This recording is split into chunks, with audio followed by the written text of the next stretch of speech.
Well, hello everybody. It's me, Kismet. Thank you for being here. Appreciate you hanging out here in the stream today. Thanks for that, host Raz. I see that. Thanks for coming in. We're gonna play some No Man's Sky today. We're gonna catch up what the heck we were doing last time. Or heck, if I remember. We're gonna get into it. Have some fun. I got my Twitch shirt on today. Very, very comfy. Actually, this partner on the back. Not as cool as my other one, but it's still cool. I will take it. Thanks to the awesome peeps of Twitch for all the love. Here in the streams, they've been putting me on the recommended page on the home page, as well as just showing me lots of love in general. I greatly appreciate it. I'm old school. I'm a loyal kind of guy. You got my back, I got yours. That's how I am. That's how I am. I'm old school like that. So let's keep on keeping on up in here. We're going to say hello to my awesome mods. First, let's see who we got coming in. We got Game Killer, Gwen, and Nushki coming in, showing the love. Make sure to go out and show them some love by following the chat rules. Show them some love in the chat as well while you're at it. As well as go ahead and host the stream, earn Kiz Caps. I got some cool stuff coming up. You want to keep earning those Kiz Caps. Got some cool stuff. I've been working with some sponsors. I can't wait to come and show you all that stuff. Later on the way, I work very hard. I work very hard. I was working on a bunch of stuff, and then I realized the whole entire thing I was doing, I got to get it done. I got to hurry up and get it done. So... and it's like one of those things like you're in the creative zone and then like, oh, wait, I got to stop this and I've got to go stream. So here I am. I'm very tempted sometimes to just say, you know what, I want to stay in that creative zone, but we'll come back to it. I'll come back to it tomorrow on my day off and work on it while I'm running battles and stuff. We'll see how it goes. Speaking of battles, how are we looking over here? Oh, 3 more days to go. I'm going to have to run battles non-stop for 3 more days. Well, I didn't have a chance to run them today. Been very, very busy working on other stuff. But we'll try to run some more battles. I don't know. That's a tough one. We got to go 2.5 more tiers. But we'll get it going here in just a second. Let's go ahead and say hello to everybody in the chat as well. Pimp of the Dead, first person I see in the chat. Let's give him 1,000 Kiz Caps. Let's see. Amethyst Laney also hanging out in there. And Blaring Fire. Let's give both of them some Kiz Caps. The first 3 peeps I see in the chat today. I appreciate everybody hanging out. Philip McCrack coming in with the Fextra meme. Fextra meme. I don't have any idea what that means. It's green something with a glass of milk, maybe. I have no idea what that means. But all right, we'll just roll with it. I'll see Raz in the chat. What's up, Raz? Thanks everybody for being here. Mr. Beef, I see coming in as well. Thanks everybody for hanging out. We're gonna get right to it though. We only got so much time. I know it seems like a lot of times, as we got till 4 till like midnight, but it never seems to be enough time in No Man's Sky. So we're gonna go to it.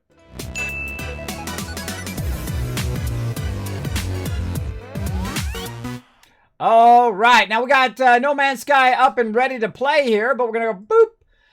Do a little boop action and pull up our stream raiders here.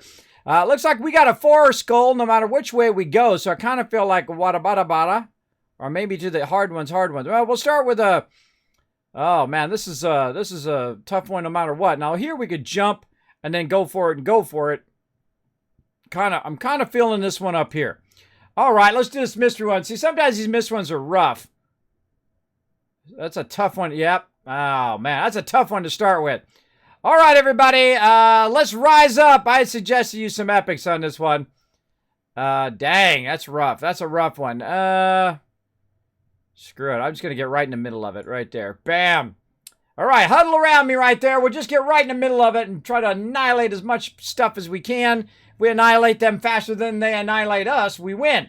So go ahead and join us, streamcaptain.com right over there. That's a tough first one of the day. That's why I try to let it end and then then have an easier one at the beginning of the day because not as many peeps, but that's okay. If you guys step up, I think we'll have it. We'll give it a go. All right. Let's go ahead and jump into some No Man's Sky. That's a little side thing we play called Stream Raiders. Feel free to come and join us. You put 1 unit down every 5 minutes, and it is free to play. So very, very fun. Very fun. All right. Jumping in. It only says copyrighted 2016. It should say copyrighted 2020. That's what I would think they would want to do. All these little lights. These are all systems that you can visit. It's just astonishing how much that is. Now I got the water standing by. I do have a Dr. Pepper sitting here too, but it is unopened. So we'll see how it goes. Uh-oh. Thermal protection. Thermal protection problem. Oh, look at us. Look what we were doing last time. We're working on our storage. All right, let's see where we left off here. Let's start with our exosuit. Okay, we got some to go there. Those are all unlocked. Cargo, we got a bit to go there. We have, whoa, holy mackerel. We got 40 drop pod coordinates. Wow, okay. Yeah, I guess we got a lot of those. I forgot I bought those. I forgot I bought so many. All right, let's put this, oh, nope. All right, fingers, feel free to work with me today. All righty, we're going to try to put down this. And we're going to try to press the right button, which is what? What is it to put this thing down? Toggle, select, hold. Right lets you out. Left click goes down. All right. Man, that's some basic stuff right there. But man, when you're playing other games, you know, you get all mixed up. You're playing Satisfactory. It's different buttons there than it is on Fallout, than it is on No Man's Sky. So sometimes I have to try to remember. All right, let's decipher some drop pods. Oh, there's another one over there. All right. I don't know why we picked this particular world, but whatever works, works. All right, I want to turn that down just a touch. All right, there we go.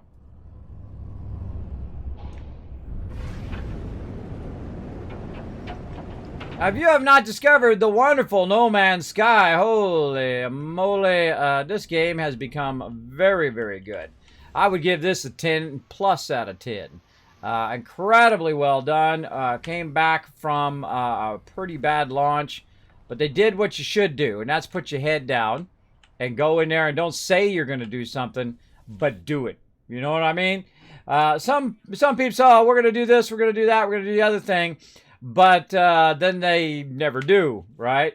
Where these guys, on the other hand, said, we're not going to say anything else, we're just going to go and do. And that I take huge respect for. So they definitely upgraded. Hugely recommend it. Probably if you already bought it, especially because you already own it, so you can get all the updates for free. We need some serious cobalt. Let's see if there's any, if we're lucky, any mines around. I don't see any right here, but we'll go ahead and take a look. See some sodium there. Got hit by something. Now I'm back in the normal mode. Hello. I'm back in the normal mode. Now I'm just looking for a cave or something we could try to find cobalt from. So when you're not looking for them, there's caves all over the place. But the second you start looking for them, that's when they're hard to find. Get my light on here. And usually they're down in like a depression like this, or you see a little lower part like this. There it is right there. There it is right there. Look at that. Called it. Called it. Let's go ahead and fly down in there and see what's up with what's up.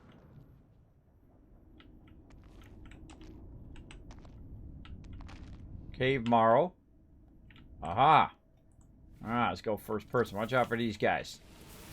Watch out for these guys up here. They'll try to get you. Great way to get a little oxygen and sodium if you're in trouble. Cobalt. Right there. Alright, a little bit of cobalt there. We could have made a mine for cobalt. That would have been an idea. Man, not much cobalt down here, though, and really not that big of a cavern. Yeah, barely any cobalt. What we got over there? Nothing. Nothing, just these guys here, huh? This is a great thing to do early game if you're having trouble. Is to jump down into a cave. If you're in trouble, right, you don't have... Oh, here we go. Usually a spherite dust. Usually a good amount of cobalt down in these caves. This is all ferrite dust, not what I'm looking for.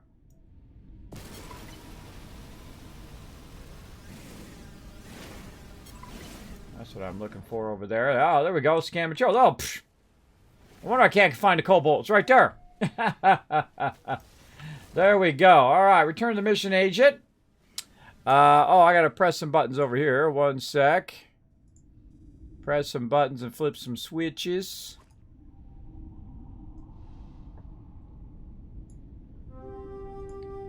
To battle. All right, what do we got? We got a tip of the hat going out to Pimp of the Dead. There we go, tip of the hat. And then E-Wolf requested some knocking. Let's go, do the knocking. Who there? Who that? Somebody knocking at the door, everybody.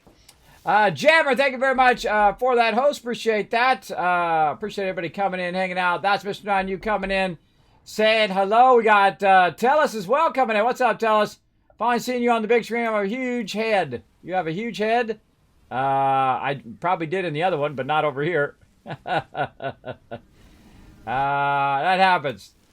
Have you ever done Nuka Slushy? No, I have not done a Nuka Slushy. I have not done it. I have to be careful, though. I had my my gallbladder taken out many years ago because I was in excruciating pain, the kind of pain you pass out from quite often. And I had it removed, and now there's certain things that I have trouble eating. I can't eat spicy foods. I can't eat too much bacon. It gets me my stomach upset. So I have to kind of watch out for that kind of stuff. So I, you know, random Nuka Shine stuff. I probably wouldn't try it at this point.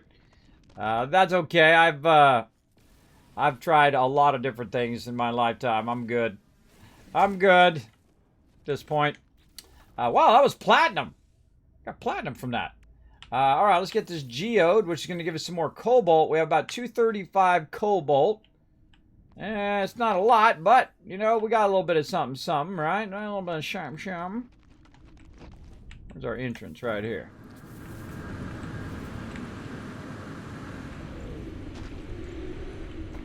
All right, we out of there. We out of there. All right, running back over here.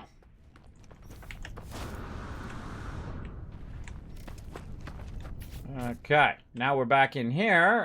We can go ahead and convert some stuff. Now, I actually have this really cool thing called Personal Refiner, which is on the back of your suit. So you don't have to go and you know, create another little converter. There we go. A refiner. You have to create another one. You just have it on the back of your character all the time, and it's pretty sweet. And you can just let it run. You don't have to sit there and watch it. You can let it run. Also notice that I got inside here this little drop pod, and it keeps me from the atmosphere and stuff as well. And the interesting thing too is the refiner doesn't make any noise. So that it's like you're like, Kismet, your sound's off. Nope, that's the refiner doesn't make any noise. That's what's wild about it. That's what's wild about it. Now we need some ionized cobalt. Bam, there we go. And then I would go ahead and choose a slot. We always want to go our cargo with this, because that's literally saving nearly $1 million right there. That's $1 million in our pocket instead of someone else's pocket. All right. Get out of there. Oh, where'd my booster go? I thought I put it down. Let's try it again. There we go. All right, and then we've done this one. Now we're going to go on to the next one. And we're going to go ahead and try to find another one. Definitely going to need more cobalt. Now, one of the biggest problems is sometimes it will tell you the one that you've already been to. So I go until that happens. And when that happens, then I fly off to another planet. Or another whole system of planets. Now, this particular game is basically infinite in what you can do. There's so many planets, you could not see them all in your actual real-life lifetime. You could not. There's no way. 13 quintillion planets. Or systems, sorry. Systems of planets, which means there's even more planets. Lots and lots and lots. So feel free to explore as much as you can, but I suggest to stay focused. All right. Oh, that's another one. We're good on that one. Boom. We need another thing of antimatter. Let's make another one of those. Actually, let's make a bunch of those. Let's make like 10 of them. There we go. And then we'll put this in here. And not enough ionized cobalt, but we're making a bunch on our thing. Oh, making a little bit. I think that should be enough to get this one. Then we need to work on our cobalt big time. There we go. And again, open up another cargo slot. Oh, yeah. Now we're talking. Now we're talking. Getting them cargo slots rocking and rolling. Let's go again. Scan for another drop pod. Now, the game should be smart enough to know where you've already been and not send you to the same one. But we'll go until it stops. Stop letting us go, kind of thing.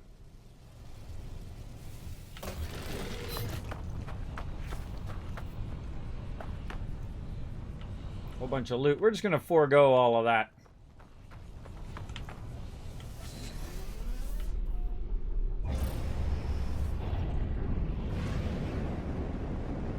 This game is also really beautiful, by the way. Incredibly beautiful.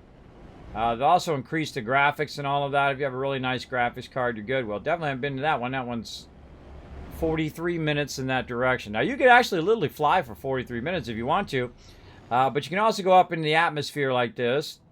And then you can just do a little zoom zoom. Now it's going to save you 43 minutes. You definitely want to be doing that, because otherwise, man, every time you had to go across the planet, it would take a while. Take a while. There we go. Dr. Plepper as a slushie. There you go. So long to freeze, though. I bet. There you go. There you go. Now, if you do have a comment or question for me, my name is Kismet. You can put Kiz or Kismet in the chat. I'll highlight in red. Know you're talking directly to me. Hey, it's Fur. What's up, man? Thank you also for the host. Appreciate that. Thanks for coming in. Whoa, overshot. I was looking at my chat. Out of my way. Kismet coming through. There we go. All right. Now we're playing in back into normal mode. We're a fairly early game. We're still working on all of our upgrades and stuff. Oh, we got to find some cobalt. Let's go find some cobalt. What's up, Sentinel? Stay out of my face. Stay out of my face, bro. Kind of feeling like maybe over here. Now, it used to be where you could just dig right into a wall and I'd find caves, but I find now it's a little bit harder. You have to actually kind of hunt them down. Let's see what we got down here. Got a whole lot of nothing. Whole lot of nothing. Let's go look in this one. Oh, here we go. Now, another cool thing this game does, first person and third person, I got it programmed to a button. You can adjust it in your menu. You can adjust... Oh. Sentinel up there investigating. Coming down here.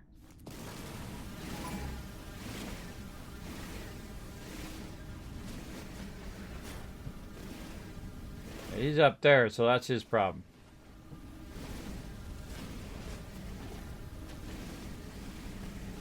Alright, now we can also do this through mining and stuff like that. You'll see that I've got a mining empire going, which we'll get into.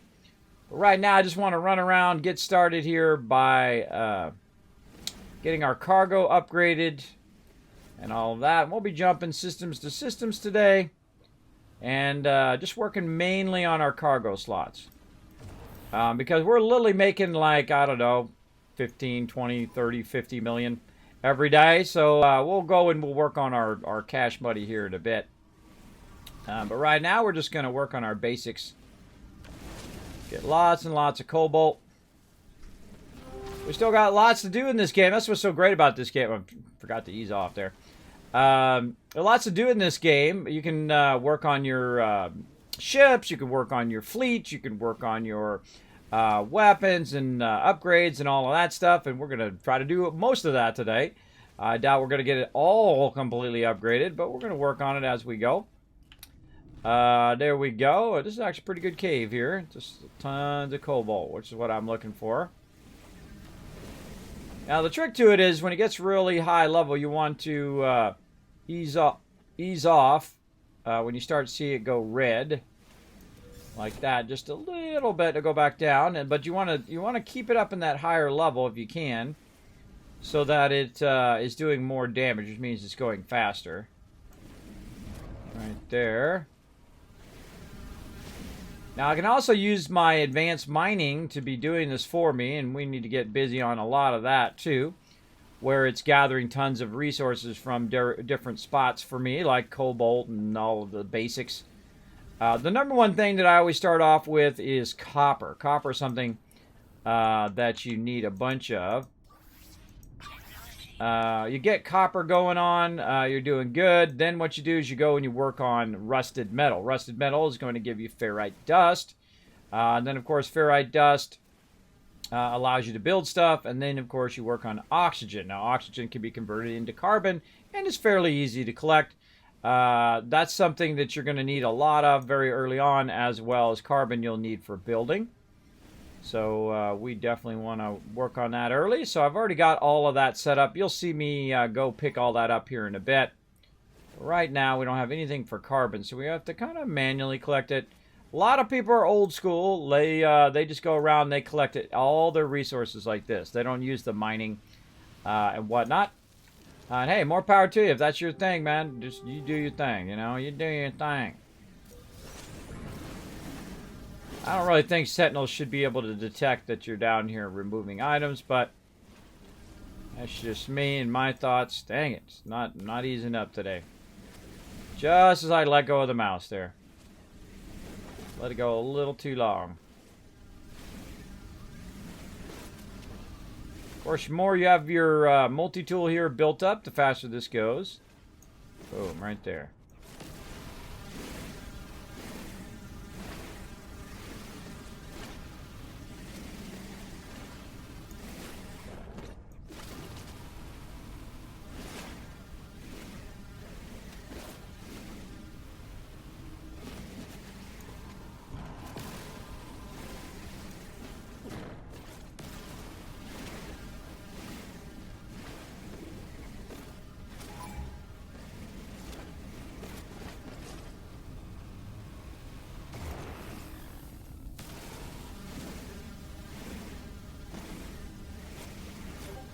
But my mind starts to wander while I'm doing this, and then I forget to let go of the button. Wanders to all the things I should be doing. Or could be doing. Alright, I think that's good enough. How much we got? Let's see, a bunch of geodes there. Ugh, I hate it when I hold down E and then it goes to the next thing instead of unlocking that. Whoa, 1200 ought to do her. What we got over here? Dehydrogen crystals. They're like blue crystals. They're like green instead of blue. Now those are dollar bills right here, but we're gonna leave that where it is because we're already making enough cash. You want to see someone make like 50 million in this game? We're gonna eventually make $1 billion when we get to that. But right now we're gonna just make millions and millions after we work on our cargo. I feel like at some point you just need to stop everything that you're doing and just go cargo slots. Because you're going to end up constantly overburdened. And that happens a lot in just every single game. Big time. Oh, I just got a message. Oh, okay. Well, the wife's cooking early, I guess. Alright, now you know this segment of the stream. I was going to move my time so it didn't overlap when we eat. But I'm going to take a break here in just a second. Even though I just started 30 minutes ago. But I do spend time with the family every day, so I'm going to spend some time eating some food, and I'll be back in just a minute or so. I'm going to go ahead and upgrade my cargo slot here, and I feel like now's a good time to zap back to my base. Let's go. I don't even know what system I'm in. I have no idea. I can't remember. Let's go look. We are in Tycoon System number 8, New Malith. Okay. I didn't name it that, but whatever. Alright, this actually has, I have a quest over here. Oh, turn that in, probably. That's probably the space station.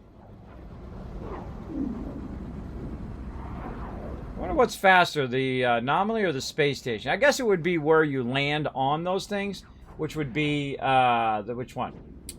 You play this? Hell yeah, I used to watch you on Fallout. Well, hey, I was just playing Fallout last night and the night before that and the night before that. As well as I was playing some Satisfactory yesterday, and now we're playing some No Man's Skies. We play a bunch of stuff. It's easy to know what I'm playing because I spend all this hours and hours and hours behind the stream making that schedule right down below the stream. As well as on my offline message, as well as the schedules on my Twitter, it's on my Discord, and all of that. So you ever want to know what I'm playing, I even added a thing that shows every single stream and exactly what I'm playing and what platform I'm playing it on. Like later on, we're going to be playing on PS4 and Xbox for...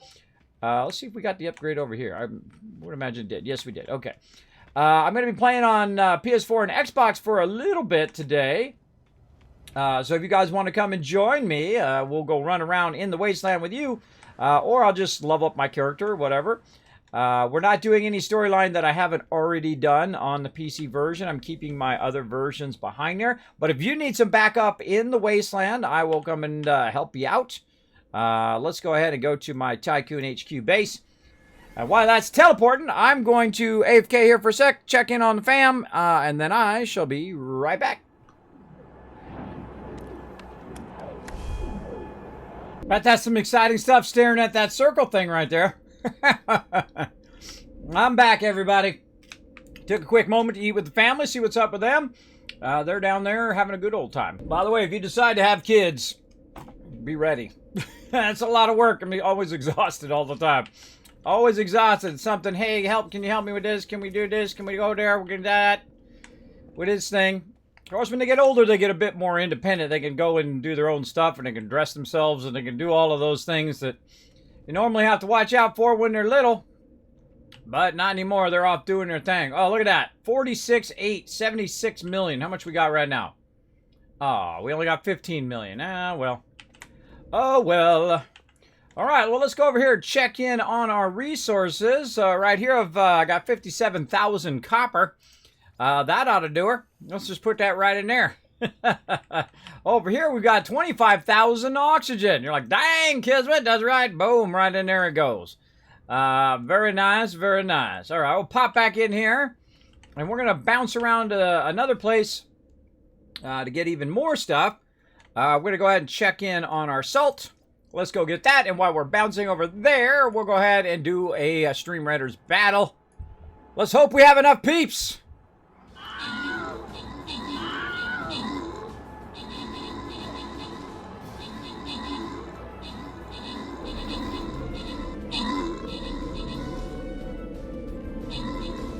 Oh, here's the toughest part right here. Here's the toughest part.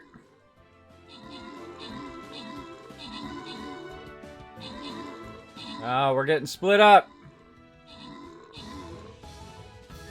Yeah, I need some heals.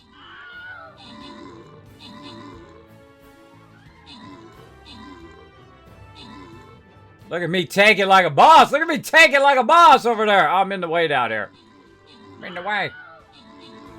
Taking a hit left and right. Look at that damage I'm taking. Holy moly. Taking one for the team. Here comes those heals. Bam! Thanks for those heals. There we go. Get him! Still alive. Oh my gosh, I'm amazed I'm still alive at this point. Uh-oh, uh-oh, uh-oh. Oh no, look, he took out the support. That might be a loss right there. These guys came and took out the support behind us. Not gonna do it, not gonna do it. I can tell you that's a loss.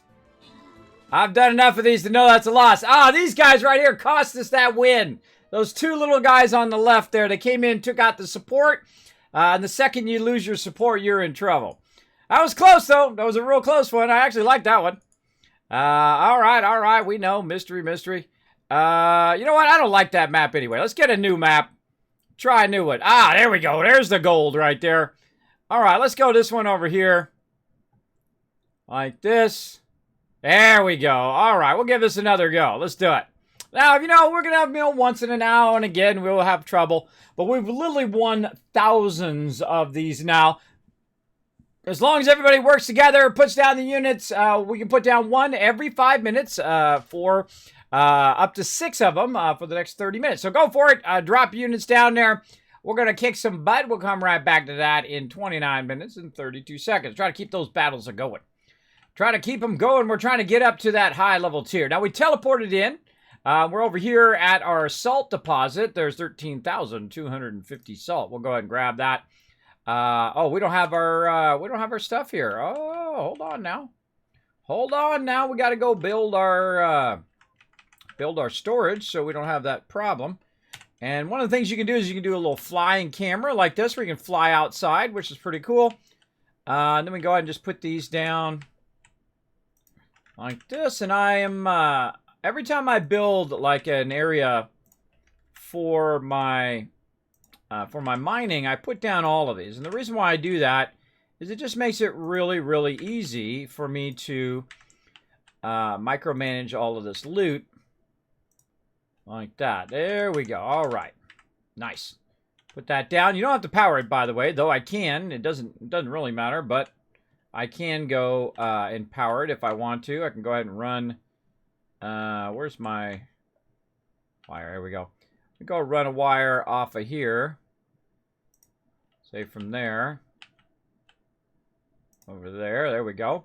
Because I do have an unlimited amount of power, because I do have the industrial power, where you go off and you send the power back to your base and all of that. It really does help a lot when you're doing this type of farming. So there we go. So instead of putting it in my inventory, I can go ahead and take it now and I can put it in my storage container so it doesn't fill up my inventory. Though in this version, you can hold a lot more than in the survival mode, which we've also played it in the survival mode as well. All right, we'll put that away. What else do we got? I don't think I did too much more. I think we've got our rusted metal. Let's go do that.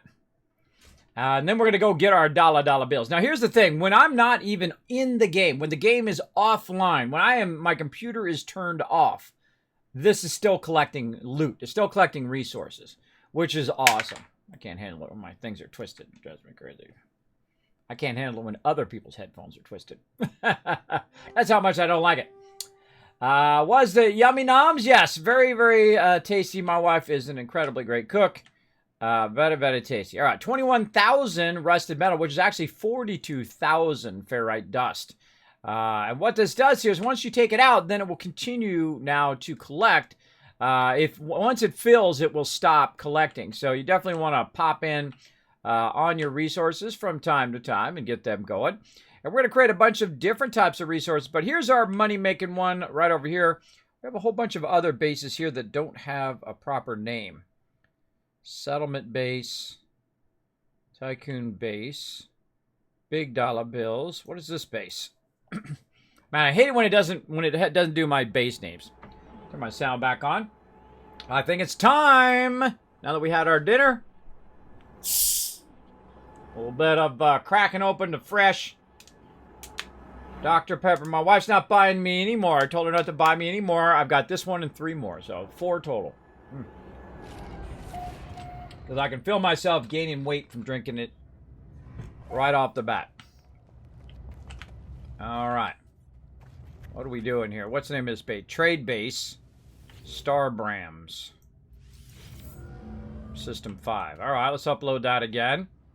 But my ship is literally parked right there. Look at that. My ship is literally parked right there. That's too funny. Too funny. All right. We don't even have a teleporter here. Look at this. We don't have a teleporter or nothing. All right. Let's get a teleporter in. Yeah, let's put it over here. Yeah. Pressing the wrong buttons. Maybe over here. Now, because I took this over... Oh, metal plating carbon nanotubes. Because I took this over, I can actually build right here, right on the actual station itself. I did not build this station. This station is already built in. But I can literally build stuff right on top of there, which is cool. Then we'll go ahead and throw in some power over here. We'll throw in a battery. Oh, we don't have enough condensed carbon. Let's see if we can just fire up some solar, metal plating, and gold. We don't have any of that either. All right. Well, we don't have enough to get that going. So let's see what we got. Do we have anything down below? We do have our ability to grab stuff out of our storage, because I see our storage is down there. So let's just grab a bunch of what we need here. Let's see. We got tons of carbon. Go ahead and grab our carbon out of there. And we need gold. And I'm sure I've got some of that hiding in there somewhere. Now, eventually I can hold more of this on me. And this is why we're doing our cargo right here. Wish there was a search function in this game. Kind of annoying to have to scroll through all of this. I can't believe I don't have any gold, really. No gold in there?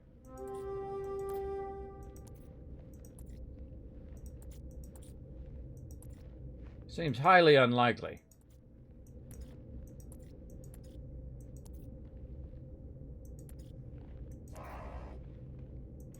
It's also not alphabetical, and it's only 2 lines, so it's hard to find anything you're looking for in here eventually.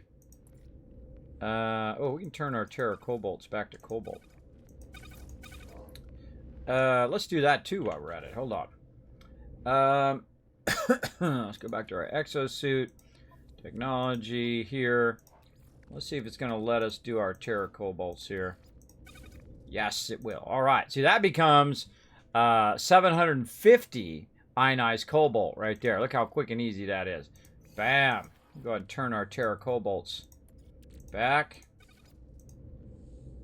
It doesn't really take that long, too, which is an interesting thing about cobalt. Cobalt converts very, very quickly. And I don't usually use too much Terra Cobalt. I don't use Terra Cobalts this early game. Usually it's best to just convert them back to cobalt again. Especially ionized cobalt, which we need a ton of ionized cobalt so that we can go and unlock our cargo slots, which is what our main focus of today is going to be. So let's go ahead and swap those over. There we go. And I'm putting it, as you might notice, I'm putting it in my cargo slot there as well. All right. So let's go ahead and organize our cargo slot here. What do we got? We got carbon in there. So let's take this carbon we just did, put that in our cargo slot. We got cobalt. Put that in there. Ionized cobalt. Condensed carbon we need to work on, and chromatic metal. We go ahead and put that in there. Now, the thing is when you're doing your cargo slots, you usually want to leave one space open. And the reason why you want to leave that one space open is it helps you kind of micromanage everything. You can move it around like this. They added the ability also to swap. If you put it down on something else, it'll swap it with something else. You're like, whoa, Kismet, that's like a basic function. I know, well, they hadn't added it in the game yet. They have now. Now, also, I need to convert a bunch of carbon here. So we're going to grab our carbon. And they've made a great new function. You hit C, like cut, and it cuts it in half, right? Like that. So I cut my carbon in half. And now half my carbon is going to go to condensed carbon. So we're going to be working a bit on that as well. So we're going to get that going. We've got tons of ferrite dust right there. So we're going to also try to convert that and whatnot. But we definitely need to find that gold. I can't believe I don't have any gold there. We need to get some gold going on, too. Let's hope we have some in here. Let's see. Metal plating. I'll take all of that, please. Thank you. Every time I see metal plating, I'll buy it. This way I don't have to make it myself. No gold in there, huh? Whenever you're looking for it, that's not when it's in there. Once you make a certain amount of money, you'll stop needing to have to collect as much stuff. You can literally just buy it from the thing, but we don't have any gold, huh?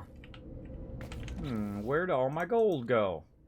Is it on my freighter? No. If it was on my starship, I'd be able to access it. I guess I might have sold it. I've got silver. Now, normally I keep the gold on me, but I don't see it there. This we need to do this. Because what we want to do is we want to have different levels of ferrite. Like we want to have pure ferrite, right? So ferrite dust becomes pure ferrite becomes magnetized ferrite, which is we got right here. We're going to need a lot of that. Now, the great thing about putting these together like this is you look at them and pow, you instantly know what you need more of, right? Like right now you can see I've got 22, well, maybe you can't see it, but it says I got 22 pure ferrite. So it takes a bit to make that. So I'm like, okay, I need condensed carbon, I need pure ferrite. And that's a great thing about your cargo area is it will just hold all of your resources that you're always using all the time. So it's pretty great. Hey, Lonely Trucker, what's up? Hey, Scarlum, thanks for being here in the chat. Appreciate it. Let me catch up on chat here for a second. Hey, kids, been playing some SWOTOR while watching as a double XP month. Oh, man, SWOTOR was a great game in its day. Still fun today, though, if you haven't played in a while. Really good storyline, too. I like the twin storyline that they did, and they've got even more new stuff over there. But there's only one me, and my members said, screw you for changing the loot rules. And they left that game. That's the way it goes. I don't play a game if my crew doesn't want to play it. That's just the way it is. Hope everybody's keeping safe. I've tried to, Evans. Tried to. What's up, Ivy League? Says, what's up, kids? I love No Man's Sky. Just built my ship and about to leave the planet. Well, there you go, Ivy League. Yes, this game is massively addicting. Have lots of fun. Make sure to be getting all those basic resources going on. That's what I'm doing right now, working on my basics. Let's take all this metal plating I just bought and let's put that away in our storage. Deal with that later. All right, now what's some other stuff? Dehydrin is something we're going to need a bunch of. Sodium also. Copper, really don't need to keep that on us. That's something we'll get later. There we go. Drop pod, coordinate data. Why is that not... Oh, man, I got so many drop pods. I got a bunch more in my inventory. I didn't even notice that. Phosphorus, planetary chart. We'll come back to that later. Marrow bulb, don't need it right now. What do we got here? Crystal fragment. I'll analyze it. It becomes more dehydrin. Okay, there we go. I thought so. And then we've got our silver. We got our platinum. But what we really need is we need some gold there. We have our oxygen as well. We'll have literally 5,000 oxygen on us. And what we need to do is we need to go through and figure out what we need for unlocking our cargo slots. You see, I was having a bit of trouble there with my condensed carbon, as well as having trouble with my cobalt. That's what I'm trying to remember, cobalt. So we got to get our cobalt going, but now we've got 2,569 cobalt because we converted all of our Terra cobalts that we'd been saving up all this time until this moment in which we need them. Oh, there's my gold right there. It's the first thing in the thing.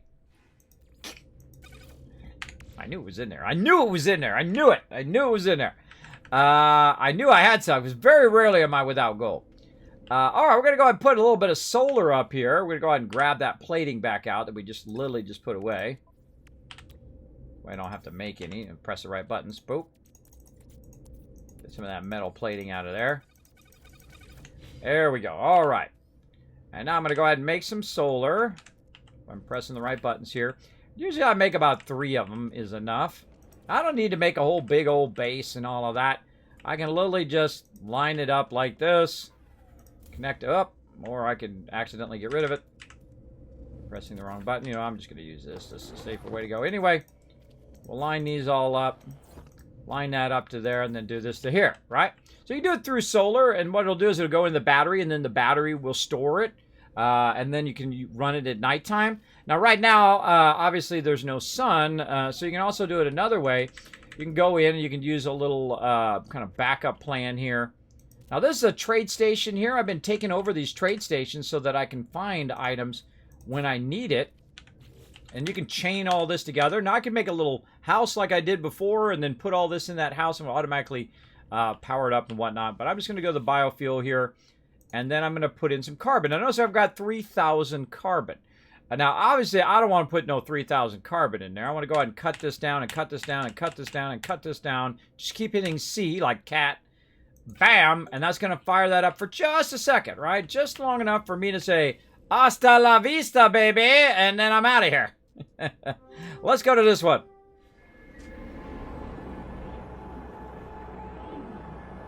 We out. I know, Kevin, so many games, not enough time in the day. Exactly. I still got Horizon Zero Dawn. I got God of War. I got Spider-Man. I got a whole bunch of stuff over there. Yeah. Awesome. Awesome.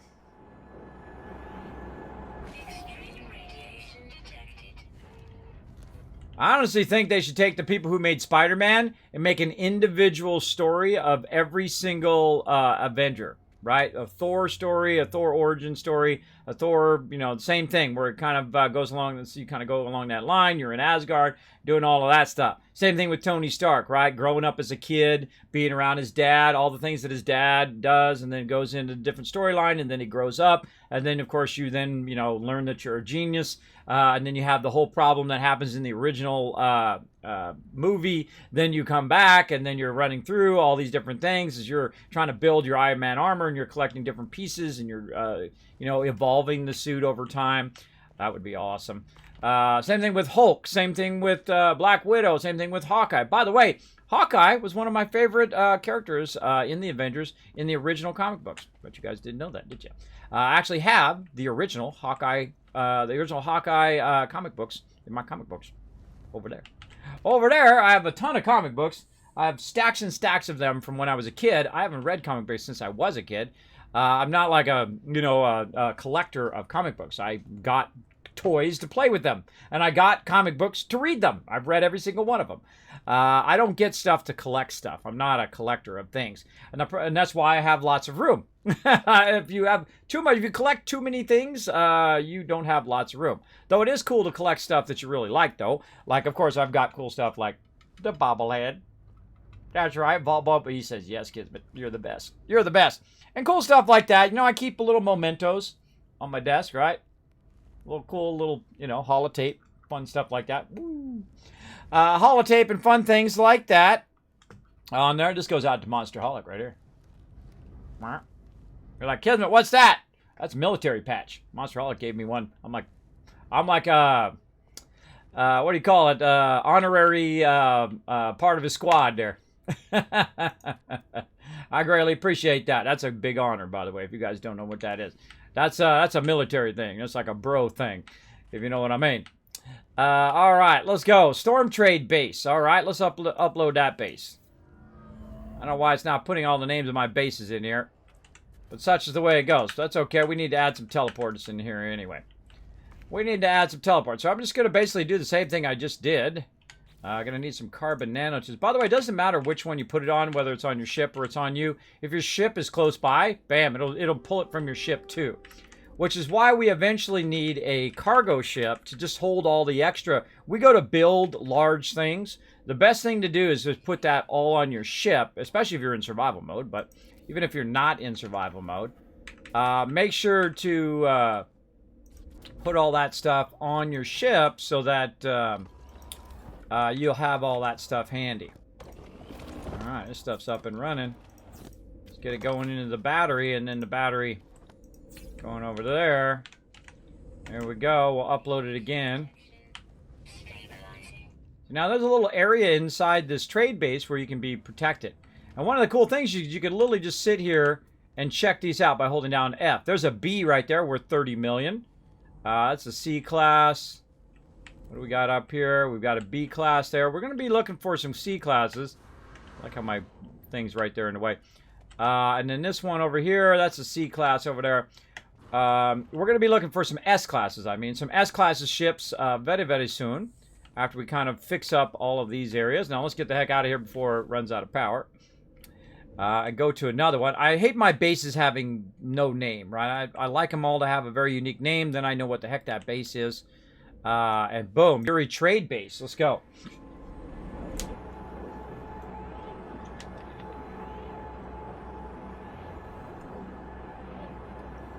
Let's go see what that's all about.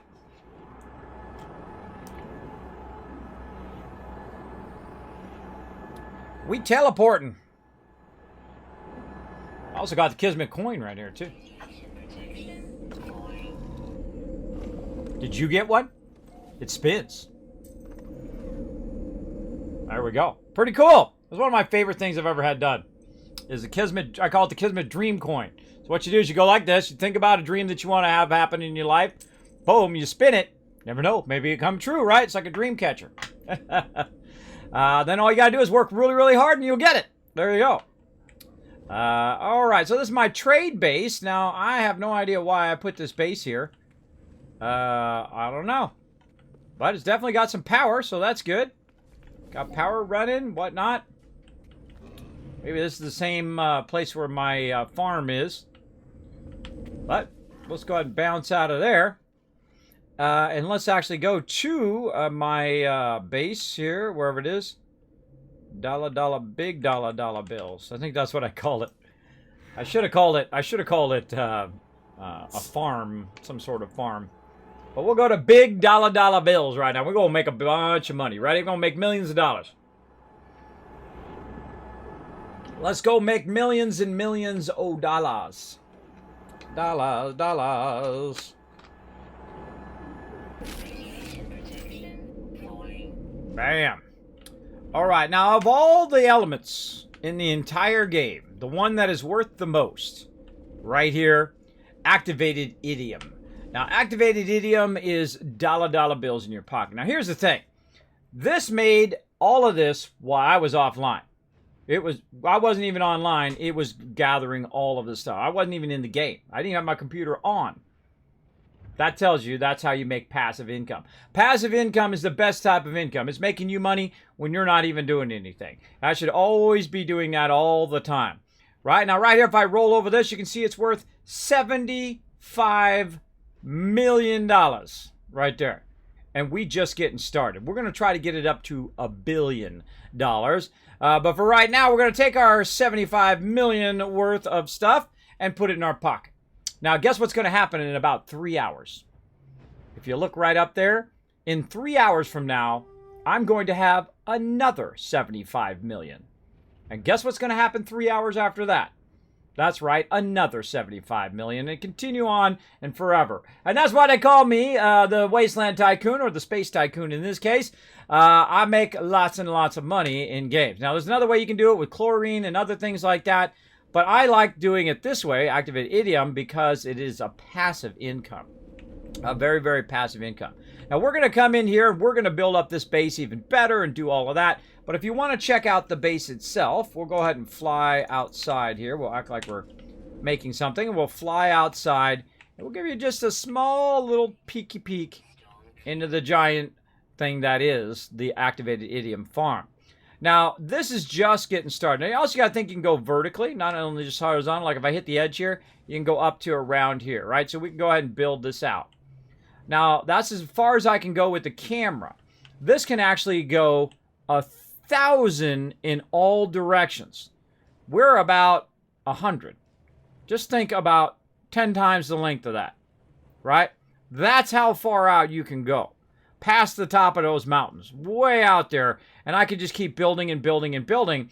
The only thing I really need to build is more storage containers. The more storage containers I add, the more it's going to take and put in those storage containers, and the more I can come back later and pick it up. So right now, we're nearly 100,000. So what we're going to do is we're going to get to 100 million.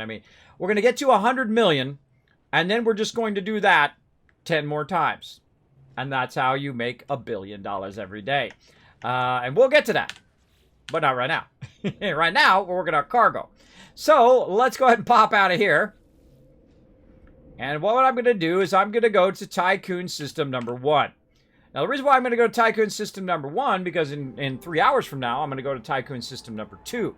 And I'm basically going to crash the market for that particular system. Now, it doesn't crash the market on every system, only that specific system. Now, I'm playing a solo play game right now until I get everything unlocked and all of that. But for right now, we're going to just go ahead and crash the thing. Now, what you want to do is you want to have all of that on you at one time, right? Like right now, I don't have it on me, but I can go in to my inventory here and go ahead and grab it. I should have grabbed it before I left. I can go ahead and grab it and put it in my inventory, but I didn't, so I have to bounce back to where I have my thing, where my storage is. So we're going to go back to Tycoon HQ.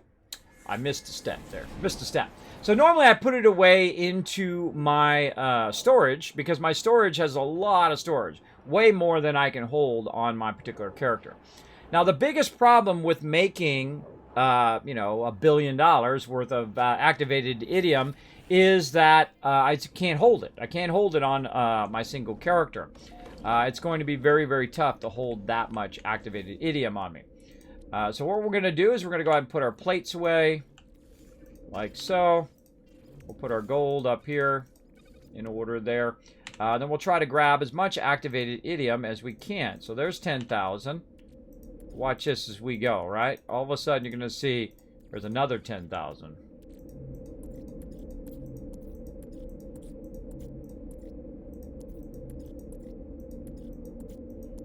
Come on, I know you're in there. There. Oh, that's just idiom. That we want to keep. There we go. Now, one of the annoying things about this particular thing is that you have to scroll all the way back down again. We're going to fix this. I think I'm going to fix this today because this is just too annoying. So you have to scroll all the way down. And there's stuff in there that I'm not really using. But might need it somewhere down the line. So I'll usually put that stuff at the end of all of it. So I don't have to scroll down every single time. I have to scroll all the way to the end every single time. Because all of my other containers are full. So I need to make it where when I'm putting regular inventory items like this in there as well. So that's 10, 20, 30, 40, 50, 60, 70, 80,000 idiom roughly. This is actually 70 something idiom, but you get the idea. So now we can actually just go to the Galactic Trade Terminal right here on my my area here, my base, and we can see if it's worth 70 plus million. Yes, it's actually minus 10% here, but that's okay. We'll take a hit on it. It's going to, if I sell it all right now, I can make 67 million just like that. Bam! There's 67 million. Just like that. Just like that, bro! So that's how you get super rich in No Man's Sky. But we're working on cargo stuff. So let's get back to it. Let's get out here. Let's go ahead and fire up our... actually, let's work on our... Dude, it's not doing my thing again. I thought they fixed this, but now it's not working again. They kind of fixed it. There we go. Let's go ahead and put down our thing. Our little scanner. There we go. Where'd my signal booster go? Should have it on me. Yep. Can't put it up here, maybe. Let's go over here. Oh, that means I already have one. See, if it's purple like that, that means I've got one somewhere. Most likely in here. Right there.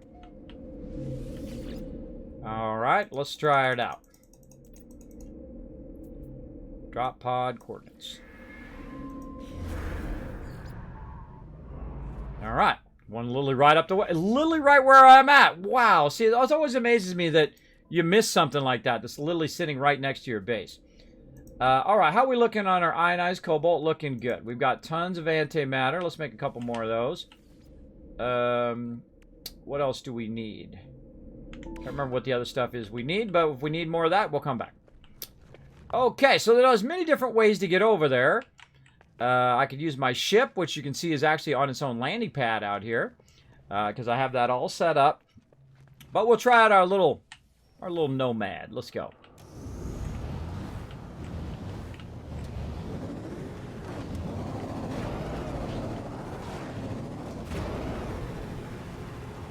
So these are exocraft.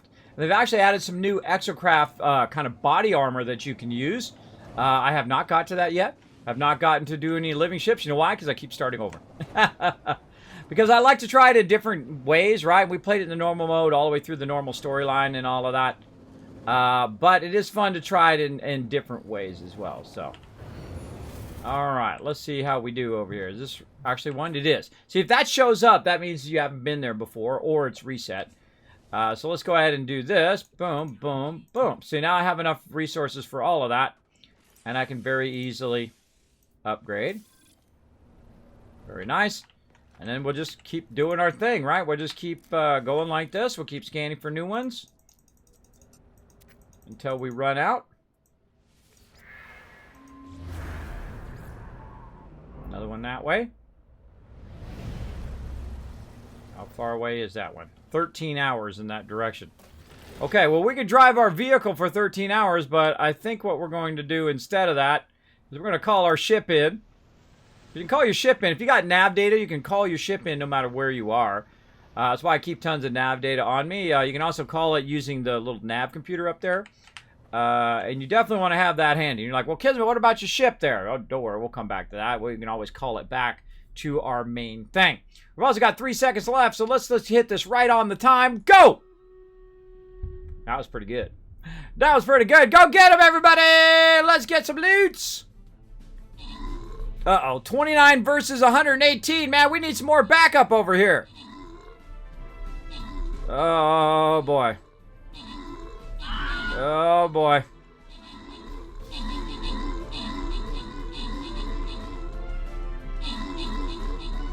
Oh, you know what? I think I forgot to put out my notice that I was playing.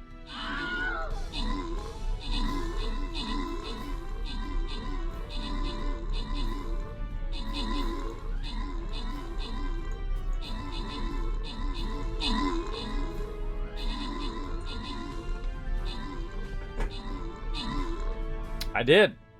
I forgot. Got to let all my stream elements, or stream raiders piece. Wow! What the heck? I look away and we annihilated 120 units there. Look at that. Even a small team makes a difference. Look, I was like 30 versus 120. We were the 30. Nice job, everybody. All right, awesome. Let's get some wins in there. Thugs for Less getting some extra love. Whiskey coming in. Overall MVP with 87 assists. Holy moly. Nice job. Definitely the most assists I've seen. And Twisted Cyber Chick, no slouch with the 24 kills. Very nice. Let's keep rocking on. Let's go. Come on. We're going for the gold and we're going for the boss kill. We're going to keep it going all day long. Come and join us, everybody. We need everybody we can get. It is free to play. Super fun game called Stream Raiders. And we're trying to run. We're trying to get to tier 45, which isn't an easy thing. All right, there we go. So feel free to come and join us. Oh, we're flying in the opposite direction. We're flying off to our new one.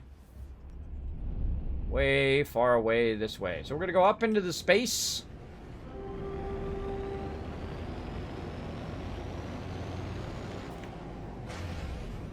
Really gives you that feeling of you're going in the upper atmosphere, which is really cool.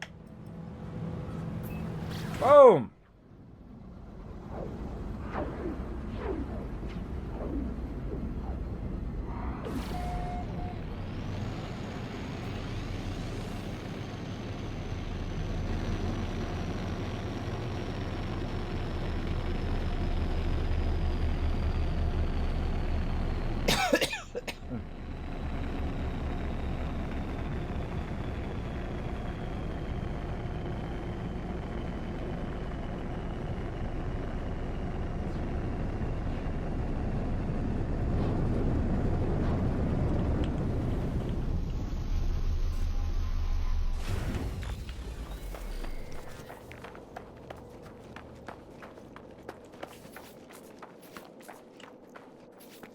All right, and again, see, this gets real easy after you have lots of resources built up. Just press the button, go to cargo, and now you know why I do all the resources first. It's so I can just get to this moment where I'm literally just running one to the next one to the next one, unlocking all of the stuff. And that's why I always do resource first, because it's just easier, right? You just get tons and tons of resources built up, either through industrial mining or through just buying it directly from the thing if you get enough cash. And then you can just run drop pod to drop pod to drop pod and upgrade. Now, I especially want to upgrade your cargo ones. Now, you can also do it up on the station, too. See, how far away is this one? 900 that direction. No, I feel like walking. Let's go. I feel like taking a little walk.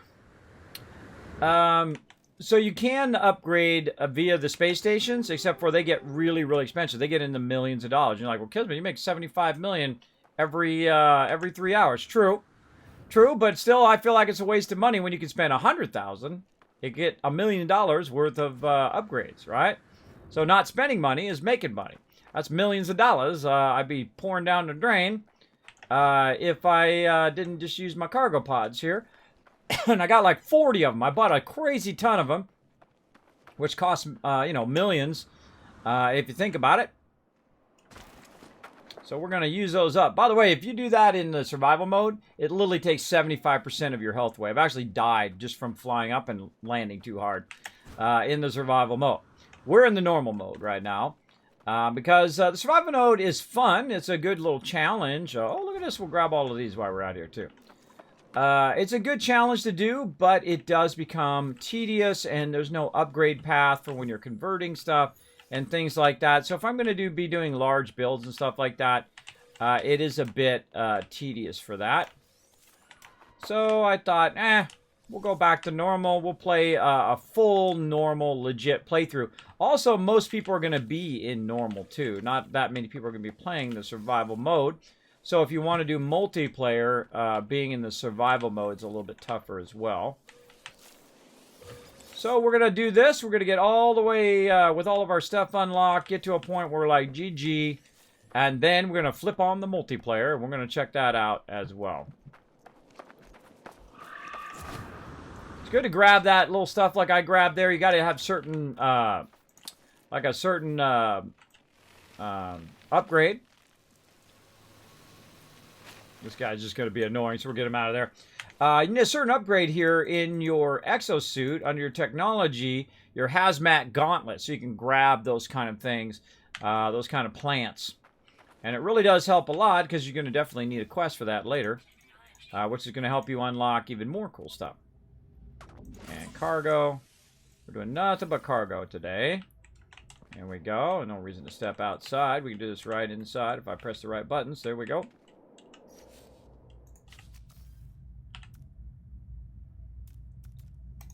Keep pressing E like on Fallout. It happens. It happens. It switches it instead of putting it down. Decipher drop pod. There's one over that way. All right. We'll go check it out. Hardest thing, too, also, is to remember to pick up your scanner. I have a tendency to do that. My little converters and scanners and stuff like that. What the heck did my ship go?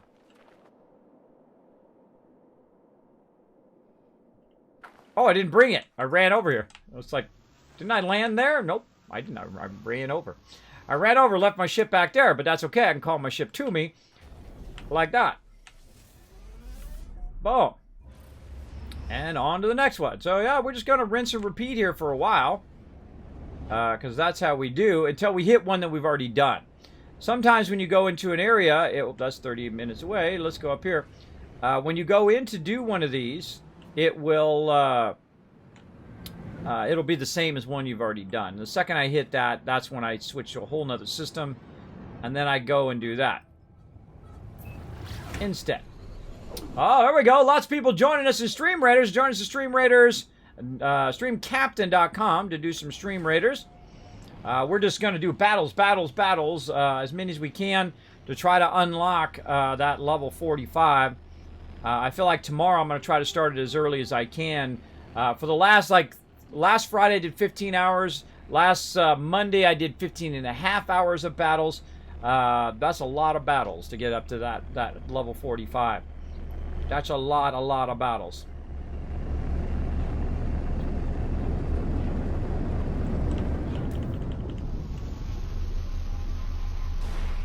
Oh, there we go.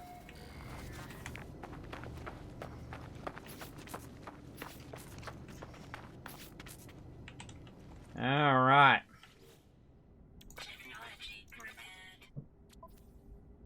All right, here are the cargo slots. And another one down.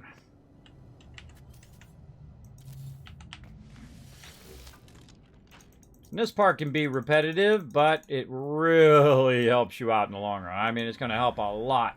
We're going to have all this extra cargo space to literally put all of our resources that we're constantly in need of. Now, again, you can grab all this stuff right here and whatnot, but I'm just going to forego it for now, just to save us a little bit of time. Now, another thing that happens with my launch thrusters here is if I let it sit long enough, it will... whoa, look out, guys. It will let it...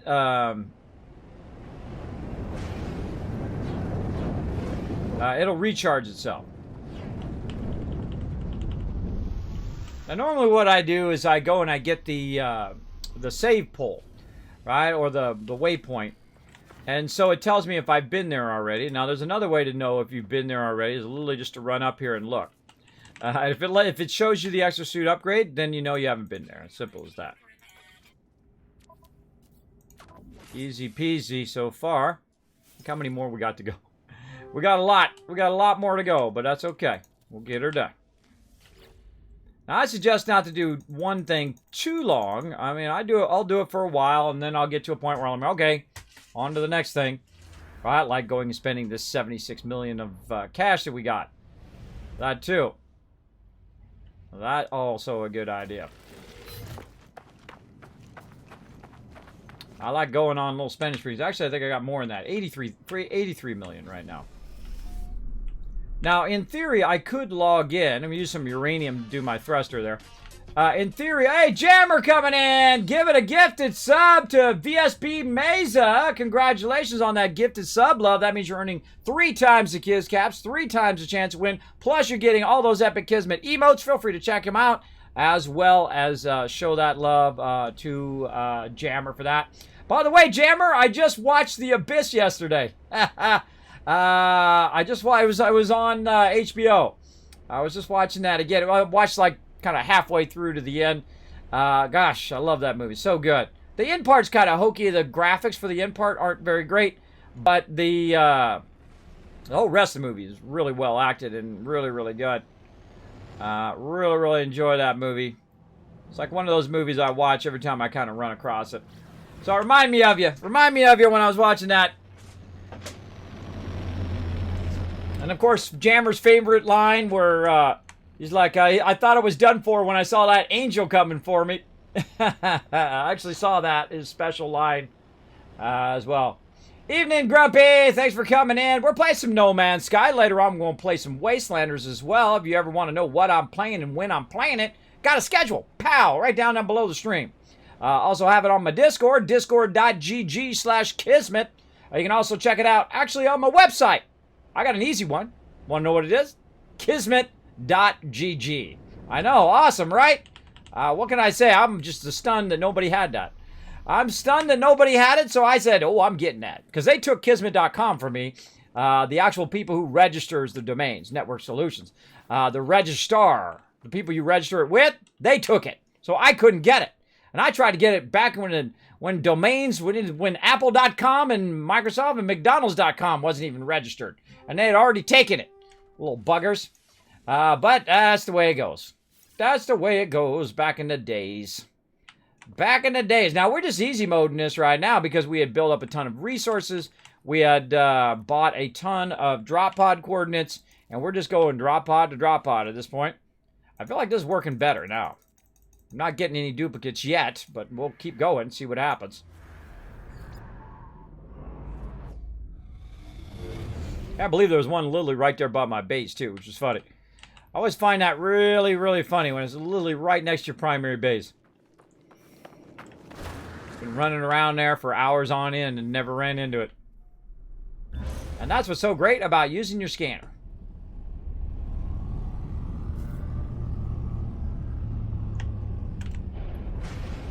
One hour. All right, we out.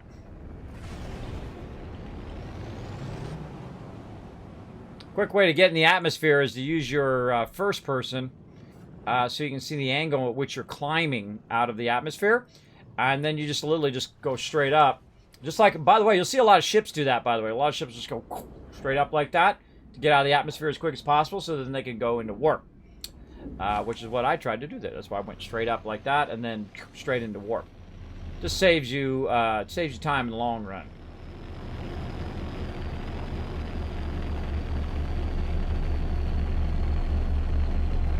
One of these days, we'll create an engine that will allow us to escape the forces of gravity in real life.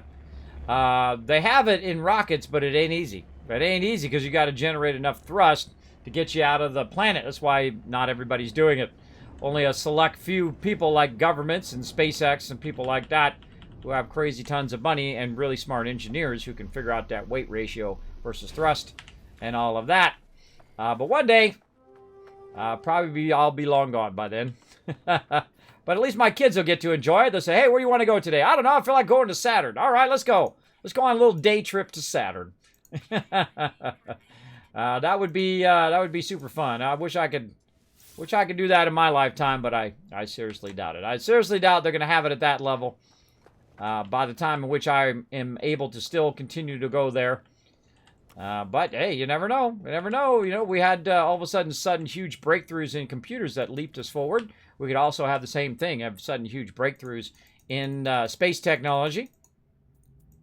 And hopefully we don't blow ourselves up with it. Yeah, that would be bad.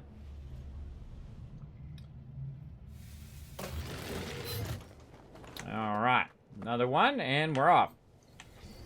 Reminds me also of Aquaman, the only good DC movie, at least I think. Of course, the original Batman was pretty good. That one was pretty good. Some of those other Batmans, not so much. But the original Batman I really like. I like the one with Michael Keaton, which everyone really was all against him in the very beginning. They absolutely hated that he was going to be Batman.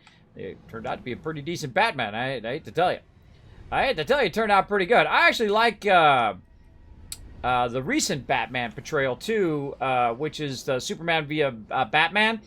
I like Batman in that movie, and I don't like any of the other peeps. And I'm a huge Superman fan too, right? You just start playing that music, and I'm like, dun, dun, dun, dun. I love that. It inspires me to do all sorts of stuff.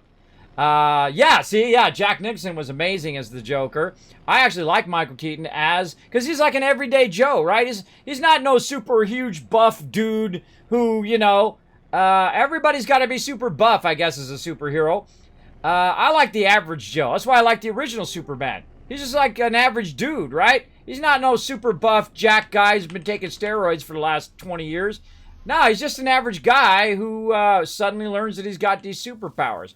And that's what I like about Michael Keaton. Same thing, right? He's just an average dude. He was born into it, and all of that. That's the kind of stories I like. If they're already super powerful to start with, and then they become, the superhero, that doesn't. I don't know. That's not my type of thing. I like the underdog who becomes the hero. Very much like Captain America, right? Who's just like some skinny kid from the Bronx.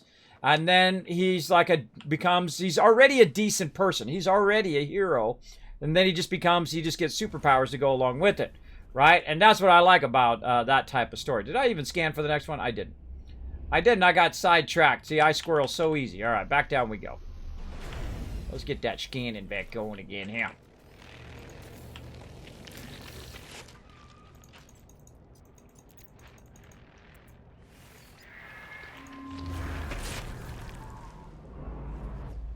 Almost trying to get me.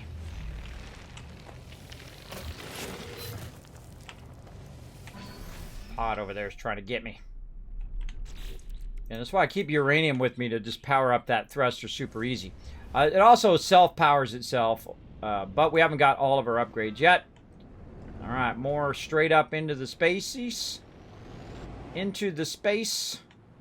And then you get up here just enough where we can hit spacebar and zoom! There we go. Yeah, Ben Affleck, I thought he did a really good job. They just did really bad writing. I mean, the writing on Batman and Superman lately is just terrible. It's like they never even read the comic books. It has no emotion or feeling. It's like he goes here and he does this, and he goes there and he does that, and he goes here and he does that. I like the actor. By the way, he does an awesome Witcher too. I forget what his name is. From Superman, I feel like he's a great actor. They just wrote a terrible Superman movie. I feel like it's the writer's fault, not the actor's fault. I mean, they're great actors. You could put some of the best actors in the world in a movie and just have terrible writing, like that other Superman chick flick. That was totally it was like I thought it was going to be like Friends. It was like that. Someone who ever wrote Friends wrote that not this last Superman, the Henry Cavill Superman, but the one before that was terrible. Holy mackerel. I have never turned off a Superman, even Superman 4. I've never turned off a Superman movie, but I was close on that one. I was very close. When they're on the ship and it's no. Though, of course, the actors were good. It's just the whole plot of the movie and all of it's just terrible. Terrible. And the same people who made the Spider-Man game, those people should make a Superman game. Same thing. You start on Krypton, you get launched, You land as a kid, you start to learn about your powers. Your family's guiding you through to learn and test your powers, and you learn and you discover your powers as you go along, right? You start as a kid. You don't start as Superman. You start as a kid and you work your way through the storyline, much like Spider-Man does. He starts very young. He gets his powers. Then he's starting to discover who he is and working with, peeps who might become enemies later on. I don't want to spoil too much of Spider-Man. It's a really good storyline there. I forgot to do my thing again. Hold on. I feel like they could do all of them like that. Give them the same treatment that they gave Spider-Man there. Really good writing, really good interaction between the different characters and whatnot. Because that Spider-Man game on PS4, you feel like Spider-Man. You feel like the web slinger. That's not easy to do. That's not easy to do.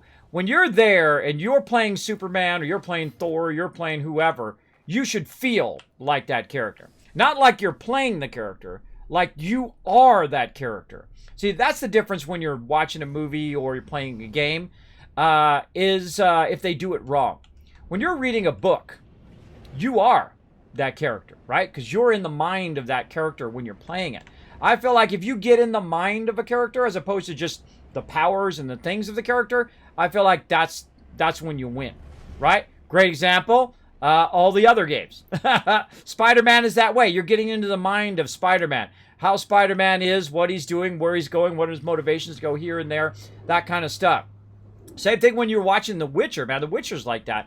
Is you're in the mind of the character. You know, how people treat him, how he treats other people, and all of that stuff. That's a really great series, by the way. Henry Cavill just knocked that. Man, that was a home run way out of the park, man. Way out of the park. And not that I'm a huge Witcher fan anyway. I'm not like, hey, I've read all the books and I know everything about The Witcher, and I'm like, on the third scene, on the second thing, in the background, there's a guy and his name is so-and-so, right? I'm not that dude. I'm not that dude for any series. I don't, one, can't remember all that. And two, that's not where I'm going.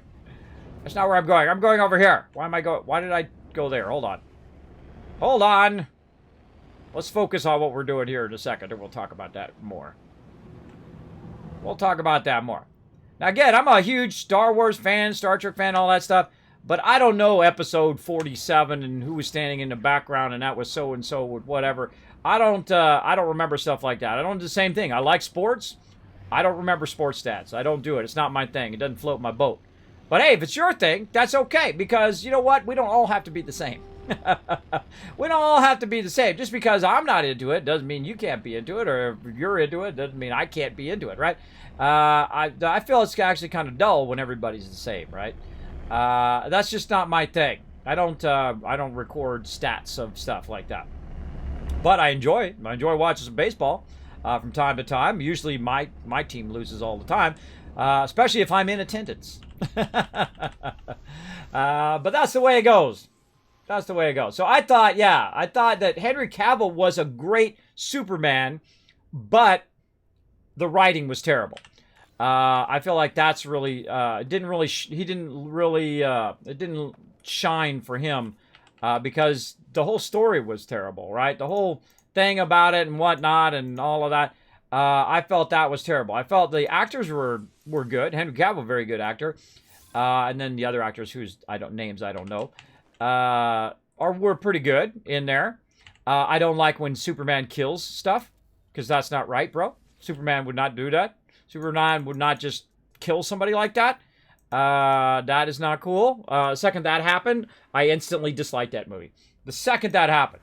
You're like, well, Kismet in Superman 2, he kills Zod and all those other people. True, but he doesn't graphically snap their neck in front of children. Right? This Superman is a child. Is a comic book character. You don't go snapping somebody's neck in a children's movie. Right? That you don't do. That's just not cool, bro. That's not cool. There's so many different ways you could have had that ending without all of that. I think that's not cool. So that's just me and my thoughts on Superman and all of that. I think that's not cool. I wouldn't want my kids to see that. My kids have not seen that movie because of that reason. I wouldn't want them to be so graphic like that. I mean, you might see that in a Batman movie, but if it goes to a Superman movie, you've done it wrong. Superman, you don't understand the concept of the character if you're doing that. The concept of the character is for truth and justice, right? And then American way too. But I think it doesn't have to be the American way. It can be just truth and justice for the whole entire world. Because if you're one single superhero like that, that has so much power like that, I wouldn't think any certain government or country would be your sole domain, right? I think it would be the whole world would be your domain, because if you're at that level, you're thinking on world level. You're not thinking on individual country level, right? Because you got to think that like the United States is only 350 million. I mean, we're not that big of a country when it comes to the pure amount of people that live there. We are not that big. We're big in the way that we spend a lot of military and economical power. And I feel like that comes from the fact that we are a mix of everybody in the world. And I like that part. I like that part, that our strength is that we're not all the same. We're not all the same. We're not all from the same place. We don't all think the same. And that's our biggest strength, is because we can think beyond just the whatever, trap of the past, right? Whatever, oh, well, you have to do it this way. Why? Why do I have to do it that way? I don't have to do it that way. I can do it this way. This way's way better than that way. That's why I think that's what makes it great when you have that kind of mixture of everybody.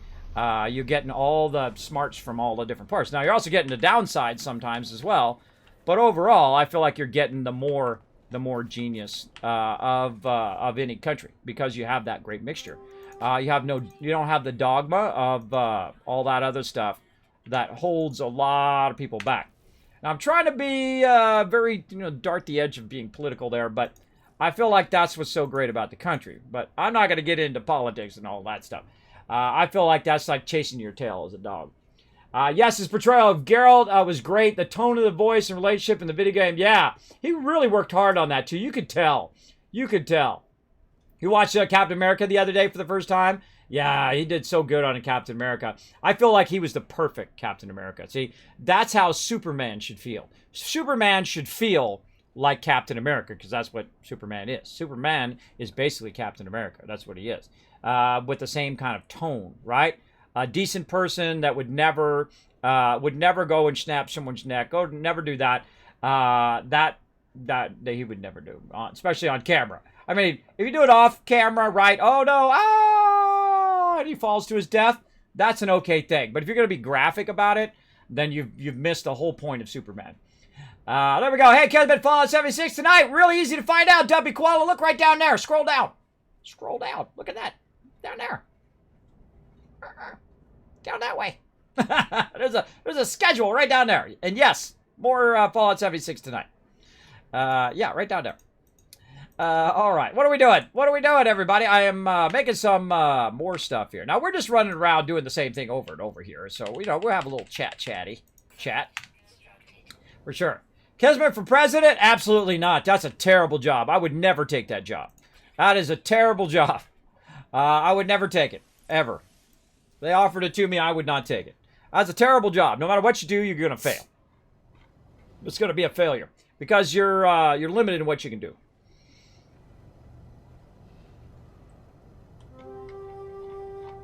You're limited in what you can do, and you're just chasing your tail all day long.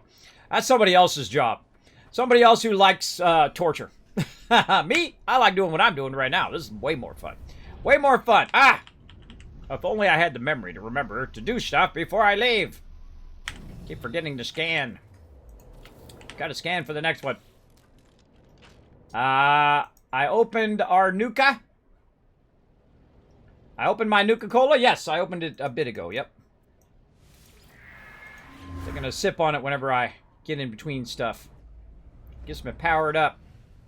But we're going to need to detox. See, one of the things about soda, when you stop drinking soda, is see, this is how you know you're addicted to soda. Is when you stop drinking it for like a week or two, you start getting the shakes. Like that. I mean, that's scary, bro. That's scary stuff. If you start getting the shakes because you stop drinking it, that's the way of it trying to tell you to drink some more, right? you start getting the shanks. If you're drinking it a lot. Now, me, I'm not just sipping on it. So I won't have that problem when I go easy on it here. Now, I never give it up. I never say, oh, well, I'm never going to drink that again, because you're just going to crave the hell out of that thing. And you're going to give in to it, usually. Unless you have a great force of will. Me, I know myself all too well. All too well. And I know that if I say, oh, well, I'm never having soda again, I know that, I'll just start craving it like crazy. And then eventually, like, oh, I'll have a little soda, right? So I never give it up, but I do greatly reduce it, right? And that's the thing. If you stop drinking caffeine, you start drinking soda, and you start going through the shakes, it's got you. It's got a hold of you like that. So luckily, I'm at the stage now where I can just drink it very casually, as opposed to drinking it like I was drinking water, right? You're drinking like 20 cans of that a day, or you're getting a big 44 ounces, 3 of those a day. You're in trouble. You're in trouble when you're drinking that much. And the thing is also, you have diminishing returns too with soda. When you're drinking lots and lots of soda, and you're looking for that caffeine, it just gets less and less and less and less of that boost, right? If you drink it a lot less often, the actual caffeine boost is more. And that's why, people have, what do you call it? They have coffee. I don't drink coffee at all. People have coffee in the morning, and then they got to have 2 cups, and then they got to have 4 cups, and they got to have 8 cups. And then it just becomes, more and more and more to try to keep that same rhythm as well. And you know how it goes when you're boosting something, right? Like if you have a candle and it's burning twice as bright, burns for half as long. Little Blade Runner there for you, right? That's the way some people are. I'm like that. I'm the candle that burns twice as bright, but sadly, I don't think I'm going to be burning too long. That's the way it goes. Now, all we're doing is we're kind of rinsing, repeating right here, unlocking our cargo slots. Did I actually even get that? I did. Yes, behind me. Unlocking our cargo slot. So we're just going literally cargo slot to cargo slot. We made a bunch of resources earlier. That'll help us do that. And we're just going one to the next one to the next one until I hit one I've already done. Which, weirdly, I have not hit one yet. Alright, so while we're doing that, let's go ahead and do another battle. We're going to try to keep as many battles as we can going here.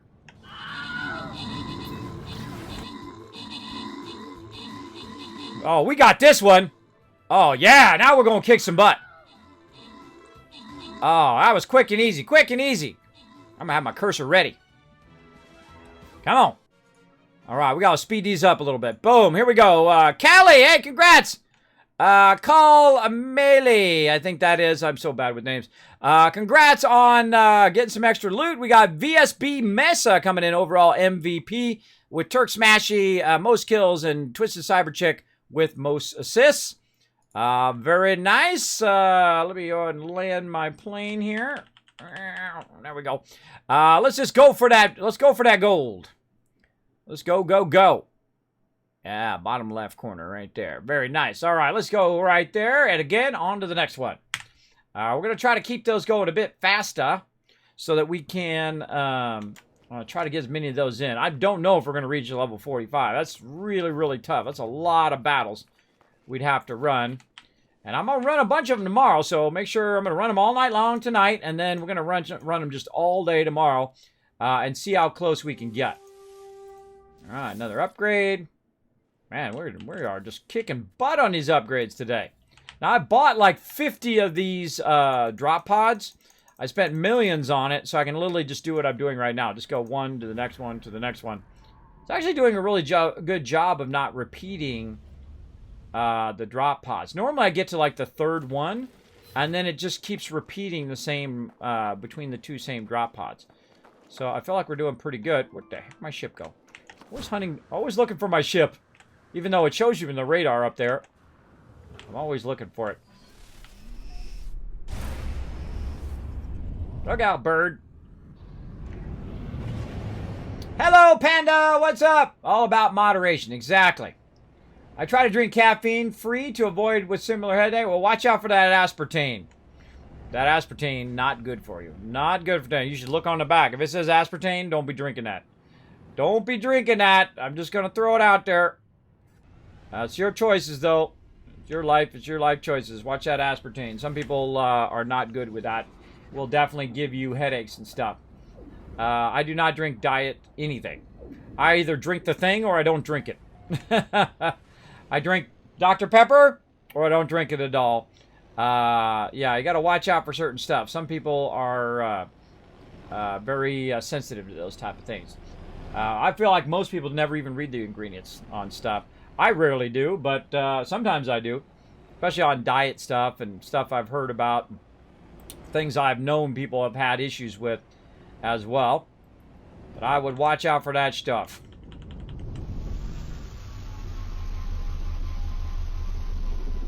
Yeah, energy drinks. Well, you know, some energy drinks aren't too bad. You know, if you have a lot of energy drinks, and if you get to the point where you feel like you need it, like, see, like right now, I'm trying to get a lot of stuff done, so I feel like, you know, a little zap of caffeine helps, right? You know, especially when you don't really feel like doing it. Because, you know, after I stream for 15 hours, then I sleep for 4 hours, then I get up and I'm like, oh, I got so much stuff to do, but I'm so exhausted, right? Sometimes it helps you through that kind of I'm waking up, I'm getting going kind of stage.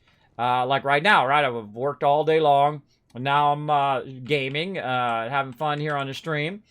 And to keep that kind of going, you know, having a little bit. But see, I drink it. See, look, this is as much as I've drunk in 2 hours. I've drank that much in 2 hours. See, that's the thing. See, that's if you can get to that stage, then soda's not as bad. But if I'm literally drinking one of those every 15 minutes, which I have done in my life, when I was young, I would just drink. I drink like a half of a can in one little, and then boom. Sometimes I could drink the whole can. Drink the whole can in one shot. Bam. I'm sure some of you can do the same. You hardcore soda drinkers out there. If you get to that point where you're drinking a whole can in one shot, now you're in trouble. You in trouble. Again, there's nothing inherently wrong with it. It's just like any other sweet that you have, any other dessert and whatnot. I consider soda dessert, by the way. This is like a dessert thing. If you think of it like that, then you might not drink it as much. I don't know. It's all about your thinking, right? It's all about your thinking and how you approach stuff, I find. That's what I think anyway. All right, what are we doing? We're putting our scanner down. Scanning for the next one. Rinse and repeat until we run out of drop pod coordinates, because we spent millions of dollars on these. Can't believe we're still finding more on here. Big shout out to Hello Games for fixing this. Awesome. Awesome, awesome. This is probably the most spree I've gotten going since the latest updates. I used to go to the drop pods and just use the scanner, and it would tell me where the next drop pod is without needing the drop pod coordinates back in the day, even though you could get drop pod coordinates back then. But I love the fact that it's just giving me the next one, the next one, the next one here.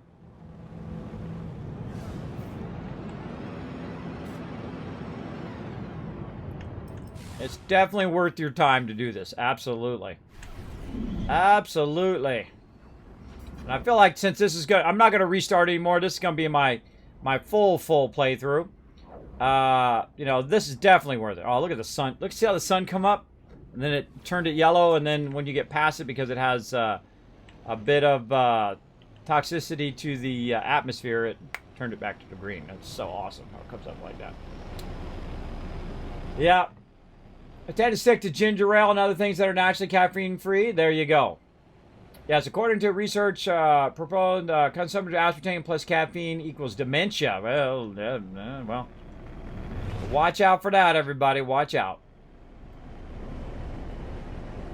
I work like 6 hours and drink a 20-ounce cup through our shift, and then take one for the evening. Yeah.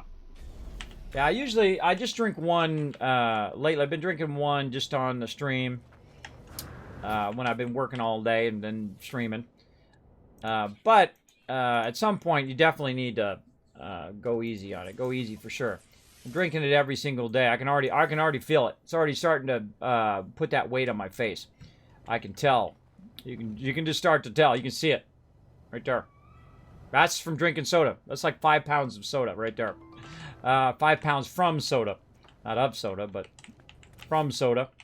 It's funny how amazing that is, right? You stop drinking that, you just drink water and all of that without changing your diet or anything. Just stop drinking soda and bam, 10 pounds gone.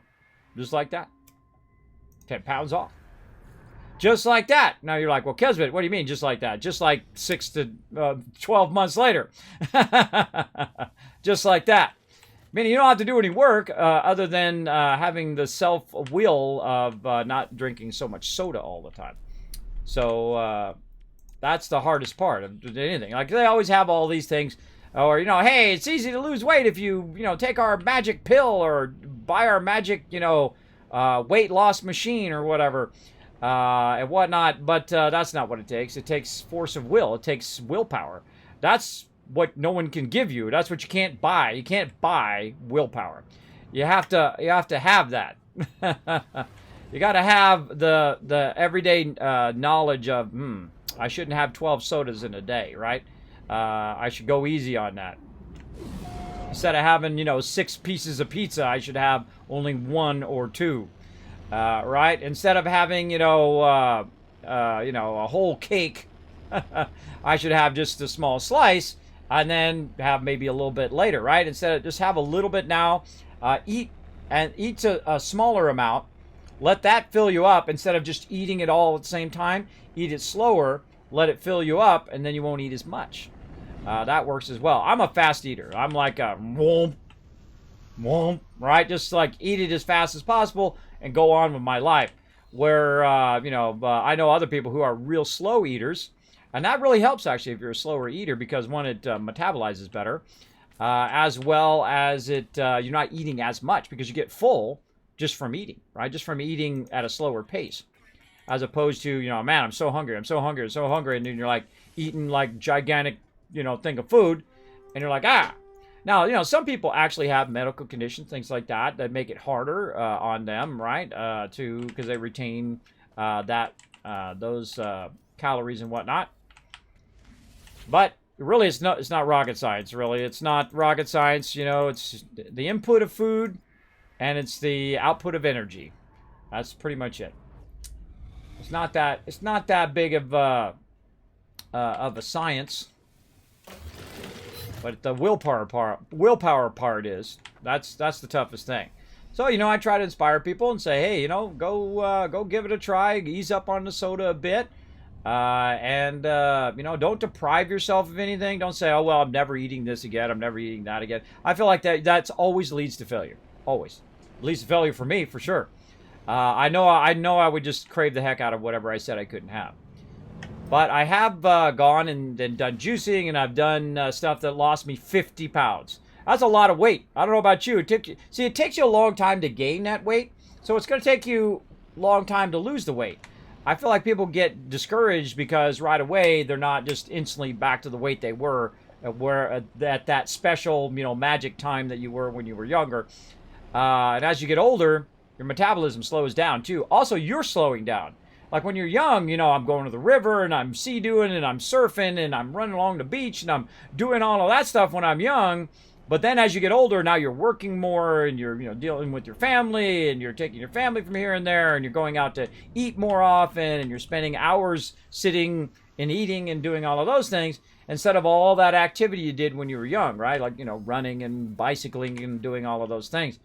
That happens very, very quickly and without you really noticing.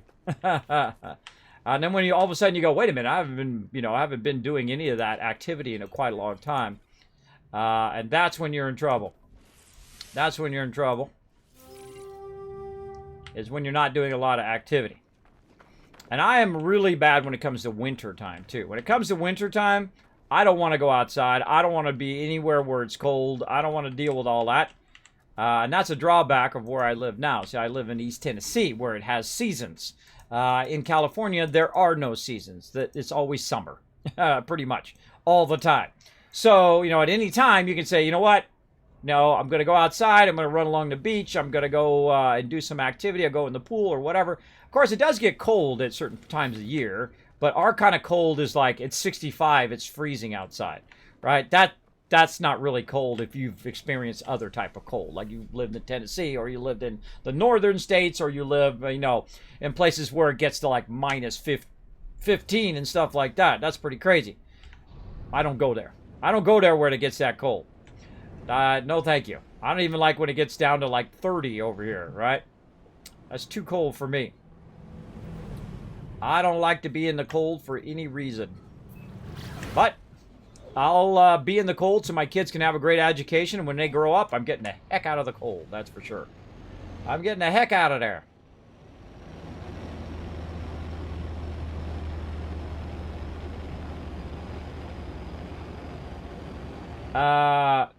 Let's see. And you don't feel as good as if you just do water, right? Well, you have a boost of energy with caffeine in energy drinks and things like that. The thing is, if you don't drink enough water, if you drink just a little bit of water, I feel like that's always a failure. I try to drink 8 of these a day. 8 per day. That's how much water you need in a day. So definitely get that water up. Get that water up if you're not drinking enough water in a day. You need to think about that. How much water have I drunk today? I feel like drinking more water helps you also. Even when you're doing your diet, you're doing working out or whatever. If you drink more water, it's flushing your system more. Of course, you're gonna have more trips to the bathroom. That's just a given. But it's definitely worth it. Definitely worth just upping that water. Because most people, they're drinking soda or they're drinking nothing. They drink, a little sip of coffee at nighttime. They're having a little bit of, wine maybe. A little cup of wine. Some people, big cups of wine. But you get the idea, Some people are just, they're not thinking of it. Oh, man, I better drink a ton of water today because the engine that is my body needs that as fuel. Yeah, not good. Also, for those who are not familiar with how your body works, your stomach is this big. That's how big your stomach is. As big as your fist. Your whole stomach. Imagine you're putting 8 pieces of pizza in there. What's going to happen to your stomach? It's going to stretch, right? That's why you don't want to put too much stuff in there. Don't put too much stuff in there because, and I'm notorious for being bad too. Now, hey, man, I'm that way too. And it happened slowly over time too. When I was young, I was so involved in what I was doing all the time, I would never think of eating, ever. I would never think of, hey, man, I sure am hungry. I wouldn't think of it. I would literally go like the whole day and go, did I eat today? I don't remember. Now, as you get older, right, and you eat more often, you're hanging out with your buddies and all of that stuff, and you're going to eat more often, now I think about it more often. Now I get hungry and I'm like, oh man, I'm hungry, right? I got to go eat, right? I never used to do that when I was young because I was always involved in so many things and I was doing a whole bunch of stuff at the same time. It's not like a thing where I sat down and said, okay, it's morning time I eat, it's noon time I eat, and it's nighttime. I would literally go the entire day without thinking about food. And that's another tough thing about losing weight too, because then you're just thinking about food all the time, which is really rough. Really rough. And then, of course, you've got, your wife and your family or your friends or whoever, and they're sitting there having that soda right there in front of your face, and they're sitting there having that pizza, and they're having all of that ice cream and candy and all of that other stuff right in front of you. And then you're going to feel ostracized in that way, right? If you're having a salad and they're having like cake and ice cream, you're going to feel a bit ostracized. But you're going to feel better over the long run. So you have to kind of, just roll it. You have to be strong enough to say, I'm not giving in. This thing. I actually met a really great guy, by the way. He used to run marathons. And I had ordered a bunch of pizza for everybody at where I worked. And the guy says, I said, hey, man, you can have some. I bought it for everybody. Feel free. He said, no, I don't eat pizza anymore. I used to eat a ton of it. And he said, I used to be 350 pounds. Used to be 350 pounds. Dude was like a rail. Dude was like skinny as could be. I'm like, damn, how did you lose that much weight? He said, I stopped eating pizza. I stopped eating all that stuff I was eating before. And I stopped drinking, soda, stopped drinking all of that stuff. And I just started, every day trying to moderate what I'm eating, what I'm drinking every day. And then he lost all of that weight. Dude was like 130 pounds if he was anything. Dude was skinny as could be. Dude's out running marathons. He's doing triathlons and things like that. He's found something that was more enjoyable to him than eating food. And that's what you got to find. You got to find, something else to do other than to sit around and eat all that bad food. And I'm notorious for doing that because you get tired. You get, at the end of the day, it's like a cycle you get into, right? You eat bad food and you drink caffeine because you're tired. and you're tired because you're drinking so much caffeine and you're eating bad food. It's that terrible cycle that you get in that's really, really hard to break out. There we go.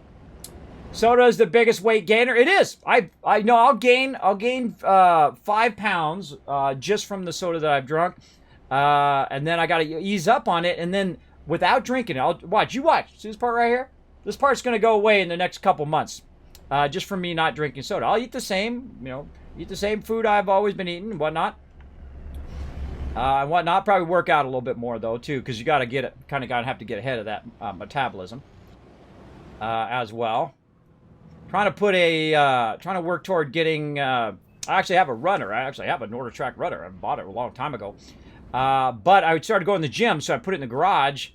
But then my wife, of course, covered it with tons of crap, because that's what they do. No matter what happens, no matter what surface in the house, you put anything down there, they're going to cover it with a bunch of stuff over the top of it where you can't find it. But we're in there cleaning it out right now, so we could make a little gym in there for me and for my kids. Who, of course, can stay healthy during these times, right? Because I canceled my gym membership over there. I was like, nope, not doing that. Thank you. No, thank you. No. This guy gets sick. I may not be back. So, I mean, permanently back.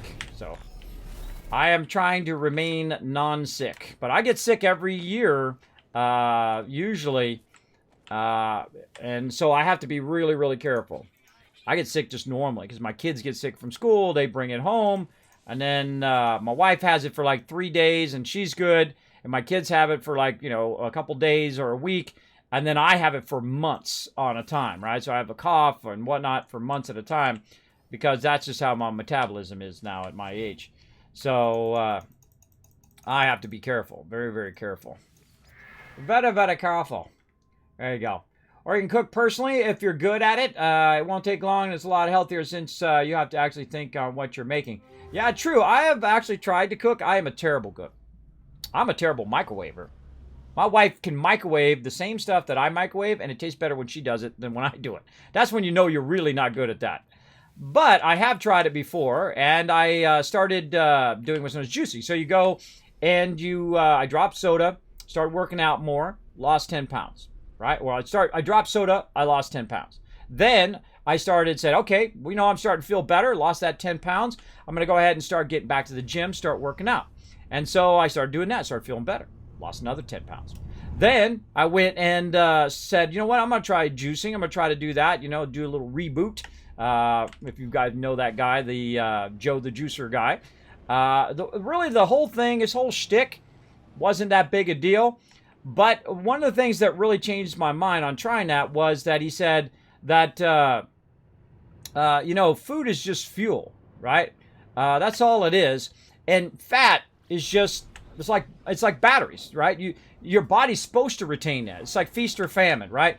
It's supposed to retain that extra fuel for you when it is, because that's all that fat is. Fat is just fuel. It's fuel for your body. That's why it retains that extra fat, because when you have lots of food, it retains the fat, and when you don't have any food, then it will start to use that excess fat as fuel.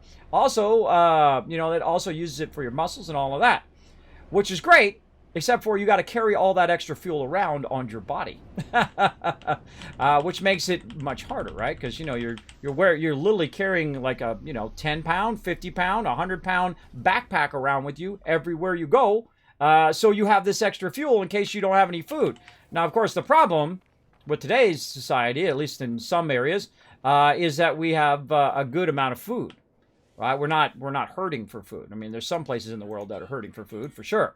But we're not really hurting for food. So we have access to a plentiful amount of food, which means that we never go into the famine mode. We never go into the mode where we don't have enough food.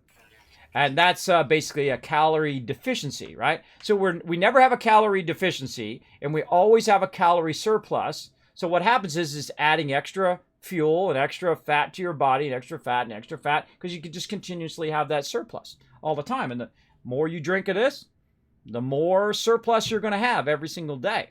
And so your body's not going to burn that off. And so you're going to gain and gain and gain. The less surplus you have, obviously, the less you're going to gain.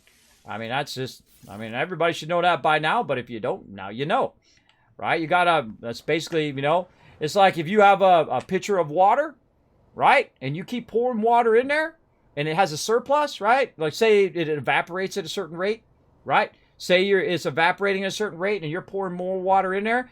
If you pour too much water in there, it's going to overflow. Or if you've got a big jar like we have as humans, you can keep adding fat and adding fat and adding fat until you get to 600 pounds.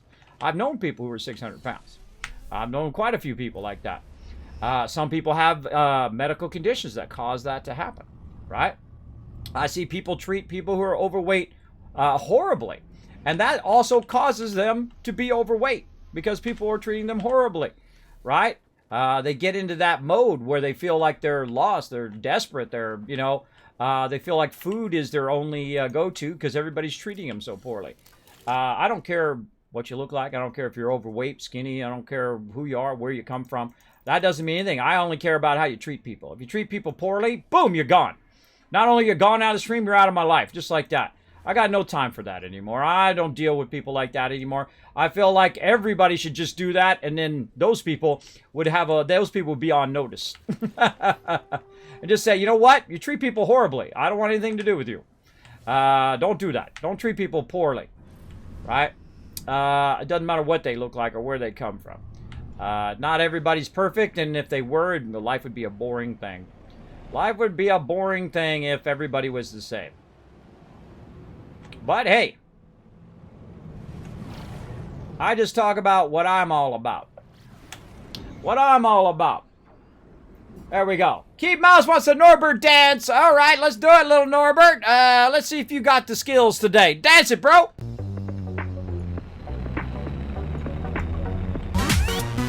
There he goes.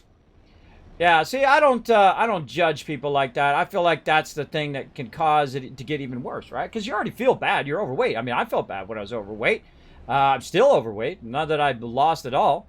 But you feel bad already. You're already run down. You're already struggling to do all of that stuff that you're trying to do, right? And then you have people treating you poorly on top of that. That makes it even harder.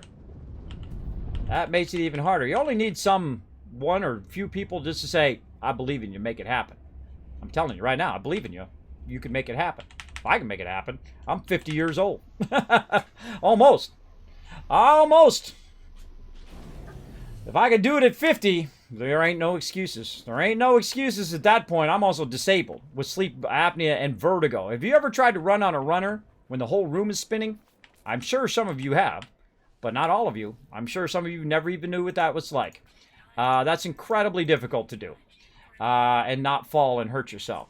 I'm the guy who uses that little thing that you clip onto the side of your pants or side of your shorts in case you fall and it'll stop the machine so it doesn't just grind you up into like Swiss cheese. Yeah, I'm that guy who uses that. I'm the one they made that for. People like me.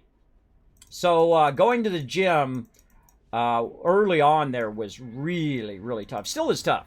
Because the more I work out, the more strain that is on me, and then it causes me to be more dizzy. So it's like a catch-22. And I could just say, well, you know what? I'm too dizzy. I can't go and work out. I can't do any of that. I'm never doing that again. Right? There's a cop-out right there. Obviously, I can do it because I went in and I did it. And I've got a personal trainer to help me out. By the way, if you're not, you ever been to the gym in a while, definitely get a personal trainer so they can teach you the exercises. It's worth it. Just consider it an investment in your education. I've been in the gym a lot in my lifetime. I've worked out with a good friend of mine who is like Arnold Schwarzenegger big. I mean, huge. And guess what? He was like 275 pounds. And he's disabled. He's missing his leg. He was born, he had to have his leg amputated when he was a baby.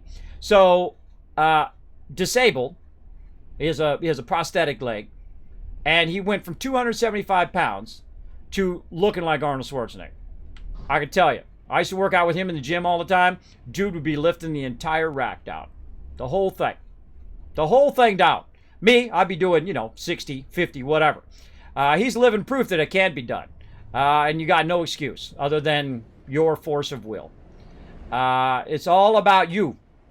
Not about anybody else and their miracle cure, their miracle product, or whatnot. It's all about you and you saying, you know what? Today is the day. Not tomorrow's the day. Today is the day. Right? Then I'm going to ease up on the soda. I'm going to, you don't have to give it up. Don't give anything up. Don't go onto those nutty diets that's going to help you for like a month. And then after that, you're going to eat 15 cakes and, 47 pizzas, right? I feel like that's all a waste of your time. Now, of course, you should always contact your doctor, and you should go in and you should do all of that stuff first. Always, always be smart. Of course, they're your life decisions. They're all on you. Make them good ones.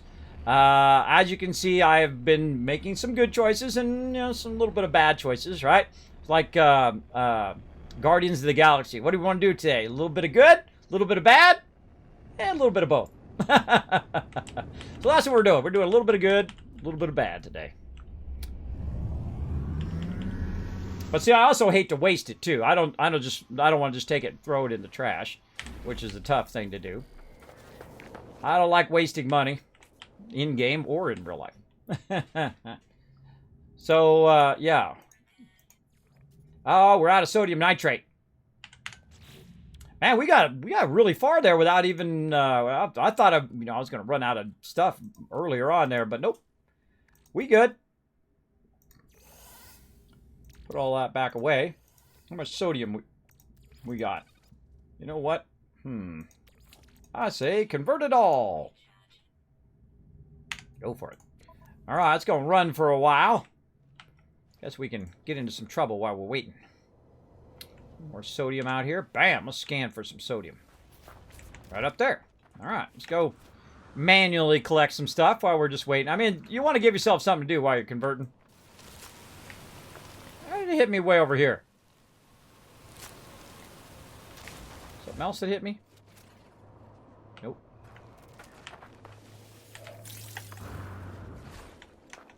And one of the first things you want to do in the game is run directly toward the sodium. Especially if you're in the survival mode. But you want to run directly to that sodium and grab it as quickly as you can. Because that's what's going to help you to fight off any environmental effects. You're going to need some oxygen as well. Eventually you can have oxygen collectors. And then you can also get up to a point where you can collect the larger crystals here. Which are going to give you a ton of dehydrin there. About 18 for that shot. Look at this guy. Uh-oh. Uh-oh, look out! That guy's trying to get you. That guy is trying to get you. Boom, scan again. Anything else? Also, I noticed the scanner is a lot closer in the survival mode. Very, very tough. But not that hard. We conquered it. We kicked its butt. Dee-dee-dee-dee-dee. Hit by a plant. That's what it was. Sneaky plant. Sneaky, sneaky. Alright, more sodium nitrate. Oh, and time for a battle, too. That timing. Perfect. Alright. Wait for that sodium nitrate to convert. Let's go! Alright, now we're up to 61. We're at the majority now. We're going to kick some butt. Let's do it. Boom! Bite that, spider! Get him! Oh, look at it! Look at us all converging. Man, I love this game. So fun. It's so fun. Grant rewards. Thugs getting some more love. Broken Brock coming in. Overall MVP.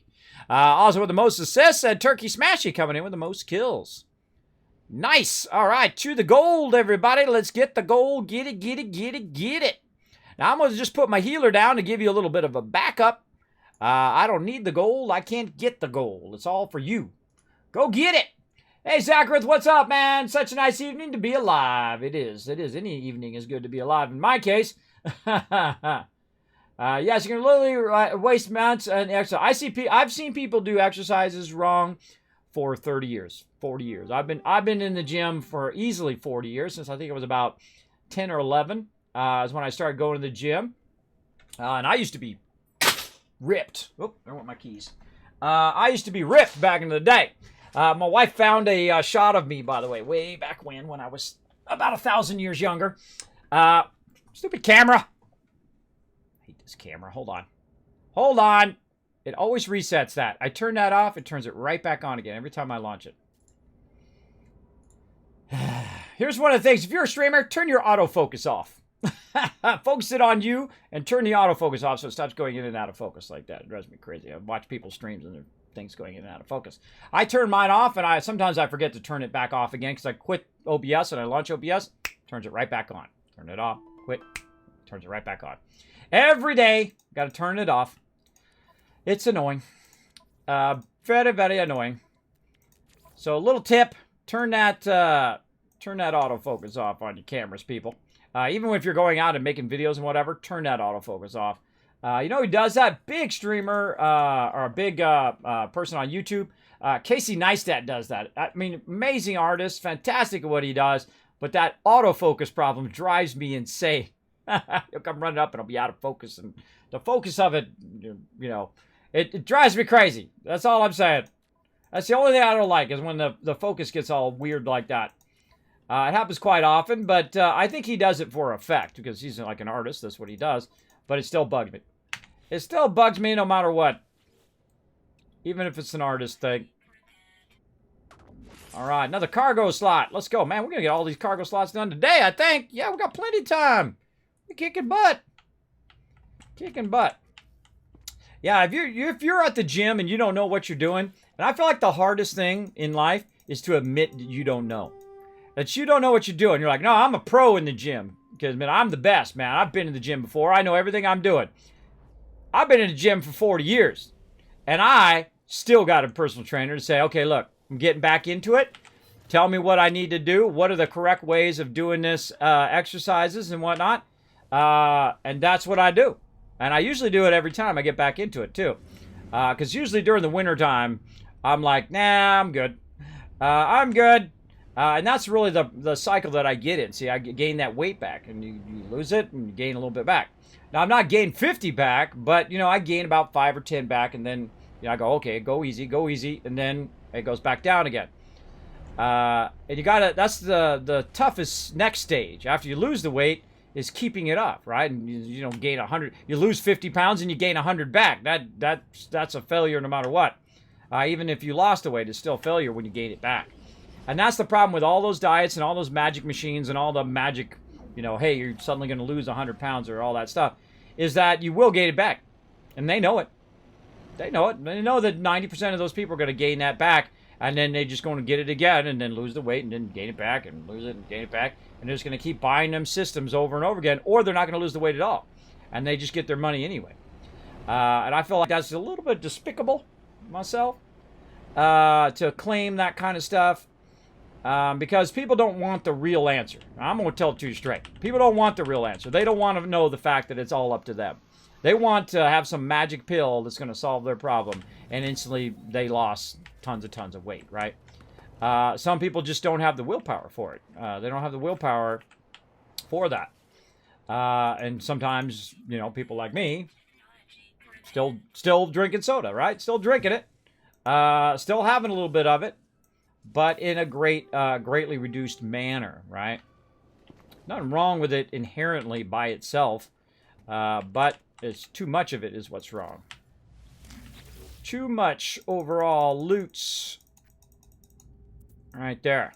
Overburdened with calories there. Big time. Bam. That thing scrolled all the way back up again. There we go. Really wanted to play No Man's Sky when it first came out, but the negative press turned me off. Yeah, ours got a lot better. Yeah, Zacharith, this game has risen from a 3 to 4 out of 10, is what I would rate it when it launched. And then it went to about a 6, went to an 8, and then it went to a 10. And now, with all the new updates, it's a 10 plus. Absolutely, it's an instant buy for me. Now, I feel like they did right by their customers. They didn't say, oh, thanks for the money. Ha ha ha. Peace out. They didn't do that. we all know the companies that do that, don't we? We know which ones those ones are. Yeah. Yeah, we know the ones that give you those $60 games and you're like, oh, yeah, I paid $60 for this, right?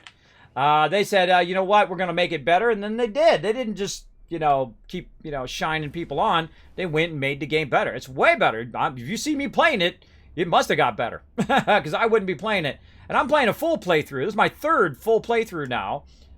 Second, I find the direction I'm going here. There we go. This is my third full playthrough. So I guess that would probably tell you more than anything.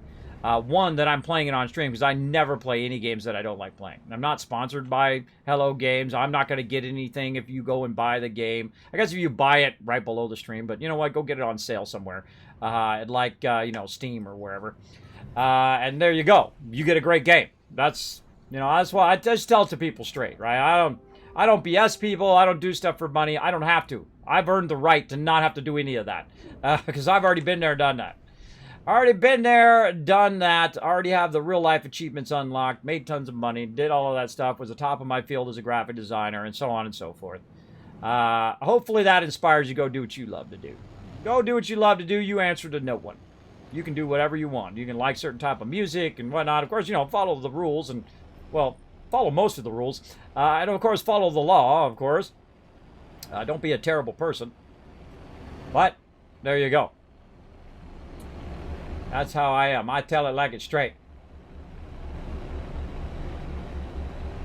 Yeah, when you're doing a rep, yeah, that's probably one of the biggest things you want to learn is how to breathe when you're doing it. I always do it backwards. You're supposed to, when you're bringing it up, you're supposed to be breathing in, and then when you're doing it out, I think is exhale, if I'm remembering correctly. You guys correct me in the chat. See, I always get it backwards, and I have sleep apnea, so that's how it goes. But then that's why I have a personal trainer say, nah, you're doing it wrong. Other way, because you think that when you're pulling it up, you would do the exhale, and then down you would do the inhale. I think that's right, or maybe it's the opposite. I don't know. You guys will let me know in the chat. I'm sure some trainers in there. But it's usually the opposite of what I think. It's like you're inhaling while you're doing the exercise, and then you're exhaling while you're letting go. Which I think that's right, because that's usually what I get mixed up. Because usually what I'm doing is going while I'm trying to do the thing, right? Because you're struggling to pull that weight up, right? When it's actually should be the other way. Yeah, that's right, says Jammer. Well, there we go. See, that's the way it should be done. So even if you learn how to breathe, and you're like, Kismet, I know how to breathe. No, you don't. Even I get it mixed up sometimes. And especially learn to do the exercises effectively. This way you don't have to do them as long. Right? If you're doing exercises effectively, then literally you're cutting your time down by a half or a third or altogether, because if you're doing it wrong, it's doing nothing for you. I've seen people sit in there for hours in the gym, and you can tell they're getting nothing out of that workout. It's only mentally are they getting something out of the workout. You can see that they're not gaining muscle. They're not doing the exercises correctly. You can just totally see those people in the gym. It's like everybody's noticing too. You can see all the people who are really working out and all the people who are there who think they know what they're doing, right? That's the biggest mistake I feel most people do is they think they know, right? They're just looking at the thing. They think they know. But again, just think of it as an investment in education, just like you would go to take a class like at a college or something like that. The same thing when you go to the gym. Just, invest in taking a class and how to be better. Now, you don't have to have that personal trainer forever. Not everybody can afford a personal trainer like me. I can't afford a personal trainer every day, all day, every single time I go to the gym. That's crazy, bro. That's crazy. I spread mine out over time, right? Maybe twice a week or once a week toward so many things. And then I have like a little regiment that I'm on, right? I meet with a personal trainer. I say, okay, this is what I'm trying to do. And they say, okay, this is how you do the exercises. And then you do those exercises, and then throughout the week, you go ahead and continue those exercises and whatever exercise you want to do. Like you might be working on back or chest, something like that, or arms or legs, or whatever you're working on. And you've got those scheduled out during the week, and you know what your repetitions are, and you know how to do the exercise and all of that. And then you meet with your trainer, and you say, look, I did it all week long. And they're like, yeah. And also a great trainer's great for, hey, Kismet, get in the gym, you slacker. I like trainers who are like that. Because, you said, well, today I'm not going to go to the gym because reasons, right? There's always a reason not to do it. There's always this reason. I can't afford it, or this, that, and the other thing. You can literally buy yourself a sit-up board for home. You can buy yourself a weight set for like $100 and whatnot, and really get a really good workout just from home. Just from home at all. And that's what I'm doing right now. I'm putting a whole... we're cleaning out the garage. We're going to put my runner up there. We're going to get a little bit of a weight set for me and my girls to learn how to do... stay fit in these tough times right here. Got to stay strong. I got to stay real strong, because if this hits me, I'm in trouble. I gotta be strong. I gotta be strong in that moment. Did I not scan again? Whoa! Does that guy fly right under me? Crazy, crazy. There we go. Coming from a chiropractic person, I may be wrong though. Yeah, I think that's what it is. I think it's reversed. Is how you're supposed to do it. It's like that. You're breathing in while you're doing the exercise, and then you're exhaling while you're doing it. So you're breathing in and then out. If I'm remembering correctly. But I suggest get a personal trainer, and they'll let you know. And that's the first thing I let the trainer know, is I say, hey, look, I want to know how to do the exercise. I'm not here just to do exercises for the sake of, hey, look at me, I'm exercising. I'm here to get the most out of exercising. If I'm going to take my time, which is very precious, to do that, I want to get the most out of it. And I feel like that your time is the most expensive thing that you have. The most valuable thing that you have is your time. If you're going to spend time doing that and you're just wasting your time, you're not seeing any results, because you're going to hit a plateau. Even if you do lose a lot of weight like I did, what I did is I hit a plateau after 50 pounds. And then that's when you got to go even harder into it, even tougher into it. I'm still in that stage right now. I'm still in that stage where you have to... you got to get over that plateau. So that's why I'm going to do it at home. So I know I won't have an excuse. I could literally just go to my garage and work out, and no excuses. No excuses, no reasons why I can't do that. Buy myself a treadmill and I put it right in my room where I can always see it. I don't lose focus on my goals. That's a good idea. That's a good idea. My wife, I bought a treadmill. I used to have it in my office. And then my wife just piles stuff on it. She loves, I don't know what it is, that they love to make stacks of stuff. I can't stand piles of things. It drives me crazy because they're always falling down. But that's the way they are. They make piles of things. Kids are the same way. They just throw stuff on top of each other. You got stuff, big piles of stuff everywhere. So any flat surface is prone to piles of stuff on it. So I try to avoid that as much as possible now. The best way to do that, get rid of all your extra stuff. Don't store it in your garage for 50 years. Like, my garage has been full for 16 years. 16 years it's been full. I mean, not just full like you can't get in there, but I mean like full from floor to ceiling to wall to wall. That kind of full. And every time it gets cleaned out, you know what happens? The wife gets more stuff and she puts more stuff in there and it gets filled back up again. I mean, 16 years. I mean, couple years, maybe 5 years on the outside. But 16 years out, you got no more excuses other than the fact that you got too much junk. And that's it. You gotta hit a point where you're just like, okay, was it worth me to store this stuff for the last 16 years, right? And the most problem too is when you have children. Also, you have a lot of excess stuff, right? You have the old clothes, and you have I forgot to scan again. Darn it. You have old clothes. You have their car seats. You have all those things that cost you an absolute fortune. That you also don't want to get rid of, right? You might want to pass it down to somebody or pass their clothes down and stuff like that. You have a lot of that stuff too. So that fills up the garage as well. But my kids are getting to an age now where we don't need to keep all of that stuff, and we're ready to get rid of all of it and whatnot. And just keep the real special stuff, right? You keep the mementos, the photos, the things like that. But if you got something in your garage, been in there more than 5 years, you could have probably already bought that again for the space that it was using. A great example, like storage spaces, right? People put stuff in storage spaces, and I've been culprit of this myself. You put stuff in storage spaces, and over time, you've spent more money on the storage space than the stuff in the storage space is worth. I was like, I spent more money in that, having that in storage, than actually the stuff was worth in the storage. I could have bought everything again for the same money I spent to store it.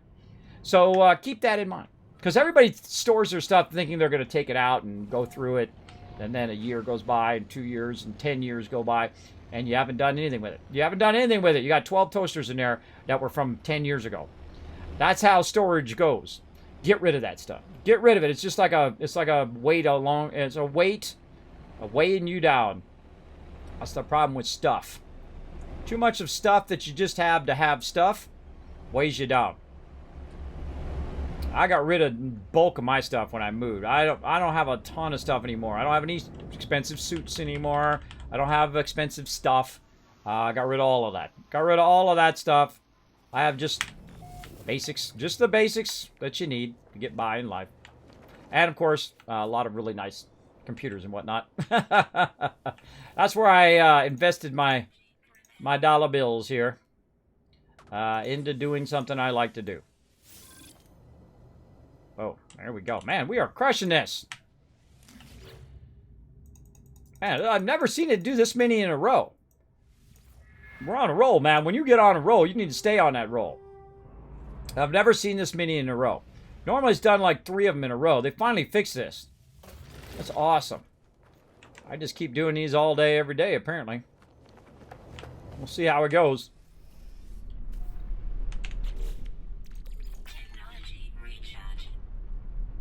Go ahead. Let's go.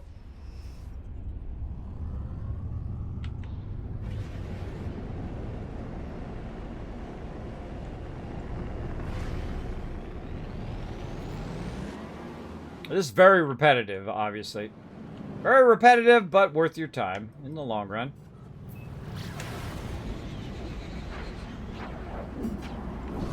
Meanwhile, by the way, it's collecting millions of dollars in activated idiom right now while I'm doing this. While I'm doing this, actually, by the time we circle back to it in another, like, I don't know, hour or so, it'll have $75 more million for me to collect. It'll have even more.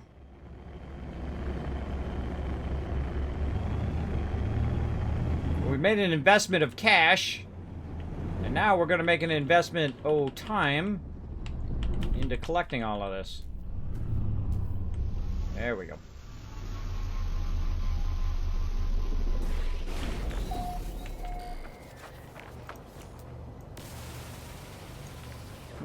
Look like cobalt.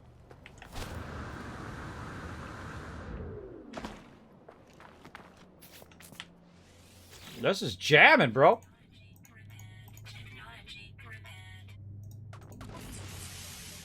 One more row to go. They definitely fixed this, because usually it'd go about 3 and then it'd get all screwed up and keep sending you the same one over and over.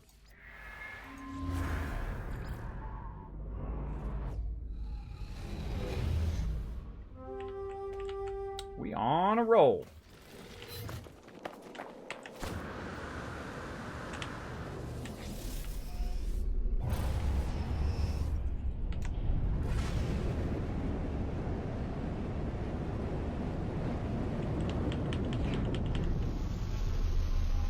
See if I've jinxed myself. Survey says nope. All right, nice. Cargo upgrade. We're gonna have our whole cargo unlocked today. Kicking some booty. Yeah, I feel like that's the thing to do right now. Oh, I forgot to. Take that, Rock. Forgot to do my scanner. Right now is the thing to do is make sure you're still taking care of yourself even though you're home. Because, you know, the thing that most people are doing right now, I would think, is watching TV, ordering up pizzas, and eating bad food while they're stuck at home. And that is not going to work out well in the long run. Whatever you put on, you got to take back off again. I have that problem every winter, right? Start having, you know, family making really exceptionally good food and all of that.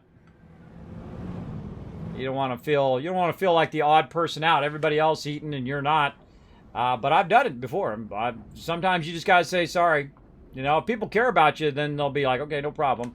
They won't give you that, like, guilt trip. Like, oh, you're not eating? You're not having this food? I've actually had people do that. I used to have a gallbladder problem. Really, really bad gallbladder problem. So I had my gallbladder taken out. I couldn't eat certain types of food. And you'd have, like, potluck or whatever at work. People are like, you're not eating? Why are you not eating? And I said, well, I have my gallbladder out. You know this. I've told you 5,000 times. And I can't eat certain types of food. He goes, well, there's plenty of food there. And I'll be like, okay, thanks. Thanks for letting me know. I didn't notice this gigantic thing of food right next to me where I can literally smell it from where I'm at. I didn't notice that at all. Right over there. That's how it is. Oh, really? You locked down all the fast food places? Well, you should be able to order it. I would think, but not go in to get it. Did they lock it down where you can't even get it at all? Like, I can still order a pizza from, like, Domino's or something like that. You can still order that. At least you can here in the States.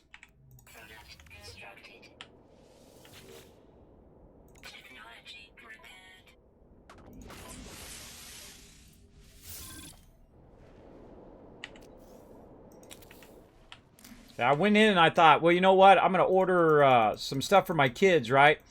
And then they had one thing that they wanted for the backyard, and they didn't have it for delivery. I had to go pick it up.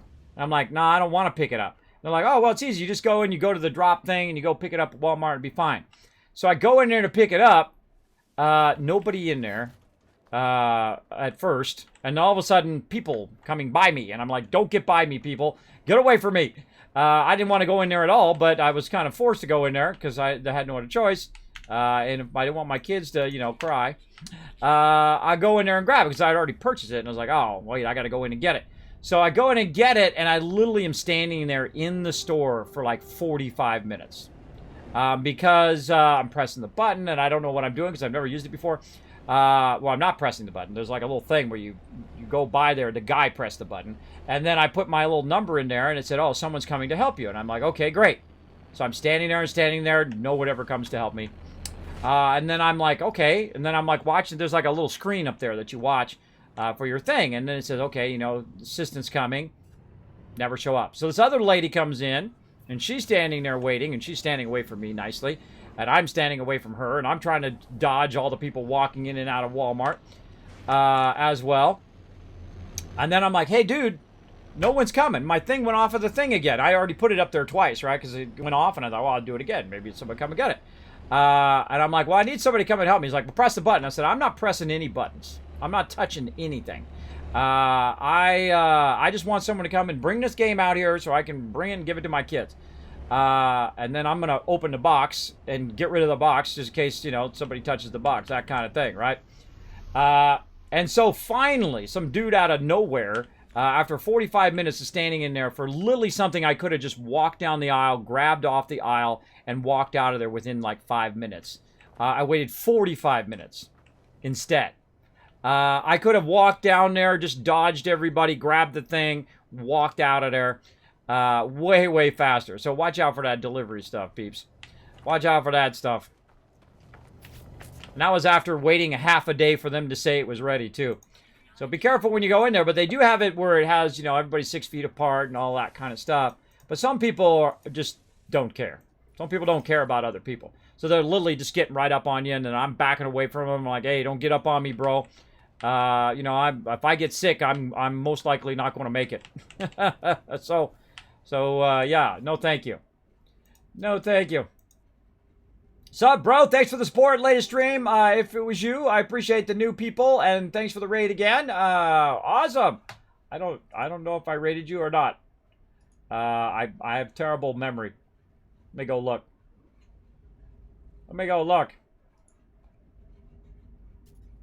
Did we get you last night? I have sleep apnea, so I have trouble remembering. Well, who did we raid last night? I have raided thousands of people here on Twitch. I'm sorry if I forgot. If I literally forgot last night. No, I think we got Hoot Fiend last night. But if we got you another night, thank you for coming in and hanging out in the stream. Yeah, that's who we got last night. I have a list of all the peeps my mods give me. They go out and look for peeps for me to raid because I literally have run out of peeps to raid. So they research raid targets while they're waiting. There we go. So yeah, if I've gotten you before, awesome. Sup, bro? Thanks for all the latest stream and all that. Thank you very much. Razorek says, yeah, drive-thrus are closed. We have been in lockdown for 4 weeks. One more to go. Then hopefully we can slowly get back to our normal lives. Yeah. Well, here's the thing. You know, you got to be aware that it's going to resurge again because there's no inoculation versus it. So it's going to resurge again. So plan accordingly. If you can get back to work and then save up some cash, I know it's really hard to do most of the time. You can't do it even when everything's normal, right?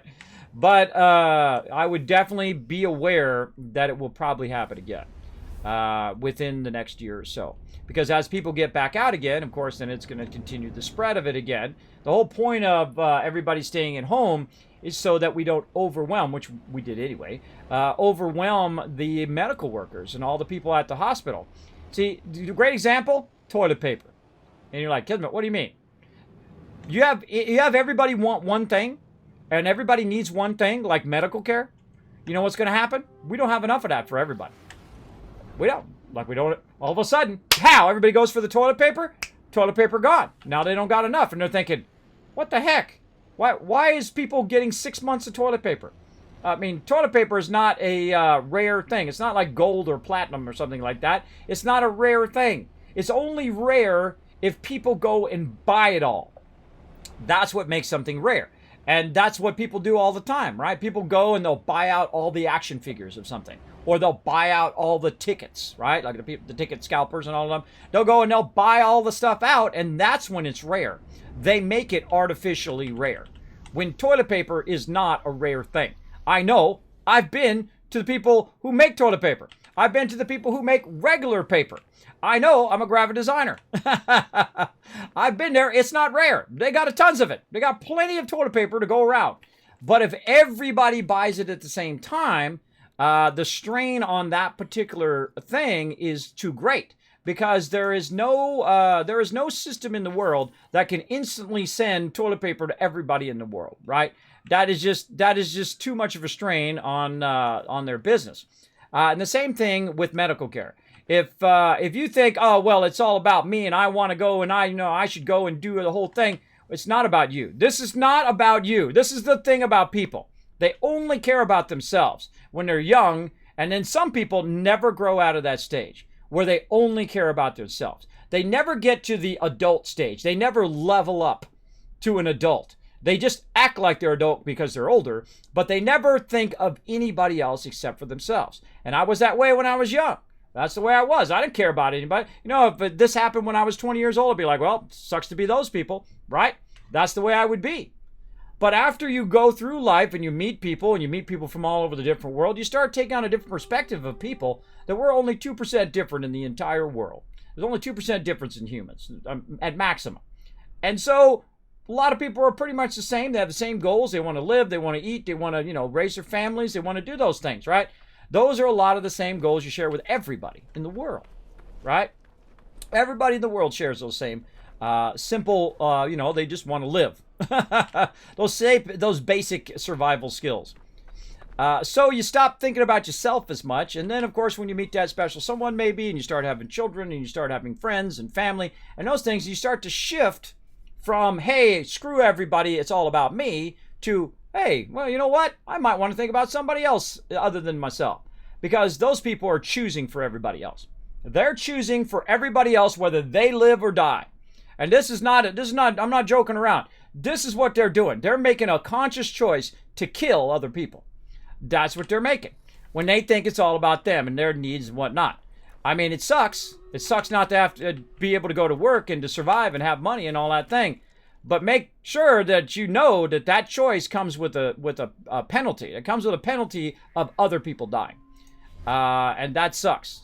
That sucks big time. That's why I don't go nowhere. I don't do nothing. I don't want to catch it. And I especially don't want to spread it to my family or friends or even strangers that I don't know. Because I'm a decent person. That's like minimum basic. That's like minimum basic person. That's like level 1 of a human being right there, is to care about not killing other people. I feel like that's the most important thing. Now, look, you got me off on a rant. I think you should care at least that much. At least your actions could end up killing somebody else. I feel like that's like the most basic action. There you go. We as gamers are used to staying in. We got it easy. Yeah, I feel like, yeah, hey, go play your back library. Stay home and go play your back library games. Okay. I don't think there's too many gamers going to be like, no, man, I want to go to work. I don't want to play my back thing of games, right? You know, I want to go to work and do that instead, right? That's easy for gamers, but it also comes, again, everything comes with a cost. Everything has a plus and everything has a minus. No matter how much people tell you that, you know, that there isn't a cost to everything, there is. There's a cost to any and everything. When I'm drinking this, I'm gaining 5 pounds right now. If I continue to drink it, I will gain 10 pounds. There's a cost to everything. And, you know, it's if you're willing to pay that cost. So I'm paying a little bit of that cost, but then again, I'm also working on the counter to that as well, which is going and working out and taking better care of myself and that kind of stuff, which I do every year, not this time. Usually I start earlier, though. But there we go. All right, now, shifting from that little bit of a Kismet rant there on being a decent person in the world.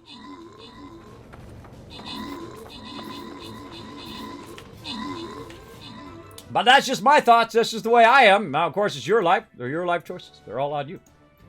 That's just what I think.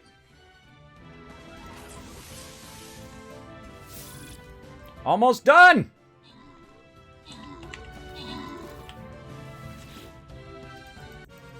Oh, and another win. Look at us go. We're on a roll now. Come on, everybody. Come and join us. 50 gold going to Panda. Walking away with the loots. Neurotic Ninja coming in, MVP with the most kills, and I got the most assists, but screw me. Nikki, we'll go ahead and say Nikki's the next in line, because we don't count me in the list. We don't count me in the list. That's okay. I like to highlight you guys, not me. Again, that's another one. You just highlight yourself all the time. I'm the greatest. I'm the best. You guys suck. I'm better than you. Ugh. Makes me cringe. Makes me cringe when people do that.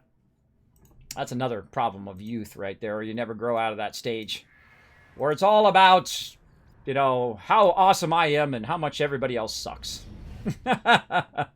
I feel like that's always a fail. Whenever you take that route, it's a fail every time. Everybody goes, oh, God, it's that guy. It's that person, right? It's like instantly you can recognize that person. They're telling you how awesome they are all the time and how amazing they are and how much you suck compared to them and all of that. Oh, that's terrible. That's terrible, bro. I always think first, do I like to be treated like this? That's a good way to do it, Sticks. Exactly. Treat others how you want to be treated, right? The golden rule. People just don't get it. They don't get it sometimes. They put their needs above everybody else's needs. And that's a survival instinct. That's like level 0, right? That's where you start off as a human being. You're supposed to level up as you go. Some people stay at level 0. They never think of anything else other than themselves. Always stay at that level. And that's tough. That's tough. Now, sometimes in survival situations, you have to think of yourself. I mean, that's the way it goes. But you should always factor in other people as well. Your friends, your family, especially, and so on. Other people that you may not even know who may live on the other side of the world. Care about them, too.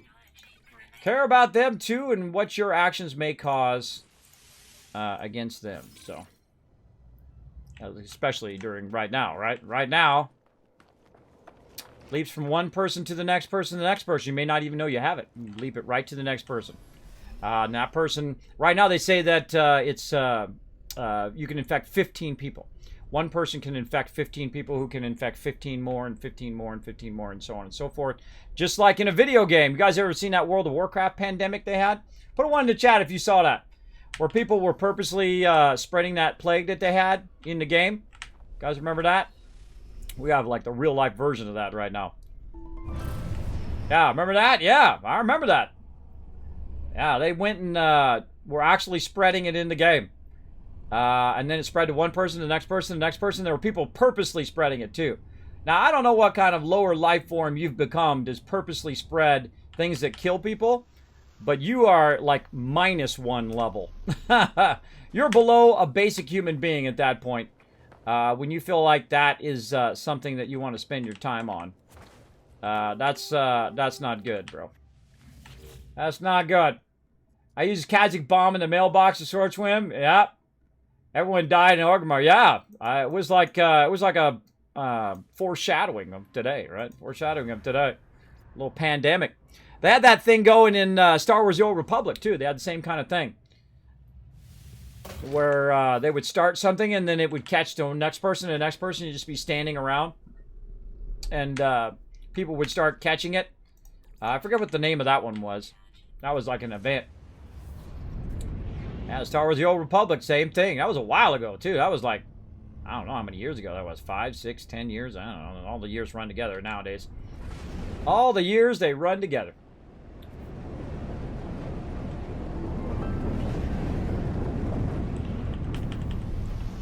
So I have to say, I started watching your streams yesterday with Satisfactory, and I really enjoy it. I'm watching all the way from South Africa. Awesome. Well, thank you for coming in and hanging out. Is it beautiful there? I always like to know how the weather is in other places in the world. Hopefully you're staying safe and people treating you right. And if you need some love, you know where to go. Right in here. We show people love all over the world. I don't care where you come from, what you look like. Doesn't factor in for me. It's all about how you treat people. If you're awesome, you want to come in and be awesome in my chat, come in anytime. All right, and we ran out of sodium, everybody. I knew we would. I knew we'd run out eventually, and I knew we'd run out right before we finished. We literally got 2 more slots left. That's how it goes. That's life trolling you. All right, out of sodium. So how do we get more sodium? Well, we're going to go ahead. Let's see. How can we do this? Because we're going to have to mark this. Let's mark that. And see if we can find our way back. Now, we're going to need to go up to the space station. See if we can just buy some sodium. We could collect some, but we're going to do it the Wasteland Tycoon style here, where we just go buy it. And then hopefully we can get back. Otherwise, we just wasted one back there. I could have put a base down there. That would have worked too. Or I could have put a save thing with a little star on it. That helps as well. That'll help me find my way back there. But sadly, there's no, like, beacons like they have in Subnautica. Subnautica has a really cool beacon system where you can put all these beacons down and it helps you find your way out. I would love it if we had multiple beacons. Like right there, I could say, you know, temp drop pod, go over there, go back to the drop pod, do what I need to do, and then take up that marker, and then GG, easy mode, right? I feel like they definitely need to add something like that to the game. It would be awesome. All right, what are we? Oh, we're on the wrong side again, man. Me and my wrong side problem. I do that every time. I always cut right when I really need to cut left in this case. There we go. Of course, I could have. There's another one over on that side, too. I guess I could have went to that one. All right, sodium. I'm buying all of you. Anything else in here we could use? Oh, there's a sodium nitrate right there. Let's just buy that, too. You know why? Because we rich! That's why we do that. Because we don't have to go collect no more. We crazy rich. Now, one of the things I don't want to do is I don't want to teleport away from this system. If I do, then we're going to have a problem. Because it's going to lose my marker.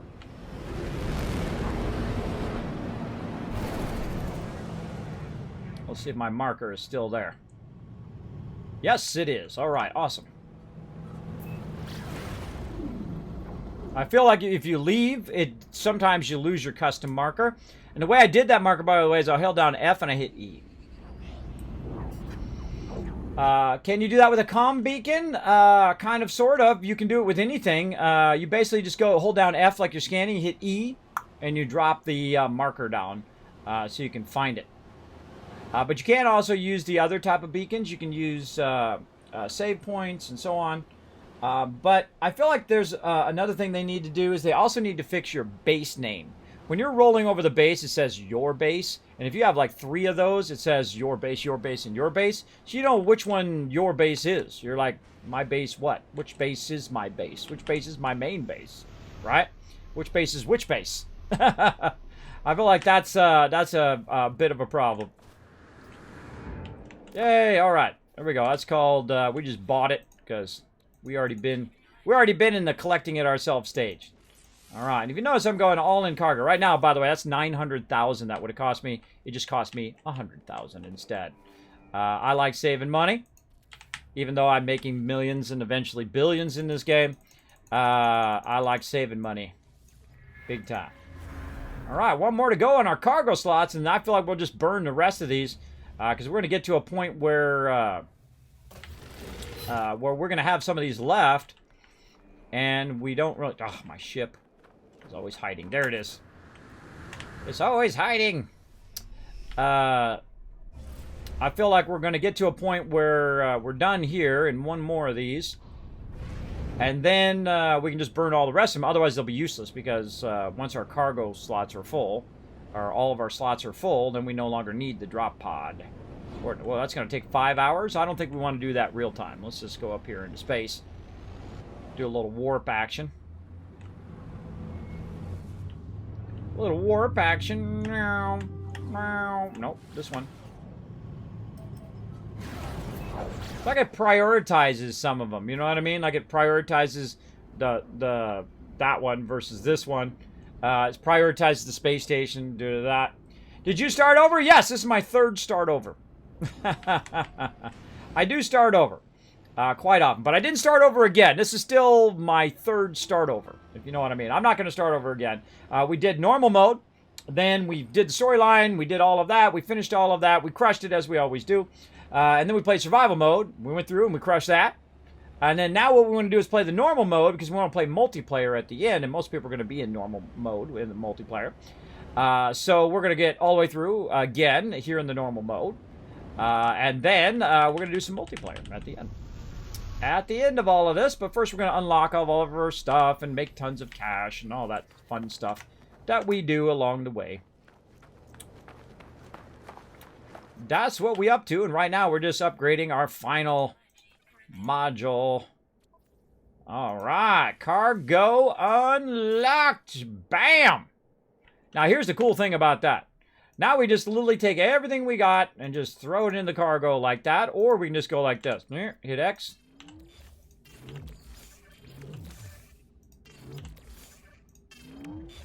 All right, Kismet, you're putting your thing in there. You don't need to put your thing in there. It doesn't matter. It's taking up a 10,000 slot in here, or it's taking up a 10,000 slot in here. I actually put it on my starship. If I really was smart, I'd put it there instead. Uranium, same thing. We put that in our cargo slot. Tritium now into there, because if we ever need to use it on our ship, we can just click, and then we can get tritium there, like that. Or if we need thruster, we can click and use our uranium there. So you don't necessarily have to have it in your ship. Warp cells here. We go ahead and put that away into our hyperdrive. There we go. And so on. So now we can also reorganize this a little bit. This is a mess here. This is a big old mess. Right there. This is a rocket launcher. Take our hyperdrive out. Wow, I'm surprised I even left it like that. What the heck? Huh. Oh, yeah, I can't put that in there. I'm surprised I even left it like that. That's very un-me. I normally would go in and I would fix all that so it was next to each other, so we're getting that boost. But I'm probably in the stage now where I'm going to replace this one. I saw an S-Class too. I could have got me an S-Class, but I didn't have enough cash in the moment, but that's okay. We've got 80 million now. Right now, we've about 30 more minutes or about an hour. We'll have another 70 million. 70 plus million. Okay, we got that done. But we're not done. We're not done. How many more of these we got left in our slot here? We have 10 more. All right, 10 more. Let's do it. Come on, we're going to get this done. We're going to get this done. We've said we're going to do it, and we're going to do it. What GPU do you use? If you want to know anything about my whole entire setup, I go way above and beyond most people. They just put like a little thing down the stream below. Well, me, boom, go to my website right there, click on studio equipment, and you'll see all of my studio equipment, including what desks I have and microphones, cameras, what cards I have in there, what video cards I have in my streaming PC, what software I use and all that stuff. I'm actually in the middle of upgrading that too. Could be even more precise. I'm putting in also my Mac and then all of the graphic software that I use over there as well. So you guys are going to be hooked up. Working on a lot of that, but you can go check out all of my my specs and all of that stuff, because I get that question quite often. So feel free to check it out. You can follow that link, or just simply go to kismet.gg. Because I got an awesome website there. Awesome. We got to go back up here. We're going to burn up the rest of these because, hey, we paid for them. That's literally $1 million worth of drop pods right there. So we might as well use them up.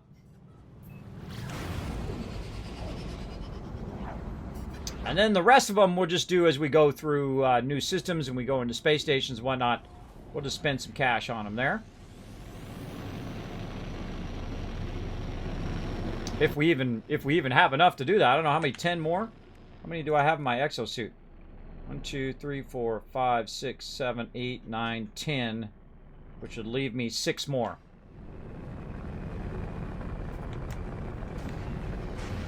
I was like, why is my shift key not kicking in? Wasn't holding it down hard enough. There we go. Thank you, sir. You're welcome. Kismet, do you stream for a living? Well, I wouldn't say it for a living, but I do stream full time, if that's what you're asking. This is like a charity up in here.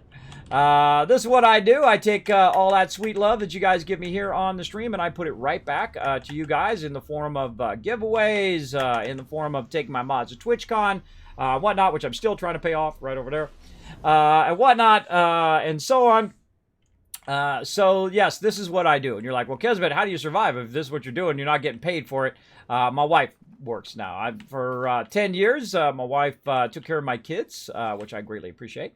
And they've grown into some fine peeps. But I worked for many, many years. So my wife didn't have to. Now she works because I'm disabled. I can't do a lot of things. I can't go, stand on my feet for a long period of time. If I'm under a lot of stress, my vertigo kicks in, and so on. So I found something that I can do. So if I get dizzy or if I feel not good enough, I can literally just say, peace out, everybody. I'm going to go lay down. And thus, I'm doing it right now. Gets me out of the bed every day. Allows me to do something I love to do. And, of course, I can bring some moments of joy to you guys while hanging out in the stream. That's pretty much my deal here on the stream. I just try to create little moments of joy, a little entertainment, a little bit of fun. That's what I'm all about. There we go. What does a sea-doo in your activities? Oh, a sea-doo is like a jet ski, except for you sit down on it like a motorcycle. Yeah, I used to do a lot of sea-dooing way back in the day, surfing, all that stuff, because I am from California. Basically, sea-doo is a brand of jet ski. It's kind of like Kleenex, right? If you say Kleenex, everybody knows what you're talking about. If you're into water sports and you say Sea-Doo, everybody knows what you're talking about. They're the ones you sit down on. They're like a motorcycle on the water. And I've actually ridden ones that go 120 miles an hour on the water. It's scary and awesome all at the same time. They go very, very fast. In fact, at one time when I was younger and I had lots of money, and that was pre-children and pre-wife and pre-all of that stuff, I rented 30 Sea-Doos. And I took all my friends. We had a big old party at the river. It was a great time. Great time. Rented some boats, and we had a good old time. That's what you do when you're young, right? You do that kind of stuff. You party at the river. You do all of that stuff. But when you get older like me, you get to like 50 years old. If you're still out doing that, it's creepy. It's really creepy. You got some old guy out there with the teenagers and whatnot partying. They're like, even if they're 20 years old or whatnot, still it's kind of creepy. You got the 50-year-old guy out there. I'm already past that stage. I don't need to party anymore. I can't drink alcohol anymore because of my vertigo. So I order rum and Coke with no rum. But that's okay. I've done my thing. I've had my full. I'm good. It's not like I miss it or anything like that. I'm good. I'm fine. Wasn't that big of a drinker anyway, originally. Roram coming in with the love. Appreciate it. Thank you so much for that raid, love. Appreciate you coming in, hanging out. We're having a good day today. We're on a roll right now. We're upgrading like a boss. This is the most I've ever seen it let me do drop pods in a row. So I'm just going to, keep on keeping on. If it's going to let me keep upgrading, then I'm going to upgrade until I run out of upgrades. Kind of tempted to go buy like 6 more. I mean, we did this much, right? We might as well go buy 6 more and then finish it off. Maybe we get this whole thing done today. That'd be amazing. We got it all unlocked today. We got it all unlocked from one planet, too. I mean, geez. Usually it does like 3 of them, and then it blocks me from, then it goes back to the same one over and over again. We've been super lucky today. Going one to the next one to the next one. Where's my ship? There we go. Now, if you have not discovered the wonderful Roam, please go show him some love over there. He's playing some MMORPG Tycoon 2. I haven't even heard of that game. Sounds fun, though. Sounds fun. Go over there, hit that follow button, show him some love over there. Ro's a good friend of the stream. Always has my back in the wasteland or wherever I'm at. I greatly appreciate that. Go show him some love. Get on up here into the upper atmosphere. Now, we're going to play some Wastelanders later, some Fallout 76. I'm going to back you guys up. Now, you guys are going to have the power. You can have, we can be on Xbox first or PS4 first. You guys will have time to vote at 9 o'clock. Probably a little after 9. I'll let everybody get in. And then we'll vote on what we want to play first. And then we'll play for like about an hour and a half or so on each platform. Not as much as before because I do need to try to get back into the same kind of rhythm if I'm going to be doing days and night streams. Getting in there.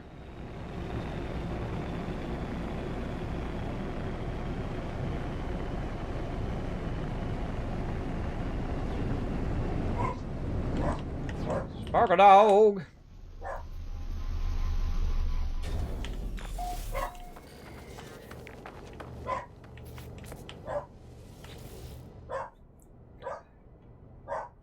Later. It's fun making a game in a game. Oh, you're making a game in a game. That's what you were doing. Oh, all right, cool. That sounds fun.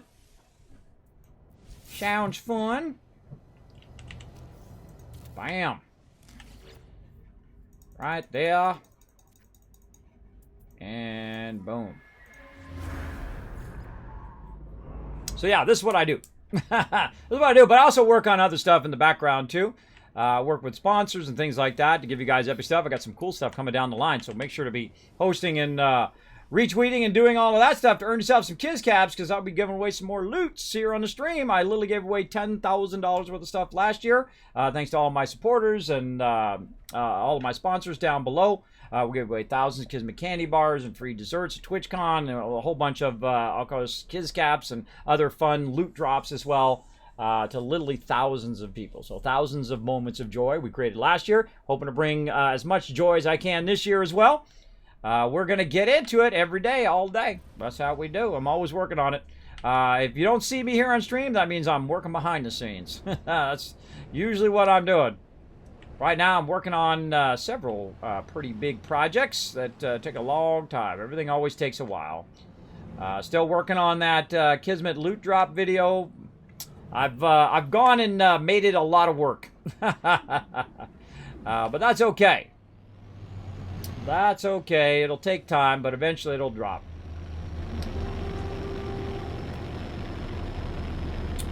Apparently they have, Evans. Apparently, usually I get 2 or 3 of them, and then it gets in a loop. I have literally gone through and unlocked the bulk of my cargo. This many, from right here, from the second row all the way down. All the way down. And right now I'm starting to unlock my regular inventory. I literally have 50 of these cargo pods. And I am now 50 in. So, and I've literally done it all on the same planet, on my starter planet. Which normally you have like this thing. Now before it used to work. It used to work where you go to the drop pod and, I don't know what's going on with my shift key. Normally you go to the drop pod, you put it down, you scan, it would find another drop pod. And you go to that one and so on and so forth. Way back in the day. But now, I got all messed up for a while, but it seems to be working. You can see there's another one, right? Again, this is all on the same planet. Need some more antimatter. All on the same planet here. Boom.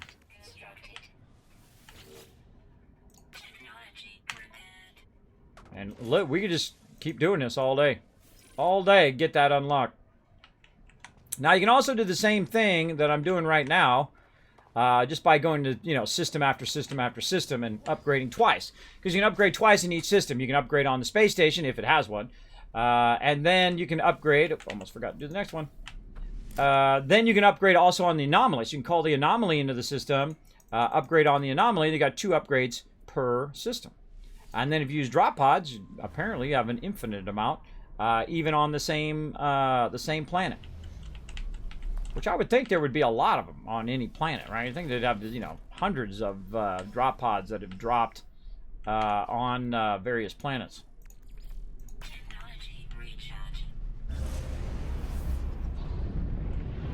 Now, sometimes also these drop pods tell you to go to other planets. Like, there's nothing on this planet, but you can go check out this other planet, and it'll be over there. Usually, if you have a really nice planet, like a paradise planet, or in this case, a kind of mild temperature planet, then you find a lot of drop pods, and you find a lot of salvageable materials and all of that stuff. We still got to do a whole lot of unlocking, a whole lot of salvage materials, a whole lot of nanotites and all that stuff. We're going to start working on our nanotite farm, where we get a bunch of resources and we convert those into nanotites. Oh, I got to go up in the sky here. We'll get into that in just a few. Probably do that at some point. I don't know if we'll do it next time, but we'll see how it goes. I also got to do my freighter. I got to check in on all my other stuff at some point. Well, at least we know it's not the same one I did before, because there it goes right past. So yeah, they certainly fixed this. Yeah, good on Hello Games for finally fixing it. Yeah, I'm with you on that one.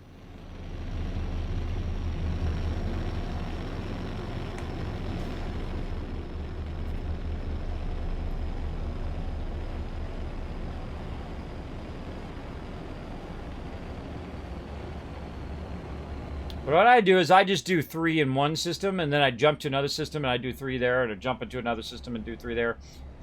So if that happens, that's the way to do it. But hey, this is nice.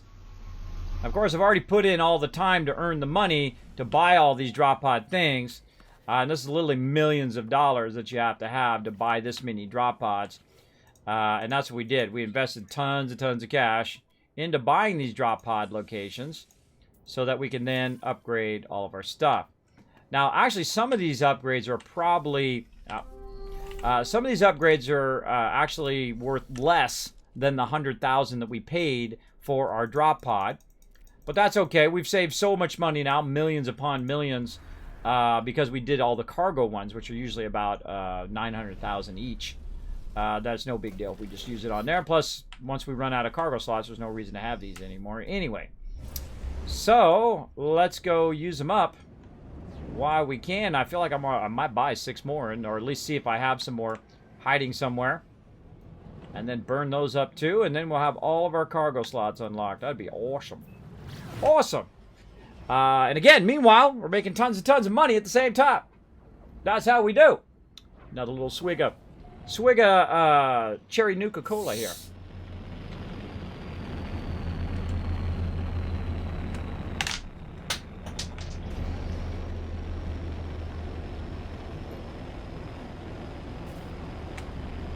Now I gotta get the cap. Lost the cap. And my keys. I never keep anything by my computer that doesn't have a lid on it. Doesn't have the cap turned on real tight. Doesn't have a lid on the drink and whatnot. Ever. If it has opening, then I put it way over there, way away from my computers. I've never spilled anything in my computers ever. 40 plus years.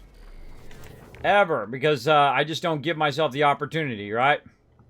You got somebody, you got a friend you don't trust, you don't leave no $100 laying around. I don't trust myself to not knock that over. Because I have knocked stuff over before, but it's got the cap on there so it doesn't spill. That's how I prevent that.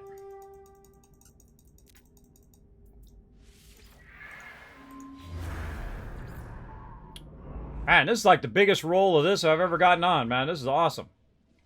This is awesome sauce.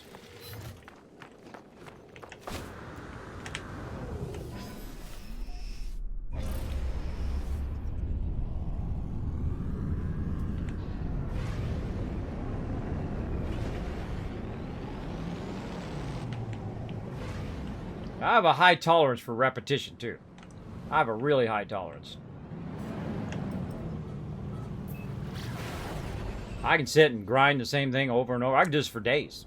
I do it for days. I try not to do it for days, though, because you'll get yourself burnt out. Don't burn yourself out on a game by just grinding the same thing over and over and over again. Thing happens also a lot in MMOs, right? You're just grinding the same dungeon over and over and over and over. Yeah, that happens a lot. That grindiness will get to you. But see, this has an end point, right? This has an end point. When my slots are full, that's it. I don't do it no more. And right now, we're on such a roll that you don't want to give up that roll. Like when you get in the zone like this, when you're in the zone like this is the best time to do it because it's the most efficient way to do it because you're in the zone. Unless you press the wrong button.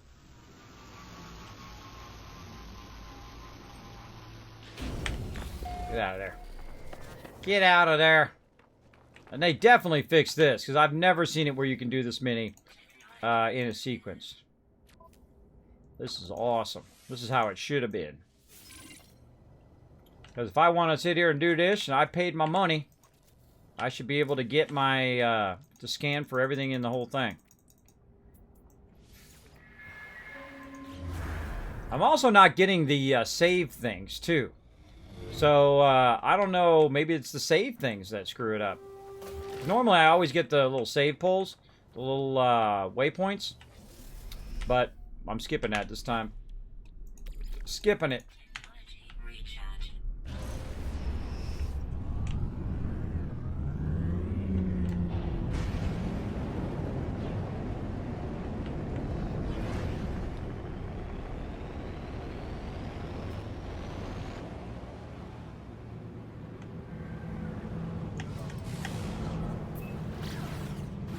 We never have to do this again. Don't make your water cooler into a Coke cooler. Yeah.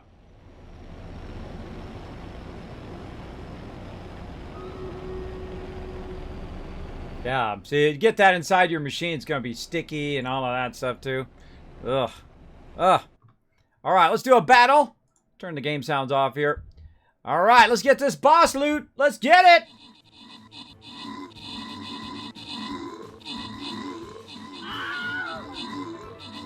See, I'm going straight for the healer at the top. That's how you do. Just same thing you do in MMOs. Boom, you take out the healer. Wow, actually, I think you guys killed that guy without the healer. With the healer still healing him. Wow, great job, everybody. Oh, that's kicking some butt now. Scroll out over there, grant some rewards. Panda getting some love. Call Me Ollie getting some love there as well. I just finally figured out how to say your name, hopefully. Recognizer coming in, overall MVP with Moose with the most kills and Neurotic Ninja with the most assists. Kicking some butt. Getting that boss chest. Yes, another boss down. 261 bosses down. Let's go straight for the gold. Let's go straight for it. Boom. We're going to try to get that tier 45. It's so hard to get tier 45. Just like non-stop battles 24/7. Very, very difficult to get that tier 45. Come and join me. Streamcaptain.com. Super, super fun. If you want to support the stream, great way to do it is grab yourself a skin. Grab yourself a yellow fedora. Going to help you win. Going to help you win in there. I'm telling you. It's the moral support that does it. This is awesome. All right. How many more we got of these suckers? See if we got another one. Looks like we're getting close here. Getting close to running out. Sometimes you can just scan normally, by the way, and find them. Fairly rare, but it does happen. You can also use your vehicles to drive around and scan for the drop pods as well.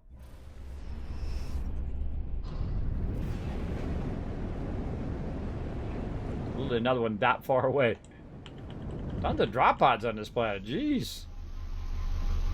These desert planets are the stuff, man. Gotta find yourself a nice desert planet and go to town. Yep, that's a working one.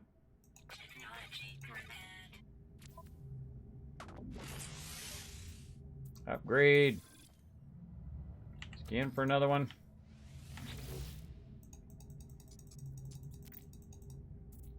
And boom. So glad I bought all these. Why I saw them in the auction. And I was like, oh man, I better buy all those drop pods. I'd literally spent millions on these drop pods. But if you think about how many millions I'm saving by using the drop pods, that's what's really crazy. Now this is literally going to be like, you know, 40, 50 million that I'm saving. I spent maybe 5 million and I'm saving 40 million. That's a lot of dollar bills. How far away is that? 8 minutes. All right, let's go up. And then we'll zoom.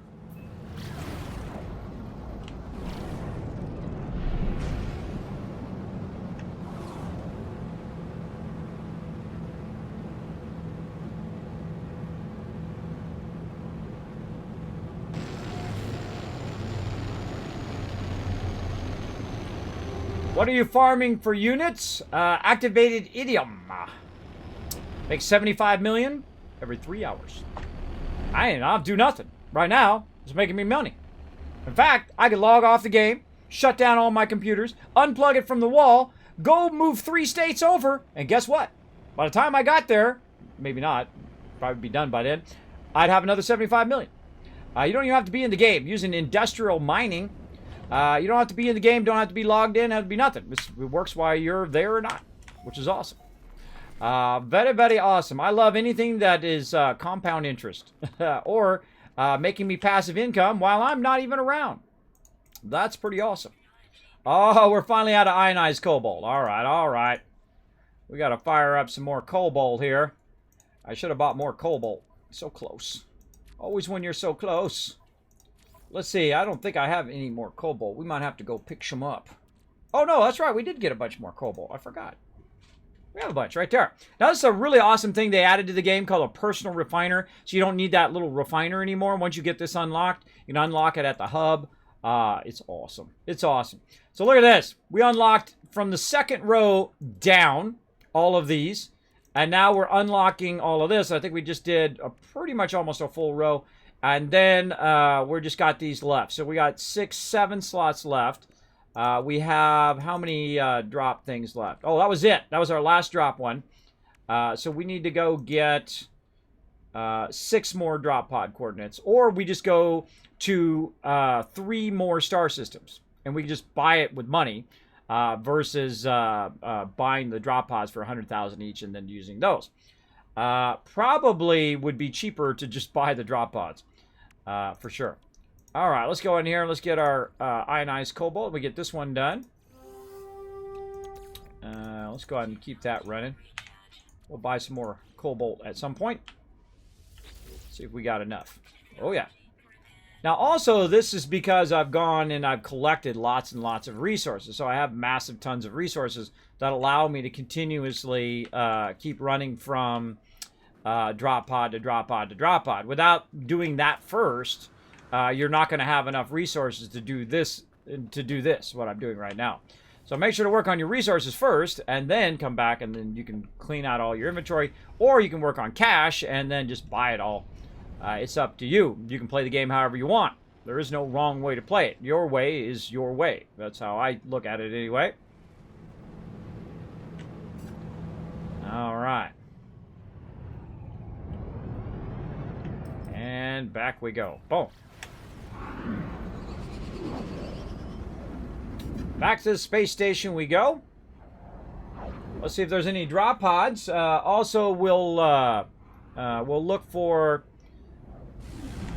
cobalt while we're at it. There we go. That's one way of shooting it. Even though I pressed the button to shoot it. Just ram into it. There we go. This game is so underrated. Well, that's because it started as a 3 out of 10. Pissed everybody off. Was not what they promised, but then they did the smart thing. Instead of saying, thanks for the money, later, they said, you know what? We're going to go ahead and push a bunch of updates out, and we're not going to charge you for them. And that makes it way better. Instead of screwing over their players. I greatly appreciate that. I don't think anybody wants to make a bad game. I don't think, you know, they go, hey, you know what? I'm going to get up today, and I'm going to leave my kids, and I'm going to leave my wife, and I'm going to go to work, and I'm going to go make a bad game. I don't think anybody gets up thinking that. I hope they don't. I would think that most people get up and they want to go do something, right? They want to do something cool. They want to make an awesome game.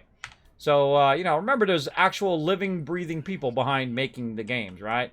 So when you get all upset about it and whatnot, just remember there's real people there, bro. Real people who have, who are trying to make a great game. And sometimes it doesn't work out. Sometimes, you know, it's a bad premise, it's bad writing, it's bad something, bad technology that might hinder it. Oh, I forgot to look for drop pods rather than there, duh. And so on. So always keep that in mind. There's like people behind the scenes, you know. There's actual people behind there, not just some big company that is pushing this stuff out. So they did a great job of going from, what's this? Let's see. They did a great job of going from like a 3 to 4 out of 10, then they risen to a 6, to an 8, to a 10 out of 10, and now they're 10 plus. And that's why you see me playing the game right now. If this game wasn't a great game, I wouldn't be playing it. Because I don't play games I don't like. That's just the way I am. I don't care for any reason. You could go and say, Kismet, I'm going to give you $1 million. And he's like, nope. You're like, Kismet, nah, you would take $1 million. No, I don't have to do nothing. I don't have to take money. I don't have to do stuff for money. I don't do any of that. I'm at the age where I just do what I love to do. Right? Because I have the ability to do that now. Because I'm older. And I don't require many, many things. I don't need fancy stuff and expensive things and, you know, fancy cars so I can, you know, impress my neighbors. My neighbors don't care anyway. But I don't care if they care. That's the thing. I'm past the point in which I have to be on that treadmill of trying to impress everybody with stuff. You know, hey, if you're around people who are only impressed by having stuff, they ain't going to be around when you got no stuff. That's the only reason they're around you, because they want to, you know, you're like their turkey dinner, right? They look at you like a turkey dinner. What can I get out of this person, right? What can I get from this person? I hate people like that. I don't like being around people like that. I've been around people like that before. They're only there because they want something. They don't call you up when you're sick in bed. They don't call you up to see how you're doing. No, they're only there. Oh, I already went this. They're only there when they want something. It's the only time they call you. The only time they check in on you, when they want something. Otherwise, they're never around. All right, we got some sodium. We got some cobalt. That's good. Why I got this in my inventory? I can just put this in my cargo slots now. Look at this. Whoop, whoop, whoop, whoop. Put my plating in there, too. Let's do that. Yeah, now we talking. Now we talking, bro. Yeah, gear to antimatter in there. Yeah, metal plating in there. Yeah, let's do it. Let's do it. It's not even full. See? That's what's so cool about unlocking your cargo. You got that. Now, cactus flesh, I'm not going to use that. I'm just going to put that away for now. But all your basics here, right? Like dehydrin is going to be your original basic. And the reason why that's a basic is because you use that for fuel. Then you got your sodium next. I would put that as the next because that's going to protect you against the elements. So you want that straight away. Then the other thing that you're going to want early on in the game, you could probably get pretty easy, is your cobalt. Move all this around. And then, of course, you can convert cobalt into ionized cobalt. And then, of course, you're going to do your ferrite dust so you can build stuff. As well as you're going to have your oxygen and all of that stuff. You're going to have your oxygen early on as well, because you're going to need this for your keep yourself alive. And then, of course, you have your carbon, condensed carbon, and then chromatic metal. And then really all the rest of these are kind of convenience elements, right? Uranium is for refilling your ship's thruster. Tritium is refilling your ship's warp engine. And then you have gold and platinum and things like that. So you can go ahead and make certain things, which we're going to make at some point. Metal plating, you're definitely going to need a ton of those down the road for building stuff. Nav data is a great one to put in there. Salvage data, because it does stack higher in your cargo slot. Even in normal mode, it actually stacks higher than it does in your regular. Like if I take salvage data out and I put it in here, it only stacks to 15. But if I take it and I put it in here, which these things are the things you get the biggest benefit out, right? These salvage datas and nav datas, you get the biggest benefit of putting those in the cargo slots versus all of your resources. In normal mode, you're going to have 10,000 ferrite dust in your cargo or 10,000 in the general. You have it either way. So you're not really getting a benefit by putting it in your cargo slot other than you don't have to look at it all the time. It'll be out of your cargo slot into the other one. So it's just nice to have it in there, and then you have a bunch of platings. Another thing I would make a whole bunch of, now that you have a lot of cargo slots, would be these, and I could just keep, I'm just hitting D right over here. You can see it going up right here, this number. Right there. So you click on it, you click the thing you want to make, right? You click on the slot, it comes up, you click on the thing you want to make, then you hit A and D right here, which will tell me to make 50 of them, and then boom, with the click, now I just made 50 of them right there. So these stack to 20 in here, so I've got 20, 20, 20. So I really wanted to do 60, because that's the best way to stack, is to do 60, because it doesn't take any more room if I do 60 versus doing 10. So that's the way to do it. Hey, the sexy milkman! How's it going, mate? Going good. I saw you came in right at the end of the stream last time, but thanks for coming in. I appreciate it. Night, Razor. Thanks for being here. Off to bed. Thanks for the stream, Kevin. Stay safe, everyone. A good night. I hope you have a great rest of your night. Thanks for being here. Devs do go for the cash and stop developing. You know, some like, I'm not going to say the name of it, but yeah. Yeah, so there we go. Yeah, Subnautica is a fantastic game. Very, very good. Very, very good. We're playing some Subnautica Below Zero, which is currently still in development. It's in early access. Really, really fun game. But I had to stop because I don't want to spoil too much. I want them to finish it first and then come back to it because it is very, very fun. Energy Dude coming in, showing some love with that Dragon Hammer. Thank you for dropping the Dragon Hammer, crushing that follow button, becoming part of the Wasteland Tycoon. Thank you also to Razor. Appreciate that for coming in, showing the love. Oh, look at these ships. Come on, what you got for me? Seas? What is this sea stuff? I'm a rich man. I don't need no C's. I got 81 million right now. I don't need no stinking C's. I need some S's. You're like, Kismet, what the heck are you talking about? S's are the highest quality of ships other than exotics. And then you have the living ship above that. So there you go. I have gotten none of those. By the way, you know I've never gotten an exotic in this game. Never. Because normally what I do is I get to a certain point and I'm thinking, I'm going to start over again. I will try to resist this time. No more starting over. I will resist. This way we won't have to go through and do all of our cargo slots again. All right, so I was looking for these. I didn't see any of those there, but we have a little fail safe to get those. Let's go running up here.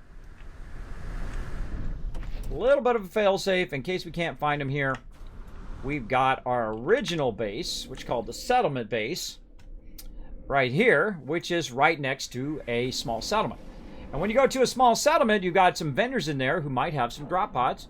So let's go check it out and see if they got any.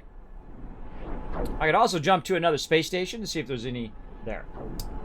What the hell is a living ship? I have not played in for months. Well, the living ship is an organic ship, and it is awesome from what I've seen. Pretty amazing. They've also come out with mechs, where you can have an exocraft, which is a mech, where you can be inside your mech suit. That looks pretty awesome as well. And you're like, well, Kismet, haven't you unlocked that? You played this for hundreds of hours. Nah, I'm never in a hurry. Some people are like, oh, it came out. Hold on. Let me rush through it. Let me rush. Go, go, go, go, go. I'll get the thing. Get it, get it, get it, get it, get it, get it. I'm not that way. I am, take the journey. Enjoy every moment. I'm that way. Because I'm not going to impress you by going and unlock that in 10 seconds. I should be less impressive when I go and I play Wastelanders through in 2 days.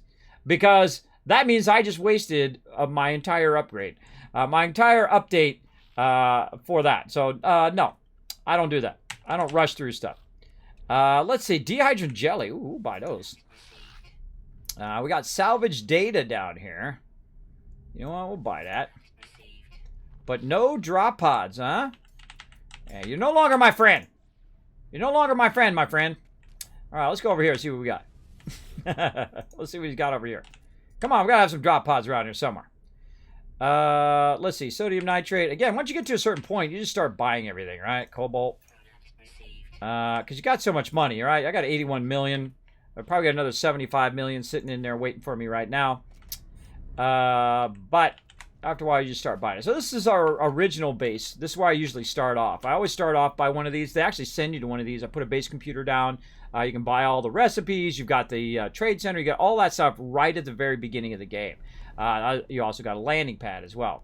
And eventually you'll get your storage units and things like that you can use. And then we got our base computer teleporter here. You're like, well, Kismet, wait a minute. It's got no power plugged into it. How is that working? How is that working? It's like magic, right? Well, actually, you can't see it, but there are some power lines that are running. See, they actually made it where you don't see the power lines anymore. Isn't that cool? That's so cool. Because, you know, when you see your power lines, you're like, ah. Now, this actually runs all the way off up there, over that hill, and way off over there where I have some industrial power, which is powering this because it used to be my original base, which means that I ran industrial power to it so I didn't have to use solar or any of that stuff. And the same thing with all of my mines and things like that. I try to run industrial power to those so that I never have to worry about it. Now, you can do solar as well if you want to collect a bunch of gold and do that. I typically don't. I like using the industrial power. I like all the industrial stuff. The industrial stuff is built for someone like me. I like to set stuff up, let it run, and let it run while I'm not around. That's what I like to do. I like to let it run and run and run. There we go. Haven't done a living ship yet? Yeah, me neither. What up, Waste Lad? What up, Space Peeps? Blobby, there we go. Looks like he's holding a big ice cream cone, the vendor. It kind of does, doesn't it? That's awesome. Is it the same with those music boxes? I don't know about no music boxes. I would imagine there's music boxes in the game. I can't do any music in any game. It sucks. It sucks because I also record the stream and I put it up on YouTube, every single one. In fact, there's so many videos. There's one coming out every single day on YouTube until June. Actually, the end of June into July now. That's how many videos I have going up there. That's how much I record. Now, of course, YouTube put me way behind. So those are older videos. But hey, if you want to watch some past videos of mine or look for some mega builds or something like that, feel free to drop over there on the YouTube channel. In fact, how about I just give you the link over here? Bam. In fact, go over there, check it out, hit that subscribe button, and enjoy. I work very hard on those suckers. That's a lot of work. Notice I bought the magnetized ferrite there. Let's see. I don't need to buy ferrite dust and oxygen. I got plenty of that.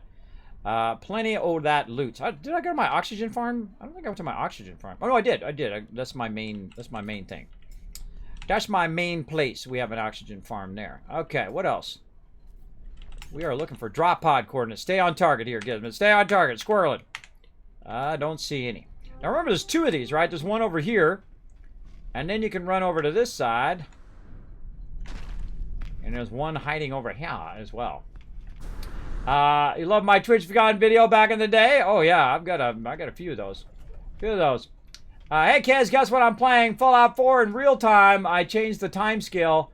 It is now 1 minute equals real life 1 minute in game, and I changed the date to April 23rd, 2287. Cool, bro. Cool. I never even heard of the real time mod for Fallout 4. I played a lot of Fallout 4. Fallout 4, one of my faves of all time. Very, very fun. Very, very fun. And if you want to start a battle, all you have to do is say, Fallout 4 is better than New Vegas. Or you can say, New Vegas is better than Fallout 3. Or you can say, Fallout 3 is better than New Vegas and Fallout 4. That's all you have to do, man. Then the Fallout peeps are like, what? No, I don't think so. And then, like, they get all triggered. I played them all. I like them all. I'll replay any of them at this point. Replay any of them. They all got some good story. They all got some good stuff. I love the Fallout 1. I played tens of thousands of hours in Fallout 1. That was before you had tracking and before I had wife, kids, and all the other responsibilities that you have in life. Let's see. I'm trying to get to number 3 here. Let's go try Tycoon number 3. See if we can find some over there. All right. We lucked out all day, but now we're having trouble finding some more drop pods. We just need 6 more, and we got it. The Fallout Wars start. You got some hardcore peeps, right? Because what happened is Bethesda took over the franchise from another company called Interplay way back in the day. And Interplay was actually one of my clients where I worked, and I saw him from the very beginning. The guy who owned that drove up one day in his red Viper. He was making some money, making some games. So big love to him.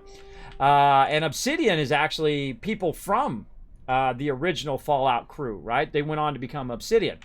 So if you're wondering why New Vegas is so great and so Fallout-like, That's why. There you go, in case you didn't know that. But of course, Bethesda took it over and did a fantastic job on Fallout 3. I really like Fallout 3. Which actually is probably that and Elder Scrolls and, of course, Skyrim, which came out, which were all massive hits.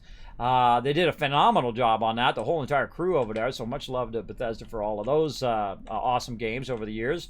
All the hardworking people, too. Not just the corporate people, but I'm talking about all the people in the trenches, right? All the people in there making the 3D models and trying to make stuff work and all of that.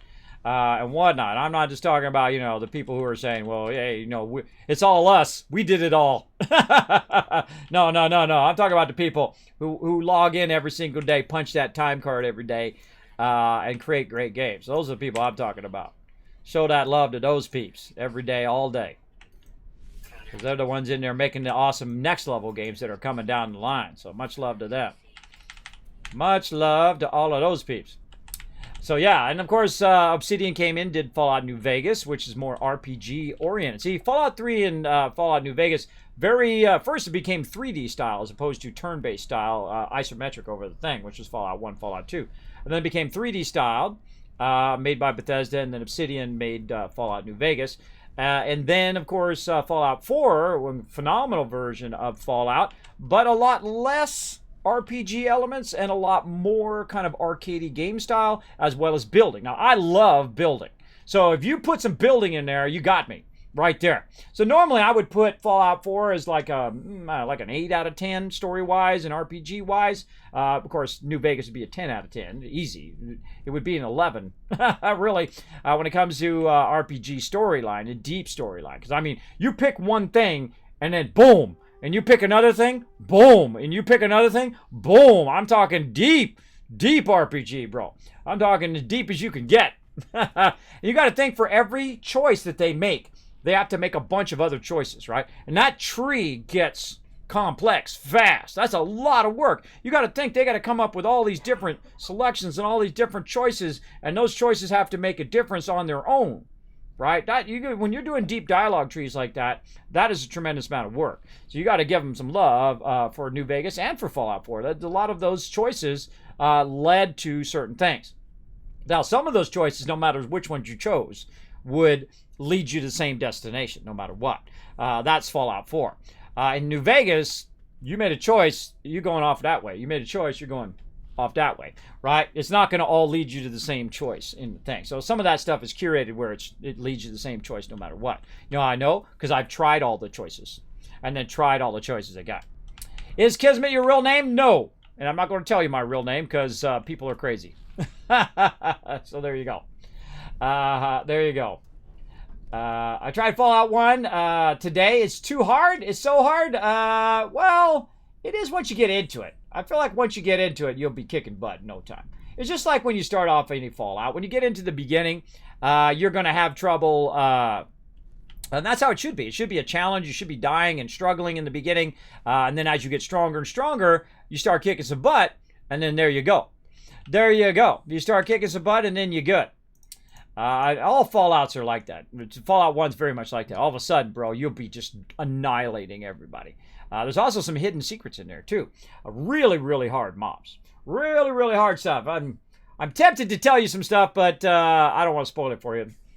Even a game that old, I don't spoil. I don't spoil games in the stream. Unless I'm physically playing it in the very moment. So, I don't try not to spoil stuff. That's just me and my crazy ideas. Put that plate down. Put this in my high-capacity slots. Nope. Let me just put that on my starship. Did not mean to do that.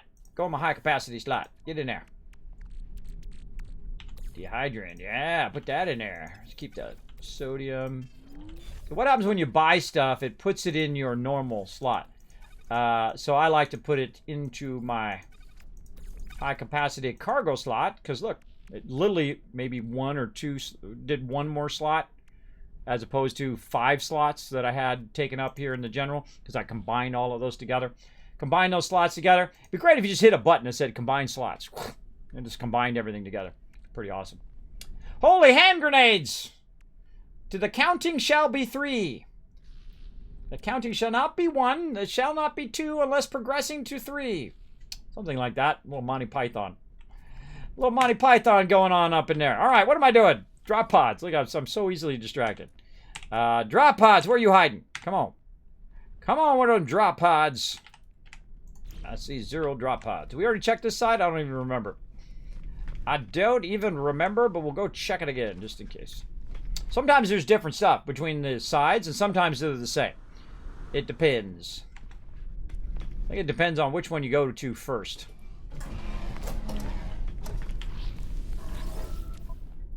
Yeah, sometimes at the bottom there's different stuff. Whoa, 73 dehydrogen jelly. Yes, please. Damn. I'll take all of that. Metal plating, 19. Yeah, we'll grab it. See, when you get to this stage, what you want to do is start, stockpiling. Stockpiling stuff so you don't have to constantly be worried. Like dehydrogen jelly right here. This is massive tons of dehydrogen, right, or hydrogen over here that we're going to use for fuel for our freighters. So if you see a bunch of dehydrogen jelly, you want to convert that back to dehydrogen, and then you got tons of fuel for your stuff. So if I see 70 of those babies, I'm snatching them up. Like that. We got any good, no, don't be waving to me with that terrible multi-tool there. That's a bad one. Don't give me that high stuff. Holy Grail? Oh yeah, I've watched it, I don't know, endless amount of times. 50, 100 times. Easy. Easy. Used to watch that a lot with my bros back in the day. Especially when you're just sitting around on a Sunday, you got nothing to do as a kid, you're just chilling out, watching some Monty Python. There you go. There you go, chilling out with your friends. Back in the day. Let's see, where am I going? I say we give these bases one more try. Let's see, we're at 3. Let's try to go to 4. Let's see if 4's got it. Give one more try. What's your favorite color? Blue, no yellow. That's funny. We used to, back in our lineage days, 17 years ago, I'm the leader and founder of one of the longest running gaming guilds. We would do Monty Python things. What do you call it? Think about it. Parties. We do them parties in game. So we block a bridge, and you'd have to come up, and you would have to say your favorite color. You have to say all that fun stuff. Way back in the day, I used to have people whose job it was to plan parties like that in the guild. Party planner. That's what they did. We do like ones where you would go invisible and you'd have to find the ghost. So someone would go invisible and you'd go around and try to detect where they were. And if you found them, you got like 1,000,000 gold and stuff like that. Yeah, very, very fun stuff back in the day. A lot of those fun parties. A lot of awesome crew as well. Love my crew. We had some good times. Good times back in the day. All right, uranium, metal plating. Yeah, more cobalt. We'll take it. Sodium, yes. Going on a spending spree. I don't need any of this other stuff. Though I probably should buy a bunch of this stuff just so I don't have to keep making it. I think we're good on all that. I still don't see any drop pods, though. You know what? I got an idea. Hold on. We're up for another battle. All right, let's go teleporting. What you got here, bro? I don't know. If you can't get it now, whatever it was. Best not to look. Best not to look when it's flying away. Because you ain't going to get it no matter what. Now, darn it. Was already on the right side. I have the worst problem knowing what side is what. I get confused.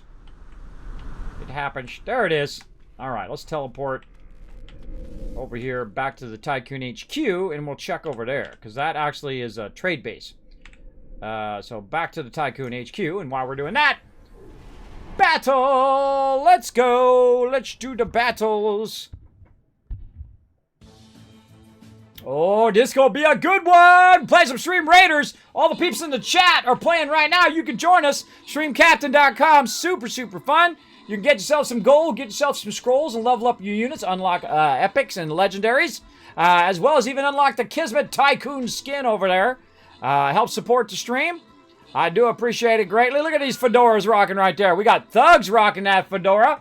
We can see him right there. Go get him, Thugs! Look at that. Look at his robe, man. That's only a level 2 rogue, too, and he's owning. Nice, nice. Thanks for rocking that yellow fedora. I appreciate it. See, look, that's how you get the win. Look at him. He's going postal.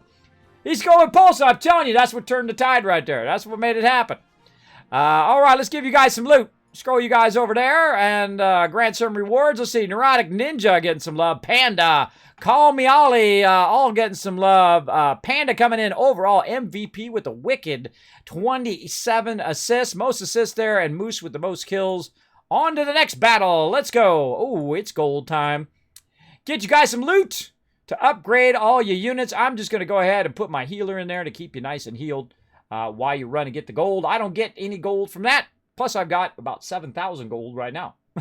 Speaking of gold, hold on. Let's take a moment while you guys are putting your units down there. Let's check and see if there's any new scrolls in here. This is how you upgrade your units, by the way. Really fun game, by the way. Again, it's called Stream Raiders. It's made by the awesome peeps at Stream Captain. I am a Stream Captain partner with them. I greatly appreciate yet another partnership. I'm also a partner with Twitch as well. Twitch partner. It actually says partner on the back. I don't think you can see it. I don't think you can see it. It says partner on the back as well. And with Discord and with my buddies over at Stream Elements, part of the Stream Elements Dream Team. I greatly appreciate them as well. All fantastic companies, all fantastic peeps that I am very happy to be associated with. Because if they weren't, I wouldn't have anything to do with them. Because that's the age I'm at. I don't have to be involved with anyone that I don't like. I can do whatever I want. That's what's awesome. There we go. Woo! There you go, Neurotic Ninja. There you go, bro. All right, let's get to it. Let's get you guys some gold. Feel free to come and join us. Again, it is free to play. You can come and join us at streamcaptain.com. All right, so we're looking good there. Let's go ahead and just run over here out of our little base here. Let's turn the sound back on. Out of our base, and we're going to check here at the Galactic Trade Terminal. Here at our main base and see if we have some nav data. Ugh, nothing. Bummer. More plating, though. We'll take that. Dehydrin jelly. Yes, we'll take it all, please. We'll take it all because we rich. Sodium. All of it. Cobalt. All of it. Yes, please. We too lazy to go collect it ourselves. We don't need to. We can just buy it. We don't need to collect it. We just buy it. All right. You know what? I feel like maybe I should buy some of that pudgium there. See, when you see it right here and you're thinking, I don't really need it, that's when you will need it later. So that's why you buy it, so you have it for later. There we go. Now, look at this. I like to see that. That's one of my favorite things to see. Let's go ahead and put a lot of this away because we're going to be using this. Now, I collect metal plating like this, and I buy a lot of it for later where we're going to work a bit on making some more cash by next time. How much time? Oh, we got about another hour, so we need to get working on that a bit more. Man, I would have liked to unlock those last 6 slots there, but we can't find any drop pods for right now. That's okay. We're going to get to working on that in a bit. Let's put this cactus in there. Let's put this in our salvage data. Ferrite. Look at this. See, we just got so much room in our inventory now. Just so wonderful. Fungium into there. Put this onto the starship. Paraffin into there. And now we got tons of dehydrogen jelly. Okay, we're looking good. So we're going to go ahead. Ooh, what do you got? Nothing. You got nothing for me. Now, one cool thing about having one of the trade areas, and I feel like the trade area is now the best area to have your base. And that's because tons of ships are going to land more often than if you're in the space station. So when you're here, you might find an S-Class. I actually saw an S-Class fighter. I just didn't have enough cash to buy it. But that's okay. That'll be another journey that we'll get on down the road. Oh, there's another drop pod over there. Another journey we'll get on. We'll go buy S-Class of every single thing.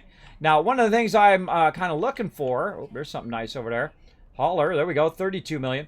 What I'm looking for is a nice hauler like that. And the reason why is I can put even more resources on there, like plates and ferrite dust and things like that, for when I'm doing a lot of mega builds. Whoa, hello. There's 2 of them at 40 there. Very nice. What do we got over here? We got a C over there. And again, see how nice it is? You can just go in and do that. Now, also right down here, I am like one of the luckiest people, I guess, in this particular playthrough, Because if you just kind of look over here, over this corner, you might notice I've got a little bit of farm going there. It's literally right next to my base. Here's my base here. And I found that by complete accident. I didn't find that first and then put my base here. I've got the base first. That is an S copper node. Right there.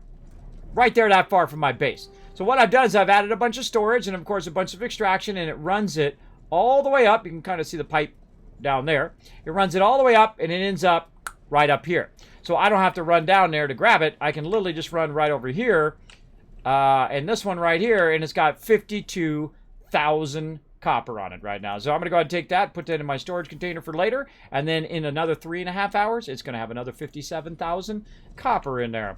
Over here, we've got 17,000 oxygen. We're going to take that out, put that in there. In another 4 or 5 hours, it's going to be filled up again with another 20,000+ oxygen.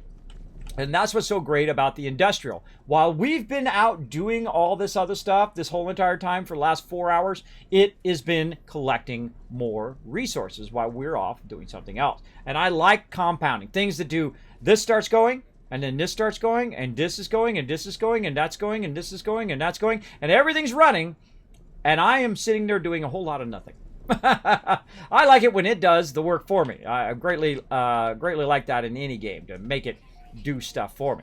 Now right here we've got a bit of converters. Speaking of doing stuff for me, we got some converters. We're going to use our converters here to create some dehydrogen jelly. Now it goes pretty fast. We'll take all this out of here. Some more ferrite dust. We'll put that on us. So we'll go ahead and just try to ping pong back and forth here. Yeah, see, it finishes before I can even get the other one in there. Let's see if I can outrun it. See, faster, Kismet. Faster, faster! Oops.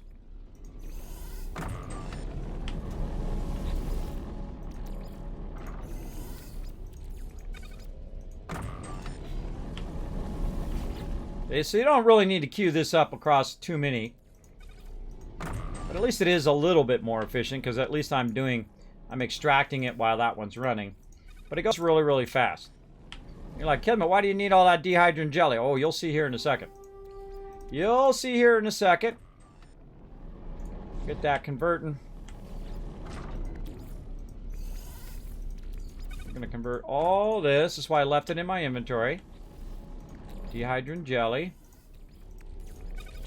Back to dehydrogen. Because we need it in the dehydrogen form. Let's just do this little one real quick. There we go.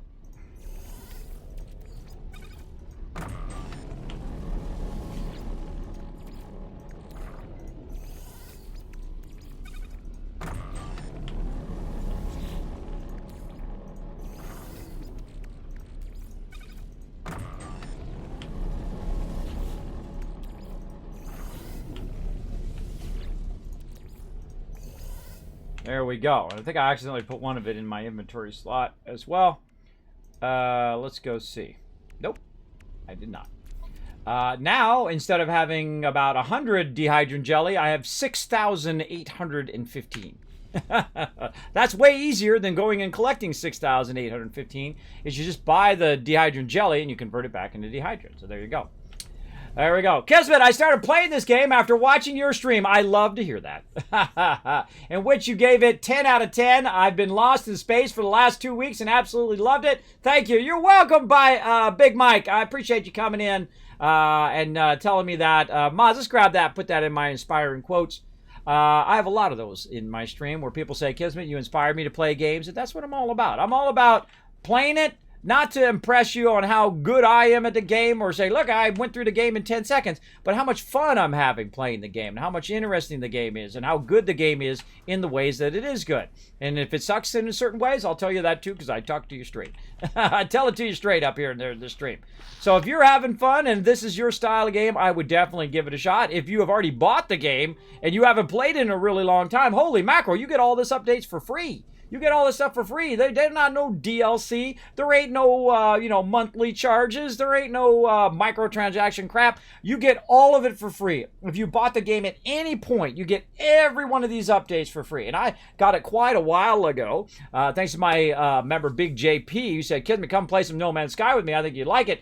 We went and we tried it out. And it was very, very fun. And I just, I kind of tinker in the game until it gets to a point where I feel like it's worth a full playthrough. And this is my third playthrough now in a row, by the way, not just over time, but I mean in a row this year. That's how good it is. So I definitely recommend giving it a shot. I'm glad that you are enjoying it, Big Mike. Eventually, I'll get to the multiplayer once we get through all of this again, which is really, really fun. But we got to go, and we got to get our stuff upgraded because we're going to run out of time here. We got about 50 minutes here to work on our dollar bills over here. Let's go get it. Let's go get them dollar bills, everybody. Now, we have it set up right now to make us 75 million every 3 hours. So we're going to try to make it over 100 million and then try to do 100 million 10 times. So that means $1 billion every time we log in. Now, it's going to be very hard to make the $1 billion because you got to take the resources and sell the resources. And just being able to carry that much activated idiom is very rough. It's very tough to do that. But then that's why we're going to need a big old ship to hold it all, right?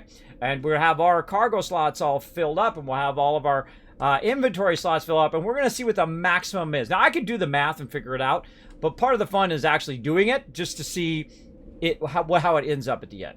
Now, right now, if we go in here, look at this activated idiom. Because we were busy doing something else, guess what? It's got 4 minutes left. We caught it 4 minutes before the end.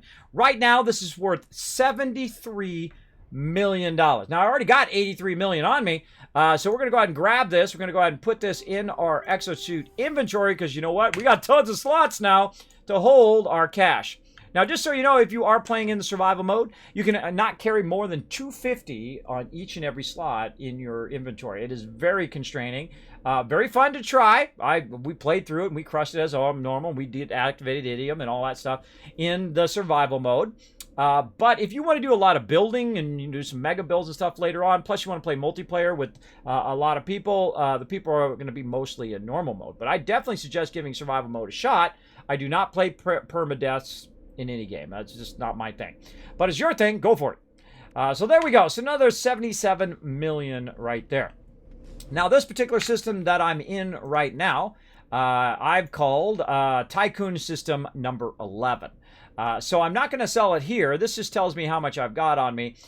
So I'm not going to sell it there. I'm going to sell it in order. I usually do it in order, and then I loop. By the time I loop back, usually that is reset, and the market has recovered. So we went to 1 earlier, and now we're going to go to Tycoon System number 2. So we went to Tycoon System number 1, we're going to a different system, Tycoon System number 2, and we're about to crash the market on activated idiom and make about $70 million in every 3 hours is what we can make. So if I just sat in this game, I could just collect that every 3 hours. All day. Every day. But we're going to make it even more. We're going to try to go for $1 billion. We're going to do it. $1 billion every time we log in. Now, I don't know. We'll see. We'll see if it happens. Now, every time, if you're trying to do what I'm trying to do, every time you run in here and you see some plates, bam, you need to buy them plates. Even no matter how much ferrite dust you have, because it takes a long time to convert that ferrite dust, I would definitely buy those metal plates. Plus, it's a little annoying on making the plates because you got to hit D. You got to hit 1 for every single plate that you're making. You can't hold it down. Like when you're buying something like this, right? You can actually hold down E.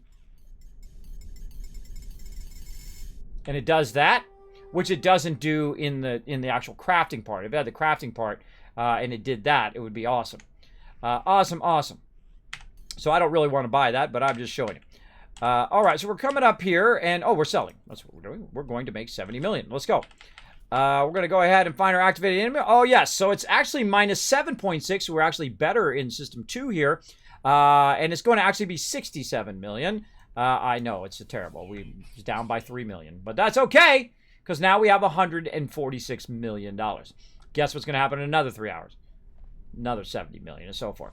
But we're going to go ahead and upgrade it again, because by the time we play No Man's Sky again, which will be this time next week, it will have as much as we want it to have, right? As many storages as we put down is as many as it's going to have, because I got to put the storage down, and if you do a lot of storage, it will have a lot for you, because it'll just keep running when you're offline. So that's the way I like to do it. There we go. They sell nothing. How do they keep all of this afloat? Off their money that they made originally. That's how they keep it afloat, Nova. That's how they keep it afloat. And they've had a huge reinsurgence as well of people buying the game now. And that's how they have kept going. See, they did the cool thing, right? They came out with a product. I'm sorry, but it sucked. At least for most people, right? It was like a 3 or 4 out of 10, right? They said they were going to do all of these things, and then they didn't do it. But now they have a real small team. They have a really great documentary on them as well under No Clip. Go check it out. No Clip makes amazing documentaries on gaming industry, by the way. Go check it out. Go check that out over there. But they have a real small team, and then they said, oh, we're going to do all of these things. But, with a small team, it's going to take a really long time.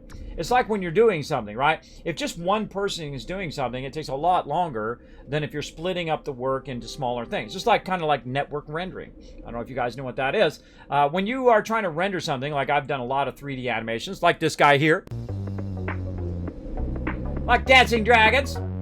I've done a lot of animations, and when you do animations at that level, if you're just running it on one computer, it could take like 6 months, right? Well, not by today's technology, but back in the day. It could run for 6 months.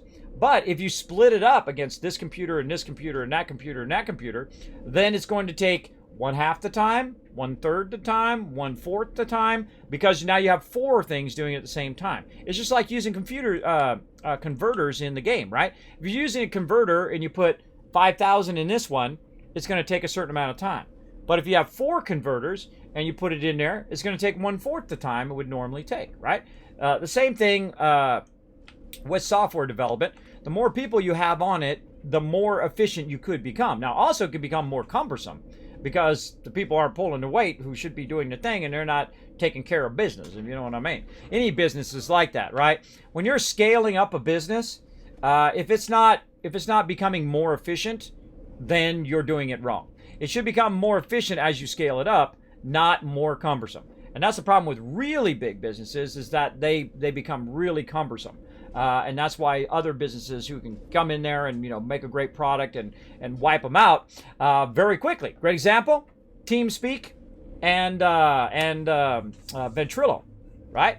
TeamSpeak, Ventrilo, gold standard for a very long time. I've had both of them for my crew, for my peeps, for voice talking, right? And of course, you had Skype way back in the day, and people still use Skype and other things like that. But Discord came in and they did something different.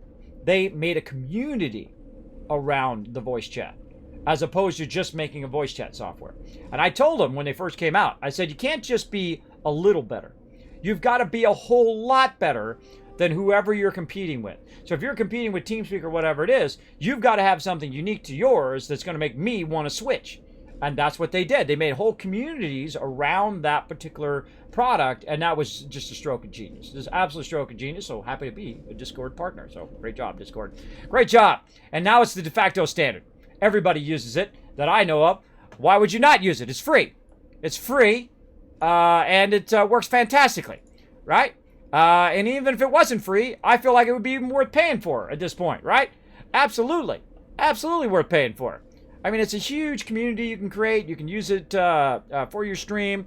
You can go into other people's community and introduce yourself and say hi. If you need some help from Discord, you could go on their Discord. If you need some help from Stream Elements, you could go on their Discord, right? So it's like all these kind of resources and all of these niche areas that you can find solutions to any problem that you're looking for.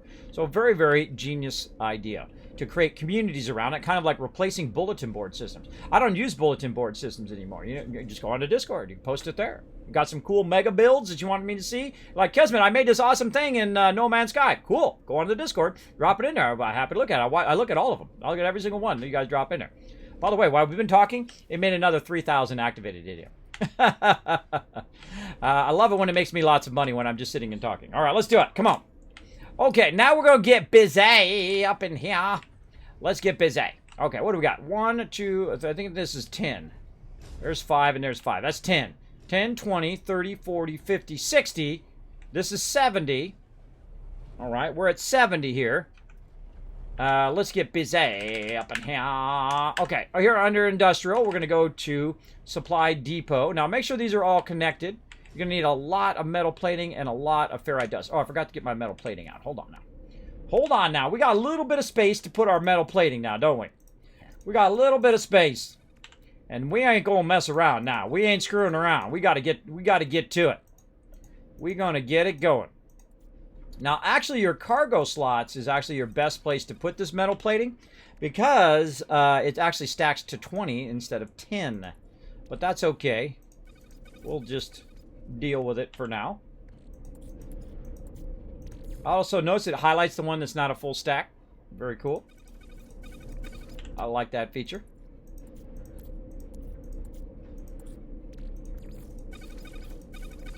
Thought I was just collecting all this metal plating for nothing. Oh.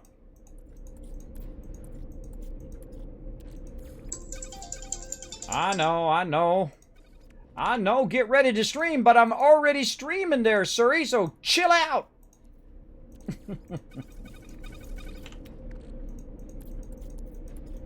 Surrey likes to remind me to stream. It's actually better on nights where I start at 9 p.m. That's why I have it. It always reminds me every day in case I forget. In case I get all busy, you know, in the creative zone.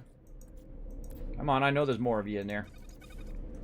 Oh, look at that. Full inventory worth of plating. All right, nice. Let's get to it. That is some sweetness right there.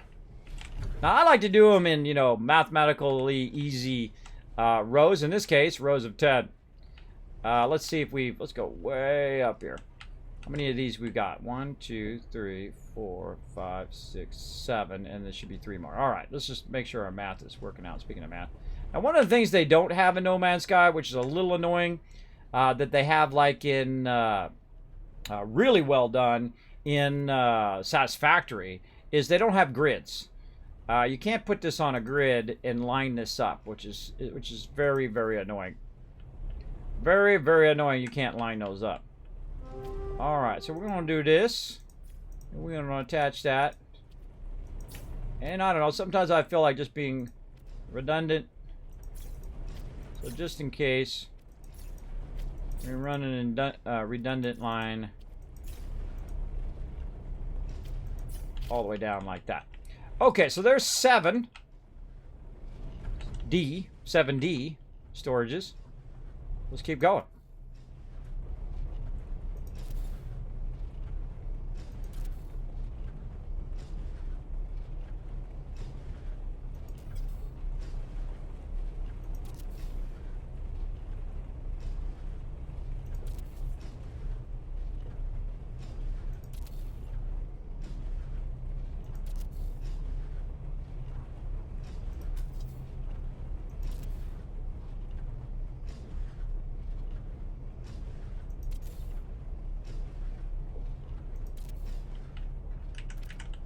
All right. Not perfect, but good enough. Drives me crazy just a little bit, but then again, once it's in place, I don't have to look at it. As long as I don't have to look at it, I'm fine. I could go and fine-tune it and make it all perfectly straight and all of that. That's a redundant one at the end. You don't really need to do that one, but there we go. All right, that's 80. Let's keep going.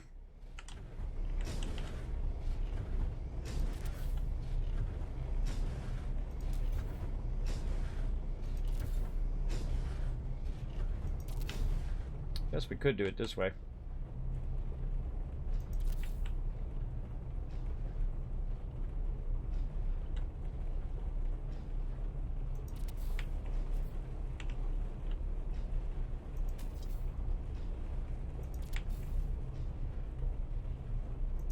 These don't require any power, by the way.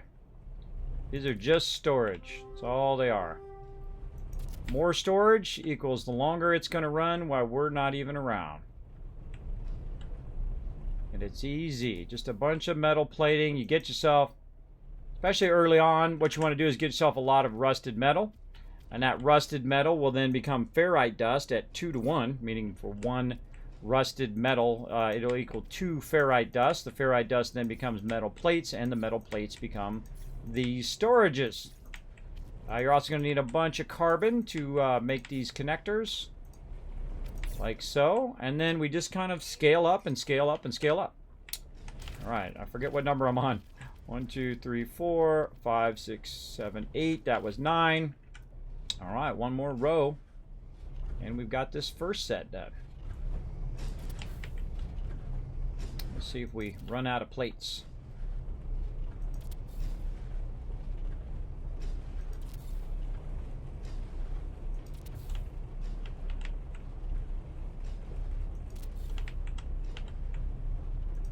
I don't know if there's a limit to these. We'll find out. We will find out. Oh, this row's all funky chicken. That's a funky chicken row, but oh well. Now, it's very important that you connect it on the side here. If you don't connect it on the side, then it's not connected into the rest of the group.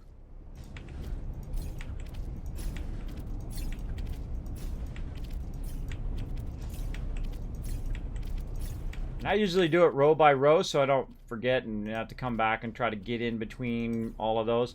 It's really annoying. All right, that's 100,000 storage right there. Plus, because you also have the refiners too. So we go and look at the overall activated idiom it can store. It's 112,000 activated idiom. I could snack them on... No spoilers. Of course, you didn't know that was going to be a spoiler, did you? Did you? All right, 112,000 right there in the first row as well. And then, Doric already, great transition. Once I've got a stack of, this is 10 rows of 10, right? So that's 100,000. Then you can start to stack them on top of the other ones, which is what we're going to do next. Look at that. Spoilers. Spoilers. All right, let's do it. And since you've already got them kind of lined up, you can stack them in such a way that it makes it pretty easy to basically just do the same thing right over the top. Now, of course, you've got to have lots of metal plates.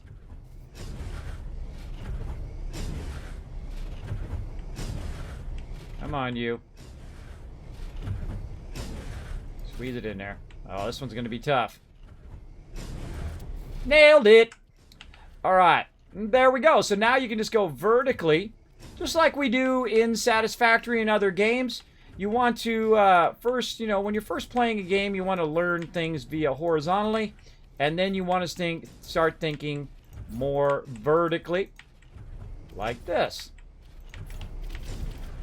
And then now we know, right? Now we know how many rows and how long it is, so it acts as a guide, because there's really no guides in this game, which kind of sucks. There's still a little bit of guides to kind of help you, but it can be really annoying to try to line all these up and put them on top of them. Now, this is going to get worse and worse the more you do this, by the way. The more I stack this on top, it's going to get more and more funky chicken. I'll try to stack it as best I can, but it's really awkward. Oh, and that's it. That's as much as we've got. All right. We'll see how much we got now. Now, to do $1 billion, $1 billion bills, now you got to watch out on the second row here. You can see how it's not snapping to this. There we go. Got to make sure it's snapping. Otherwise, that won't be doing anything. And then we got to make sure it's connected over here. Or we could really connect it anywhere, but if I don't see the connection, then I don't believe it. In fact, let's go over here and create a little duplicate connection. There we go. So that's now going to go there. Now, I'm out of metal plates right now, but now we've gone from 112,000 to 128,000. Now, 128,000, let's just say for every 1,000 of this is $1 million. So that's 128 million every time we log in. Every 5 hours, that's 128 million. Or actually, I think it's exactly 5 hours. Yeah, it's about 5 hours. That's 128 million. Now, we're going to keep doing that till we make $1 billion every time we log in. So there we go. Thank you, not Josh Martin. You're not that thing. Thank you also, Duerk and Energy Dude. All you guys coming in. Wolfric, thank you so much for the 30 biddies. Makes the dragon dance.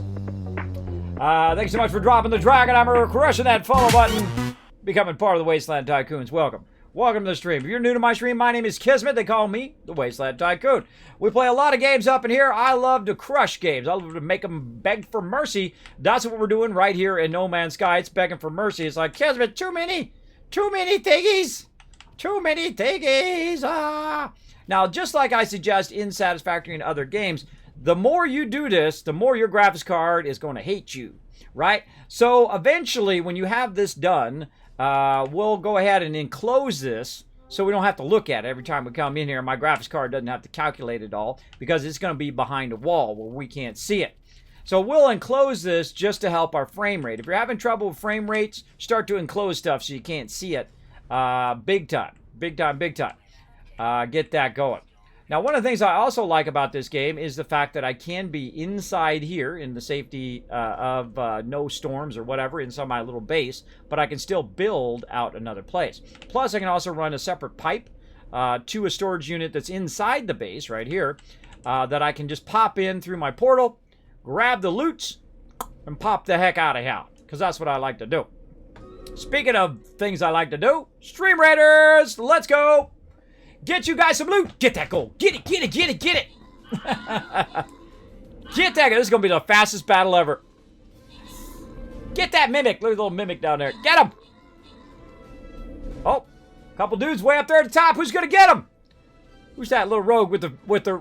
Oh, Thugs for Life. Rocking that rogue with the yellow fedora, the Kismet fedora there.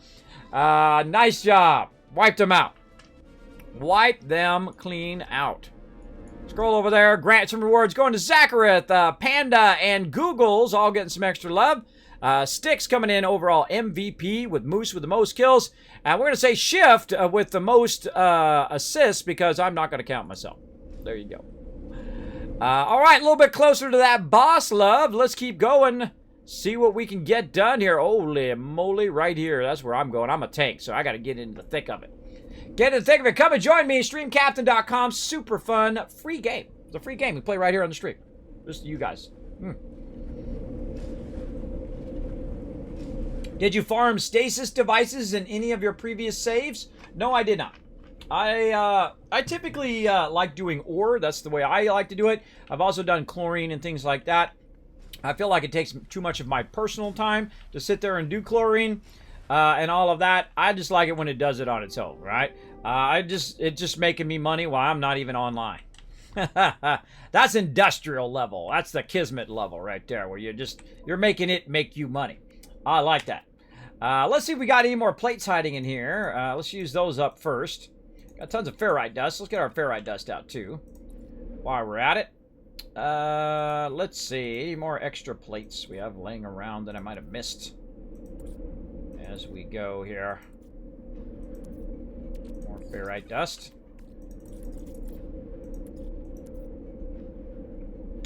Not seeing any.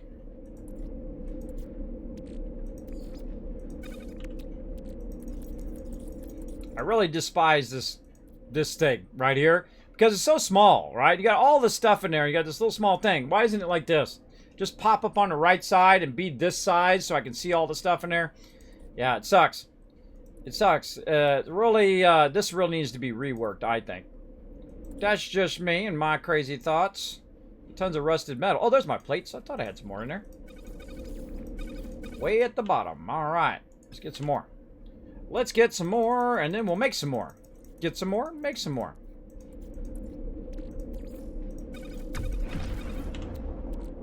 Thanks for the follow. Appreciate that, love. I'll see who that is here in just a second. Let me get the rest of these plates out of here.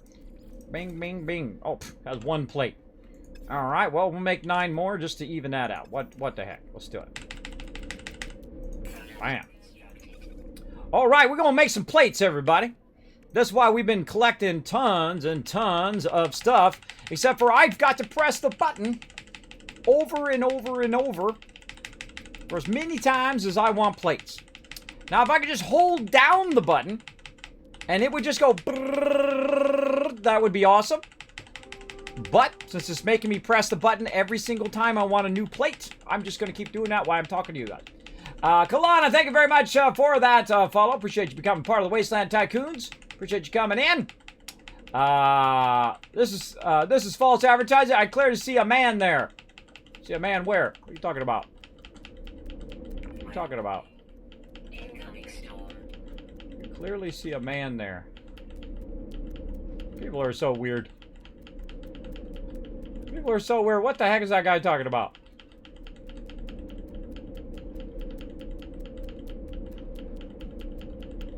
You don't care about spoilers? There you go. Larry, I don't know.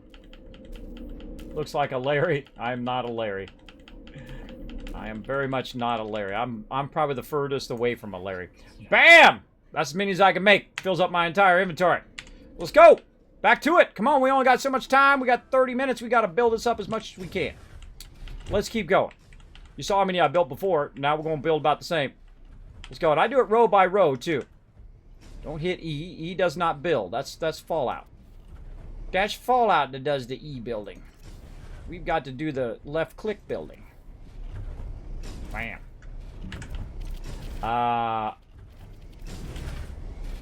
Oh, that might have been Twitch. Other people have said the same thing, man. Other people have said the same thing, that they lost their follow. I've had that problem both on Twitch and on YouTube. YouTube being the more egregious of the two. I've lost a lot of subs because YouTube sucks. YouTube don't know how to work their most basic of stuff. The amount of bad choices they make over there is just stunning. Any other business would have went out of business by now. Any other business would have been gone. Would have went out of business, but you know, you got the deep pockets of Google saving you booty even from bad choices. From the bad choices.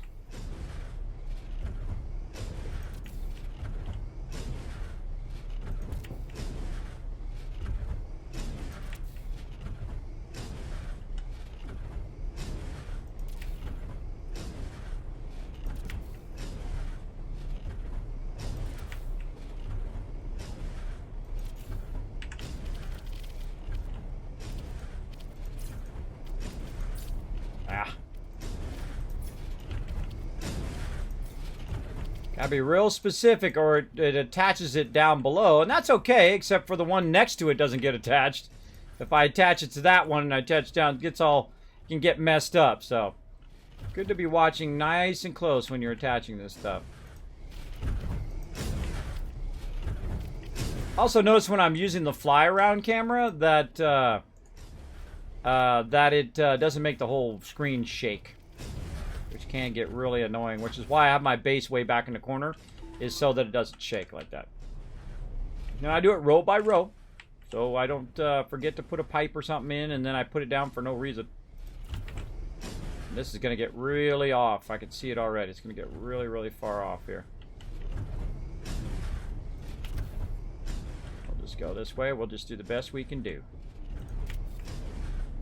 Because if there was a grid, this would be way easier, but there isn't. This ain't no Satisfactory, grid-wise. I love Satisfactory's grid. I love the fact that you can line stuff up so perfectly. It's one of the best building systems, I feel, in any game ever. If you've not discovered Satisfactory and you are a builder like me, oh man, I would snatch it up. Snatch it up for sure. You can grab it on the Epic Store. I know, some of you are like, can't mean the Epic Store. I know. They're doing some shady stuff over there. Not my fault. Don't blame me. But I'm not gonna penalize the developer for it. The developer did a great job on it. I'd call it easily, even out of the gate, it was an 8 out of 10. 8 out of 10, easy. Now it's easily a 10 out of 10. What are we missing? Carbon, I bet. Yep, carbon. That's easy. Let's take care of that. Right here, refiner.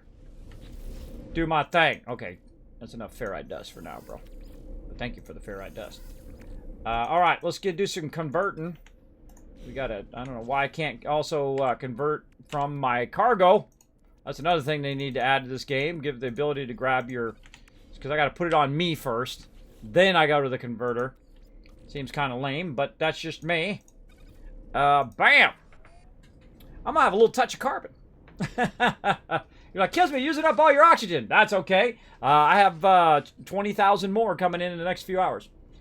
There we go. I just got into the game. It's pretty addicting. It is. It is very, very fun. They've really taken it to a whole nother level. They really worked on it very hard for a long period of time. They took all the money they earned at the very beginning and they reinvested and reinvested it and reinvested it into the game and did not charge for any of the updates. I hugely recommend showing some support to people who do that, who do right by gamers instead of going, well, you know what? Here, I'm going to make this game. Hold on a second.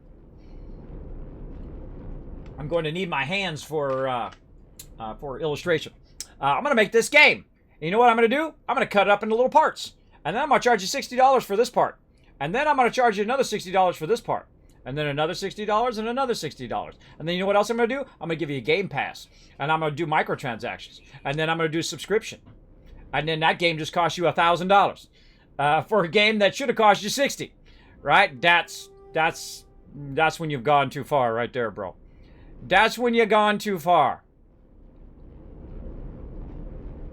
That's when you failed to be a decent game developer.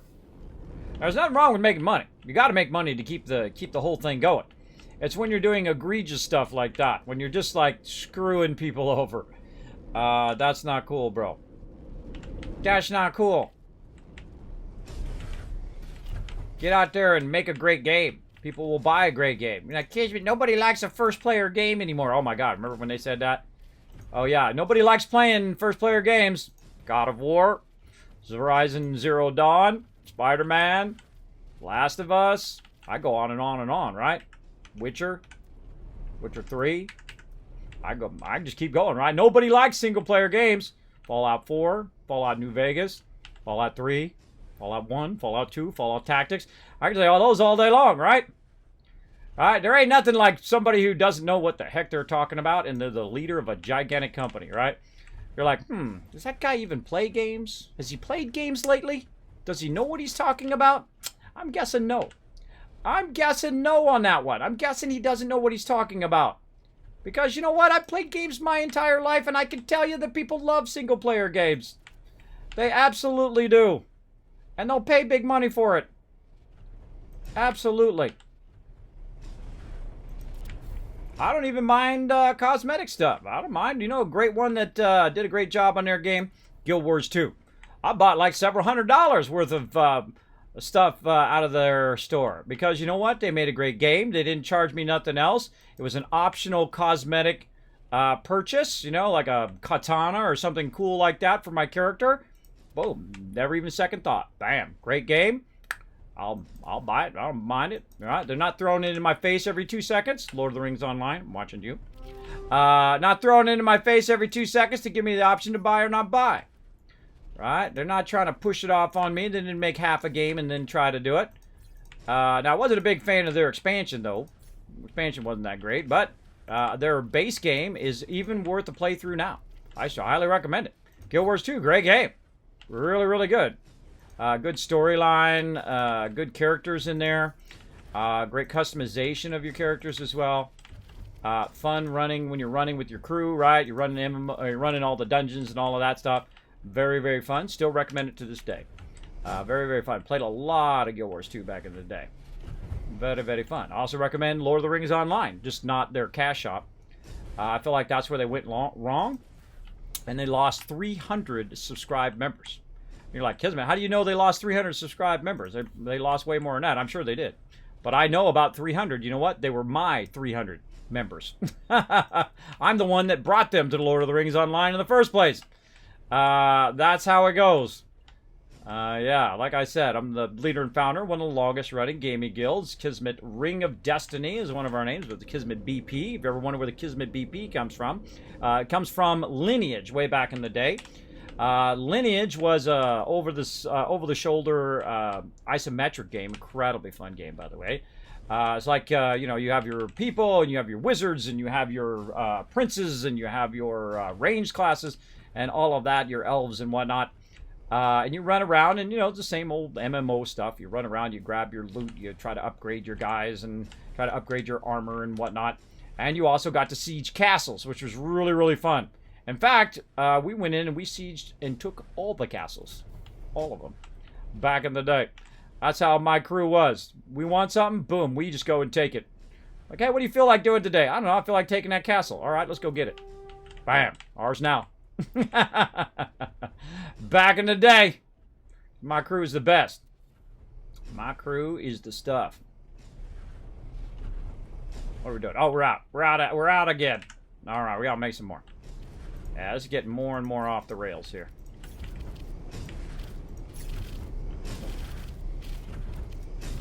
But we're doing what we can do with the time we got. How much time? 15 more minutes. All right.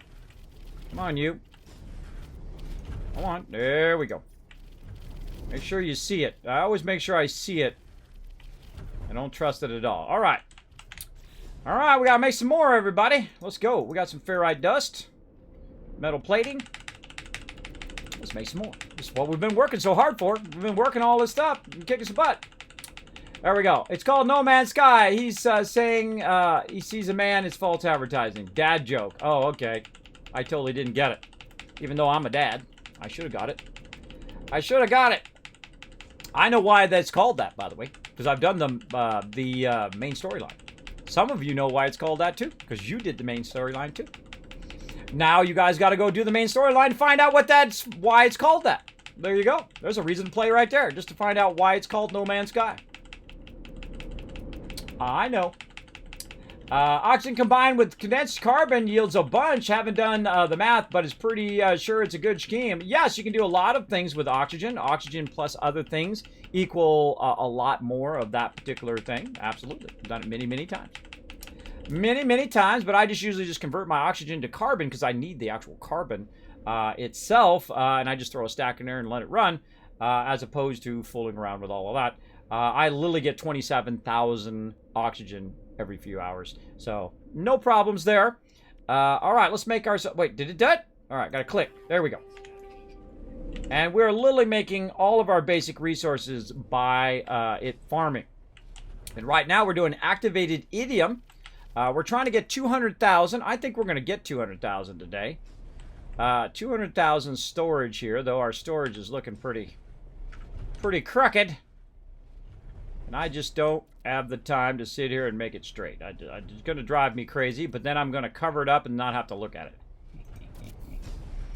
Now, this is a great way of doing this. If you just want to go vertically. Again, like I talk about in Satisfactory. Yeah, it's going to hang off the side a bit. There we go. Let's see if that's right. 1, 2,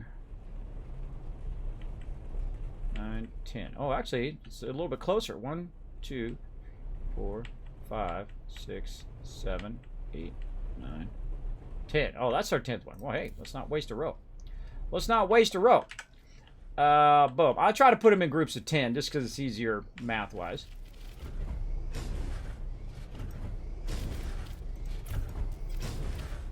Oh. Out of ferrite dust. That's okay. We can fix that problem too. Speaking of ferrite dust, I got a bunch more carbon in there. Bam. Take our oxygen back out. And we're going to make tons of ferrite dust. Oh, we got to get our stuff out first. Again, I wish you could craft from your storage. That would be awesome. That would be a great thing to add. Let's get a full stack. Where's my full stack at? There it is. And we're going to go in here and do this. Now, it's not my first day playing some No Man's Sky, by the way. This is my third playthrough of the game, and I've also played it for hundreds of hours beforehand. Watch out for that backseat gaming. Watch out for that. Now, see, I can put that in there, but it doesn't do anything with rusted metal. But you can put oxygen in here, especially the 2 container is great for that. To double that up.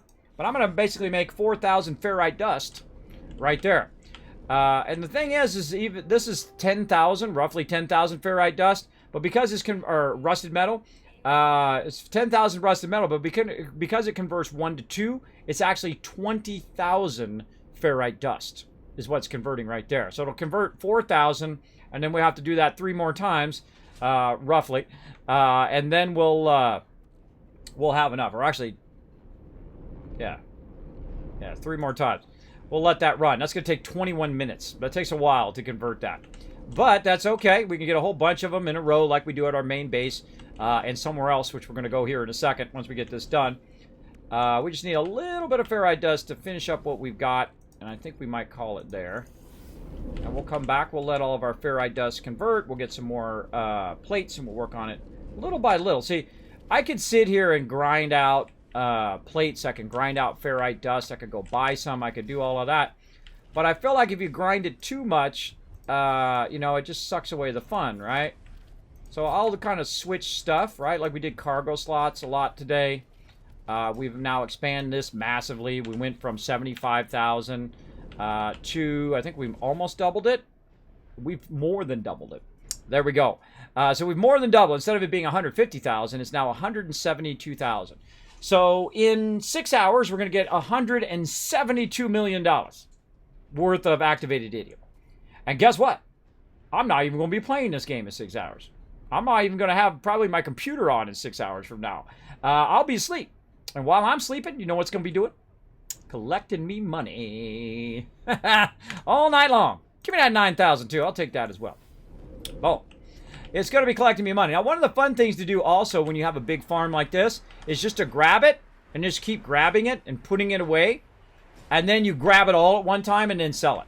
That works pretty great as well. So like you could just do it here on this planet. You could just grab it and keep putting it away into your storage and then pull it all out of your storage. Or you can put it on one of your extra ships, like one of your cargo ships, and just keep throwing it over there until the cargo ship is full. Then you take that cargo ship with you to, like, say, a space station, or you can use a local trader, and then literally just sell the whole thing right out of the back of your ship, and you would make literally like $1 billion in a single run. That is what we're going to do next. So now we're not going to just trade it. We're just going to keep grabbing it and keep throwing it in there, and we're going to try to do $1 billion in a single run, right? So that's what we're going to keep on doing. Now we're also going to keep upgrading this so we get $1 billion every time we log in, but we're also going to collect it and just keep throwing it into our inventory until we have $1 billion worth of activated idiom, and then we're going to crash the heck out of the market in one of our mini systems that we have. Now you got to think, oh, Kismet, you're crashing the market in that system. There's 13 quintillion systems, right? If you find a crash system somewhere, go to the next one over. You'll be good. I mean, it's not like it's not like someone's going to come into my system here and go, oh no, somebody crashed the activated idiom system. If they do, bro, jump over to the next one. There's only quintillions of planets out there, or quintillions of systems of planets. Very, very important to know. So good to jump around. There you go. All PS4 games. Yes, we're going to be playing some PS4 and Xbox later. Some Fallout 76. So there we go. There's a huge list of upcoming features for Fallout 76 on Reddit, summarized from today's AMA. It's amazing. Really? Give that to my mods if you don't mind, where that's located. That would be awesome, Nova. I appreciate it. In fact, here's 1,000 kids caps for mentioning it in the stream for everybody. Now, everybody loves you in the chat because you know what? I'm going to be giving away some sweet loot here in the stream, working on it with some of my sponsors. So, be earning those kids caps. You're like, Kismet, how do I earn the kids caps? You host the channel, you go out and retweet, follow this tweet right here. Oh, I'll give you another 1,000. Follow that retweet right there. It's going to pop up in a second. There it is. Or not. Come on, retweet. You can do it, bro. Come on. Retweet. Or not. Okay. Hey, mods, try the retweet command. For some reason, mine's not working. Let's see if my mods can do it. There, look at it, Game Killer's on it. He went and just found the link for you guys. Look how awesome Game Killer is. Go follow that link and retweet and earn caps in the chat. There we go. He's on it. Follow that link. Looks like my retweet link is broken. But follow that link. Go out there, retweet, like the Twitter thing. And then you earn caps by every 5 people that retweet. We give out 500 kids caps. Now, if you get 10 people, then we go to 1,000 and so on and so forth. And right there. So go show some love to the stream. It does help the stream tremendously, and it's free. So there you go. Also, when you host the channel, whether you're a viewer or a streamer, it does help the stream tremendously as well, and you earn kids caps that way. And then you're like, well, Kismet, what do I do with them? What you do is you buy tickets for the giveaway with your kids caps, and you win stuff like Fallout 76. I gave a bunch of them away the other day. I'm sorry you missed it. I gave away a bunch of Bethesda gear. In fact, I gave away nearly $10,000 last year worth of loot here on the stream. And you're like, dang, Kismet, I missed it. I know you could have had $80 Bethesda bags. You could have had blue screens or green screens. You could have had those. You could have had tons and tons of games up here in the stream. That's why I got to hit that follow button right up there. So the next time we do a giveaway, watch the Twitter, watch the Discord. I'll be zapping them out to you, all right? I'll be zapping them out to you as best I can because that's what I would like to do. I like to create little moments of joy here in the stream. Okay, so we're going to let that run. We're going to go ahead and do a quick run. I think we got just enough time here to do a clearing run. Now, I like to do at the beginning of my playthrough and at the end of my playthrough for that day, I like to go and do a clearing run. A clearing run is where I run to each mine and I grab everything out of there. so that it's running while I'm not playing. Now, it's going to be running till next week at this time, because we're going to just be playing on Thursdays for now. But it's going to be running all that time, so while it's running, while I'm off playing another game, I would rather it grabbing more and more materials for me while I'm doing that. In this case, there's 13,000 rusted metal right there. Let's grab it. Let's go ahead and put it on us here. Boom, that's going to be ready to go in another 6 hours, so that can be done in no time. I could also scale that up so it was doing even more, 50, 100,000 if I wanted to. Let's go get our salt over here. And all it takes is for me to jump from place to place to place, right? I jump from one place to another place. I put down a base. I put down a teleporter there so I can teleport there, grab it, and then teleport right out of there. I love the teleport system. It's really awesome. Now, if I could run it all to my central base, I would. But that's a lot of extra work and also doesn't quite work between bases. So if I made a base way out over here and I made a base way over here and I wanted to run the resources to this one, it doesn't work. It doesn't work. You have to be within the same base computer to make that work. So maybe one day they'll make that work. I don't know. I don't know. I'm not in charge of that. There we get that 13,000 salt. Do I need 13,000 salt? Not at all. But hey, I'm farming it and might as well grab it. That particular salt thing, by the way, right there is an S node. An S node for salt. And I think we got all of them. Got all of them. An S node for salt, and it's also an S power. So that's one you don't want to pass up, right? It's got an S power right there and an S node for salt. I was like, it's early game. I'll go ahead and grab it. And it worked pretty good. It gave you some cash. Salt's not a bad cash generator very early on, especially if you just happen to run across an S node. Very cheap, because it's a really high-level node. It's producing a lot of resources for a minimum amount of cost in your resources and stuff like that. And there we go. There we go. All right, bam. All right, we're back to our primary base. Now, again, our primary base actually does have some resources here that are being pumped here. Well, 13,000 more copper. Thank you very much for that. And then, of course, we got more oxygen. We'll put that in here. Like so. Very nice. We actually need to work on our refiners. We need to work on our refiners here. We got to get all of our refiners back up and running. We've got to unlock a lot more stuff so we can do some bigger building. We'll get into that. Let's see. What else we want to do? We want to go ahead and convert our rusted metal. Let's let that run for a while. It's going to run 20 minutes while we're not even around. It's going to be doing it when we're not even around. There's a little rusted metal there. You know what? Let's get some more rusted metal out of our dealie here. I know we've got more in here hiding. There's a nice big fat stack of 1,000. There we go. Or 10,000, I mean. There we go. Yeah, run, baby. So it's going to run for 20 minutes and 20 minutes again and 20 minutes again. You just keep queuing that up, and you'll have tens of thousands of ferrite dust. Then you can take the tens of thousands of ferrite dust and convert it into tens of thousands of pure ferrite dust. And you can convert it into tens of thousands of magnetized ferrite dust, which you need all of those at some point along the way. All right, let's save. Bam. And then what I'm going to do is go ahead and switch over to some Fallout 76 Wastelands where we'll be playing on console. So you guys are going to have the power. Mods, let's go ahead and get that straw pole ready. We're going to throw that in the chat. Now hang out for a bit. I'm actually going to turn the stream off so that it will cut this part of the stream, the No Man's Sky part, separate from the rest of my thing. But just hang out. I'll be back in just a few minutes. Let's go to my office first, and then we'll get that done.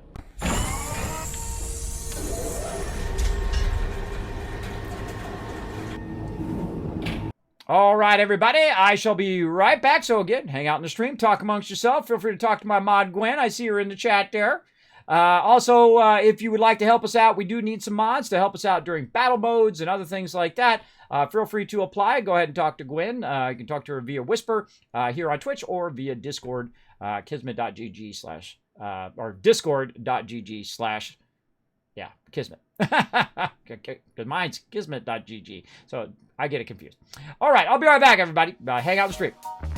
Hey, everybody. Kismet here. Thank you so much for watching this video. Make sure to hit that subscribe button right in the center of the screen. Also, check me out live on twitch.tv/Kismet. I'll see you all next time.